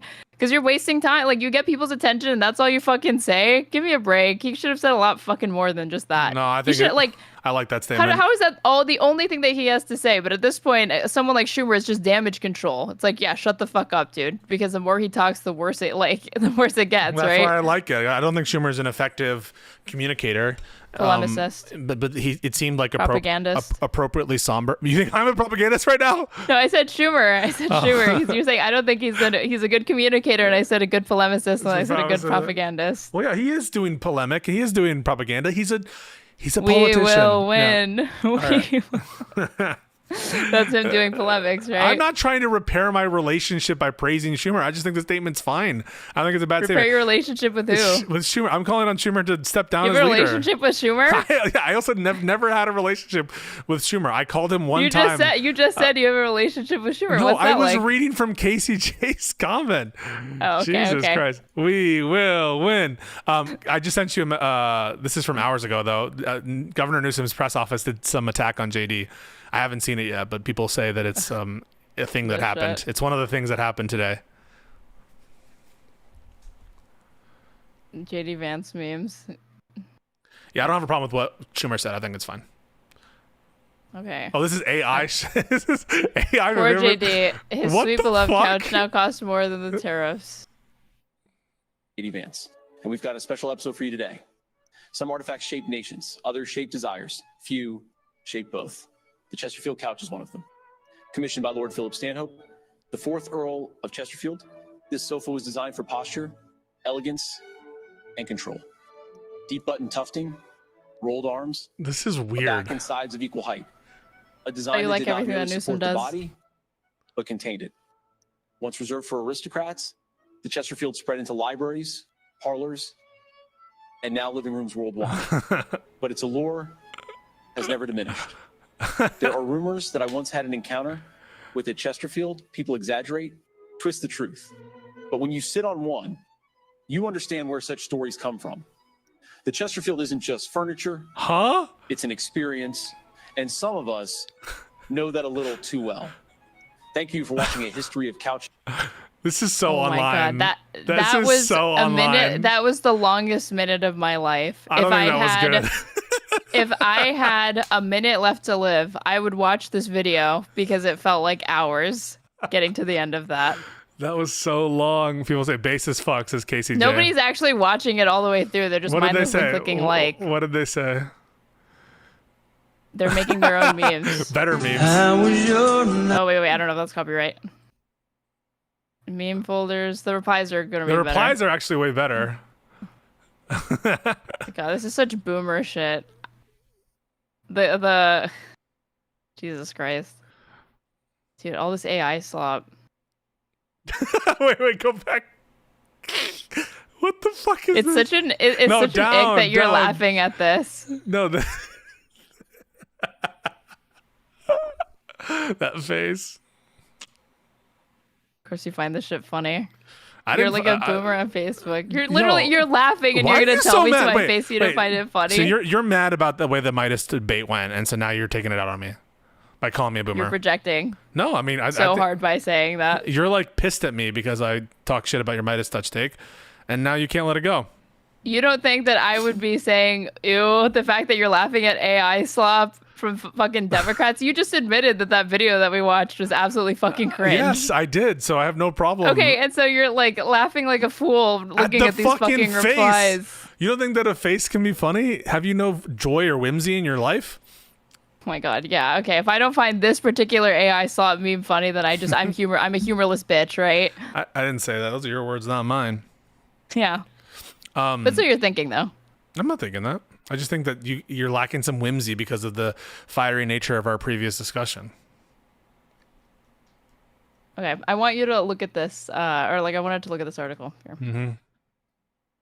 So somebody was like, I think that this is actually really good, interesting framing to be like introducing the government shutdown and like how people ought to talk about it. The government's been shut down for months. Today is the day we stop pretending that it's not. This is by David Dan. Talks at the White House on Monday aimed at preventing a government shutdown left both sides far apart on a deal. Earlier in the day, reports emerged that Senate Minority Leader Chuck Schumer would consider a 10-day extension of government funding if Trump agreed to negotiate on enhanced Affordable Care Act subsidies that expire at the end of the year. Reaction to this was swift. You don't pick a fight and then run away, said Emma Lydon, managing director of P Street, the government relations arm of the Progressive Change Campaign Committee. Within a couple of hours, Schumer told reporters that he would not back a short-term funding agreement under any circumstances. But one bigger problem with the conversation around government funding with less than 24 hours to the deadline is the nature of the fight being picked. The negotiations and debates are operating under the premise that appropriations to federal agencies are flowing today and will stop flowing tomorrow, and that this is something political leaders want to avoid. It's hard to uncover any evidence that this is truly the case. The Supreme Court's latest ruling definitively allows the Trump administration to cancel whatever funding they disfavor within 45 days at the end of the appropriation, without any approval from Congress. The administration now has power, formalized by the court in a sleight-of-hand move by claiming nobody has standing to sue, to cut whatever they want out of the budget at a time when they are pressuring Congress to send them a budget. So Yes. just initial thoughts on this. Yeah, Do you so- think that this is like the way that people should go about thinking about like this government shutdown, that like the Trump administration really has been obstructing the like funding and flow of all of it, like that really should be brought to people's attention first and foremost, and not just saying like, oh yeah, this is starting now at midnight. I think that there's somewhat of a point here. I think it's an oversimplification of the appropriation issue with the Supreme Court.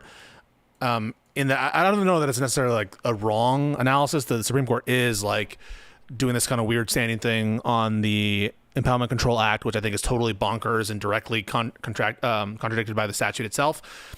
But what really matters about why this is different, and it is true, the tenor of the piece, which is saying that like the Trump administration is obstructioning the function of government in many different ways, in myriad ways, including funding provisions.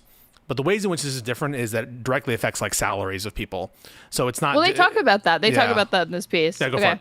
So that Supreme Court ruling involved $4 billion in foreign aid funding that the admin semi-formally tried to rescind. It doesn't include the $410 billion that the White House has simply withheld from programs across the country. That represents close to half of all outlays in the fiscal year 2025 non-defense discretionary budget, which have simply vanished, perhaps permanently, after the last day of the fiscal year, which is today. The Office of Management and Budget, as Representative Rosa DeLauro, a Democrat from Connecticut, Yeah. has explained, has offered no explanation of how money is being spent or where withheld spending is So going. could you pause? So like usually there was a law that was passed by Congress to like get more clarity on how the executive is spending money, and they've been and the Supreme Court has been like helping them evade that responsibility as well. So it's all fucked. but What's yeah. the argument that they don't need to disclose that to Congress? Yeah, it's basically that fuck, if I remember correct. Is it a security thing? I'm not actually, as I sit here, I'm not remembering. I don't even know if there was reasoning. That's one of the big problems, Aaron, is that these are all done on the shadow docket, where very often the court is not actually saying its reasoning. And why I think that this is political is specifically because I think that if the Biden administration were to do this kind of shit, they would put a stop to it right away. And they're not like holding themselves to some coherent legal framework when they're issuing these shadow docket rulings in the middle of the night, not even following the analysis for these emergency stays. And so, as I said here, I'm not remembering if they gave any reasoning for the specific like rationale behind how the government is spending its money. But yeah, that is true what they're saying.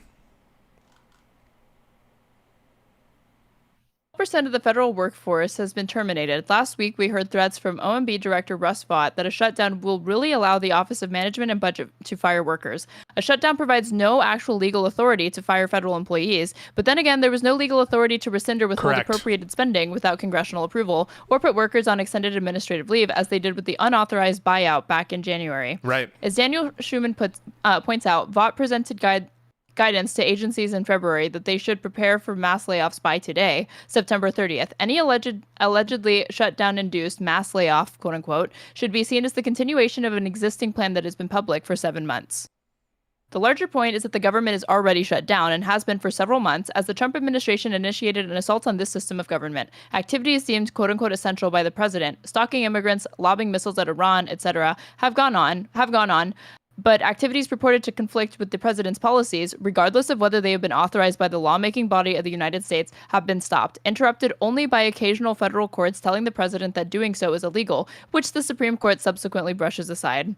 And this is, I think, the most critical point that I wish Democrats would prioritize communicating to the base right now, Yeah. which is that, like, again, this is not new. This is not barely happening. This is, like, again, a continuation of, Trump's assault on the administrative state. And you say, like, tie it back to, like, Doge, I think that's an example that more Americans are going to be able to have a point of reference for understanding the ways that the Trump administration is flagrantly, they don't have the authority to be fucking around with congressionally allocated funds in the way that they were. That's why I think the March opportunity was so great, because Doge was fucking around, and there was a target there. There was like a villain that was directly obstructing the function of government in a visible, flamboyant way, and now it's done a little bit more under wraps effectively, and a little bit with the imprimatur of the Supreme Court giving these kind of like bullshit shadow docket zero legal reasoning decisions. And so that's why I think the March timeline was because the enemy was right there, and there was an opportunity that was missed to take on Doge. So I agree with your intuition there. And I think it's something also, by the way, Ezra has said before, that Doge was like a missed opportunity, although I think given I think he was initially in favor of what Schumer did. So it just goes to show you, sometimes Ezra makes good points, but his ultimate, what's that? He flipped, and he eventually said that, like, the shutdown was necessary for them to exert pressure and not just, cede everything to the right with how they wanted to, do this budget. Yeah. The shutdown can certainly be used rhetorically to justify more firings, but they're just the same firings with a different rationale. Right, yeah. One that is no more legal or legitimate than before. Of course, quote unquote, legal and legitimate are loaded words given the rubber stampers at the Supreme Court. Unfortunately, a shutdown seems very likely because nobody, not even my Republican colleagues, can trust Donald Trump. Senator Ron Wyden, a Democrat of Oregon, told The Prospect, so far Republicans refuse to sit down and have an honest negotiation. Well, that's also a problem, by the way, with the negotiation itself, is that if the Trump administration is willing to fuck with the appropriation process itself and the funding of appropriations and the sending of money, then how can the government be held to account on whatever deal they do reach? So it's a problem that rears its head both in the sort of the presence of democratic cooperation and the absence of it. The difference, though, is a shutdown forces the issue because at the very minimum, it affects people's payroll. So that's why I think it's so effective. The individuals most knowledgeable about the slow motion shutdown and most forthright about what Democrats should do in the face of it are the workers living through it. On Monday, 30,000 federal workers told House and Senate Democratic leaders that they'd rather miss out on their paychecks than see Trump further erode federal programs. In a letter delivered Monday morning and coordinated by the Federal Unionist Network, or FUN, workers implored Schumer and Representative Hakeem Jeffries, the House Democratic leader, to, quote, reject any bad deal in the name of protecting federal employees, and said fighting Trump's consolidation of power is paramount, even if that means shutting down the government. A government shutdown is never plan A. Federal workers and the communities we serve will face severe hardship, but federal workers will willingly forego paychecks in the hopes of preserving the programs we have devoted our lives to administering, workers said in the letter, which is a crazy amount of integrity, and it's so fucking bothersome to me that, again, like, this is not being like to the extent that Schumer and Jeffries have been in front of camera, to the extent that they're posting videos, like, they should be drawing attention to and elevating these voices and these people within the government saying, we are willing to do this to oppose the shit that Donald Trump is trying to do to gut these programs. It's one of the worst things that the administration has done is gut the bureaucracy in certain areas and have, like, eviscerated the equivalent of thousands of years of, like, institutional knowledge of people who understand these systems, who have these kind of, like, little soft skills, and have basically gutted so many aspects of our bureaucracy. We'll never be able to recover the damage done in that respect. Like a member of the Department of Education who knew her way around this, right? Like think about all the little things. What happens to your business when you have to rehire a bunch of people? Those soft skills, those cultural knowledge, cultural cohesion that has been lost by the gutting and attack and assault on federal employees. It's disgusting. And like, even if they repopulated all of these agencies with a bunch of fresh Harvard business grads whatever, like you're saying, there is an invaluable base of knowledge that an employee who's been with an agency for 30 plus years and has seen through different administrations, like, having to field, particular issues or, like, encountered certain things that you just can't compare to, being trained or being educated, that, like, to that, on hand, like, on the job experience, like, there's no replacing that.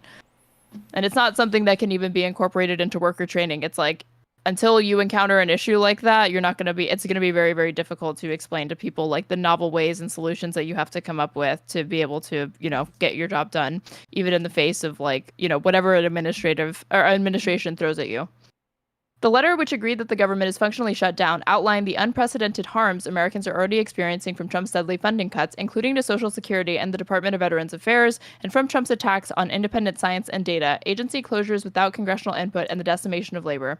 Enough is enough. At a certain point, we can't allow continued destruction of programs that tens of millions of Americans rely on. Federal worker and labor lawyer James Kerwin told The Prospect. Kerwin said Americans want politicians who stand up and protect them from further harm. Which Jeffries and Schumer, I don't think they're the people that are going to be doing that because they didn't respond to requests for comment on the letter. But which again, like they won't comment on this letter. They're fucking morons. Why would you not be elevating this? I don't know those. But Democrats, by and large, have appropriately. Mm-hmm. I'm just saying. I think there should be an all hands on deck kind of situation, and the messaging should be pretty good. I don't know the specifics about this lack of comment, but go ahead. Sorry, I don't know who this is either. Whoever's writing this. Like the point is that these public servants, and like you're saying, like they are the ones that have the ability to articulate the most destructive aspects of the Trump administration's just fucking raping of the administrative state, because they're the ones who actually firsthand witnessed it and are potentially going to be on the chopping block for this shit. Again, 30,000 employees. It's so fucking insane. Where are we? The Democrats, by and large, have appropriately depicted Vought's threats as empty intimidation. Unfortunately, they are foregrounding healthcare cuts as the main reason for the fight, and not the fact that the government has been shut down for several months and it must be reopened, with guarantees that Trump and Vaught cannot meddle to shut it down again, piece by piece. Some members, and again, I do think that again, this is a tactical disagreement, because I think that there obviously should be, focus on the healthcare cuts to as a thing that's very easy for people to understand. It's just tangible. But again, I think they are. There's a big picture thing that they're missing. That's just one part of it, and I think it would be. It's one of those that if they zoomed out and talked and did this framing of it's already been shut down because he's fucking with stuff he doesn't have the authority to, and Elon Musk was chewing on the wires as well. That would also encompass the healthcare cuts, as opposed to just focusing on the healthcare cuts, and you miss the broader picture. I just think members of some people have suggested this as well. Some of the folks are well, we should have a guarantee that you're gonna not cut these people's benefits, or we should have a guarantee that you're going to actually fulfill your appropriations. We have a guarantee that you're not going to deploy the National Guard. Some of these requests that I think in the abstract are good and make sense, like this one. They're hard to actualize, and they're hard for people to understand, and they're places where the government and Trump is least probably willing to bend on. And so it's for that reason why I think the tactical strategy taken by Schumer and Jeffries isn't horrible in terms of which issue they selected. I just wish that they could communicate it better. The talking point that I'm here, let's see, what do you think I'm going to say? With the healthcare thing, what is Vance's opposition to this been? How has he tried to frame this attack? So that it's for illegal immigrants. So, but right. I don't. I think that they're going to say that kind of bullshit no matter what. But say for example, we will agree to this clean CR if and only if you actually fulfill your oath of the Constitution or the appropriation clause of the Constitution. That is a hard, more abstract ask that isn't easily it's not entirely clear, especially when the Supreme Court. That way, yeah, it's difficult, but there has to be some combination of words that can concisely communicate this to the average American what the stakes are, because again, all they have to say is illegal immigrants are getting this shit, and it's the rebuttal to that, it's so unfortunate how fucking effective that is, because not only is he capitalizing on xenophobia or whatever, but you'll get Republicans to look the other way on these cuts because, well, I don't want these fucking illegals to be getting access to it, even though it's this is not about that. They want to fucking illegal immigrants, no illegal immigrants. They're cutting fucking Medicare, Social Security, shit that programs that you like, and you should not be okay with them cutting in the name of because God forbid a fucking illegal immigrant get it, or some DACA kid. It's fucking pathetic. The other thing is Medicaid and all of these programs are administered at a state level, right? So each state has the fucking it's supposed to be Medicaid and Medicare is federal, right? Those are federal appropriations, and then Medicaid is at the state level or whatever. It's federal Democrats funded. Take up the mantle. of like fucking states' rights and shit because they're the ones trying to interfere and dictate how all 50 states are running these Medicare programs, and they want to institute penalties, and they're pretty much making all of these states choose between helping people, disabled Americans, and pitting them against allowing illegal and undocumented Americans to also get access to these programs. And they're instituting these penalties, right? Like that was the stick that's in the big beautiful bill to get them to back off of it. Yeah, I think that there's a little bit of micromanaging of how Medicaid funds are being appropriated. But more than that, I think it's just like a shift in the expectation of payment that the states are having to field more of the burden than the federal government, and just less funding. It's a big problem as well. Aaron, unfortunately, I just something's coming up. I have to bounce, but I'm going to rate into you. And you guys should continue to watch Schrader Aid's coverage of the shutdown. I really did enjoy our spirited debate, and you guys should definitely give Schrader Aid a follow.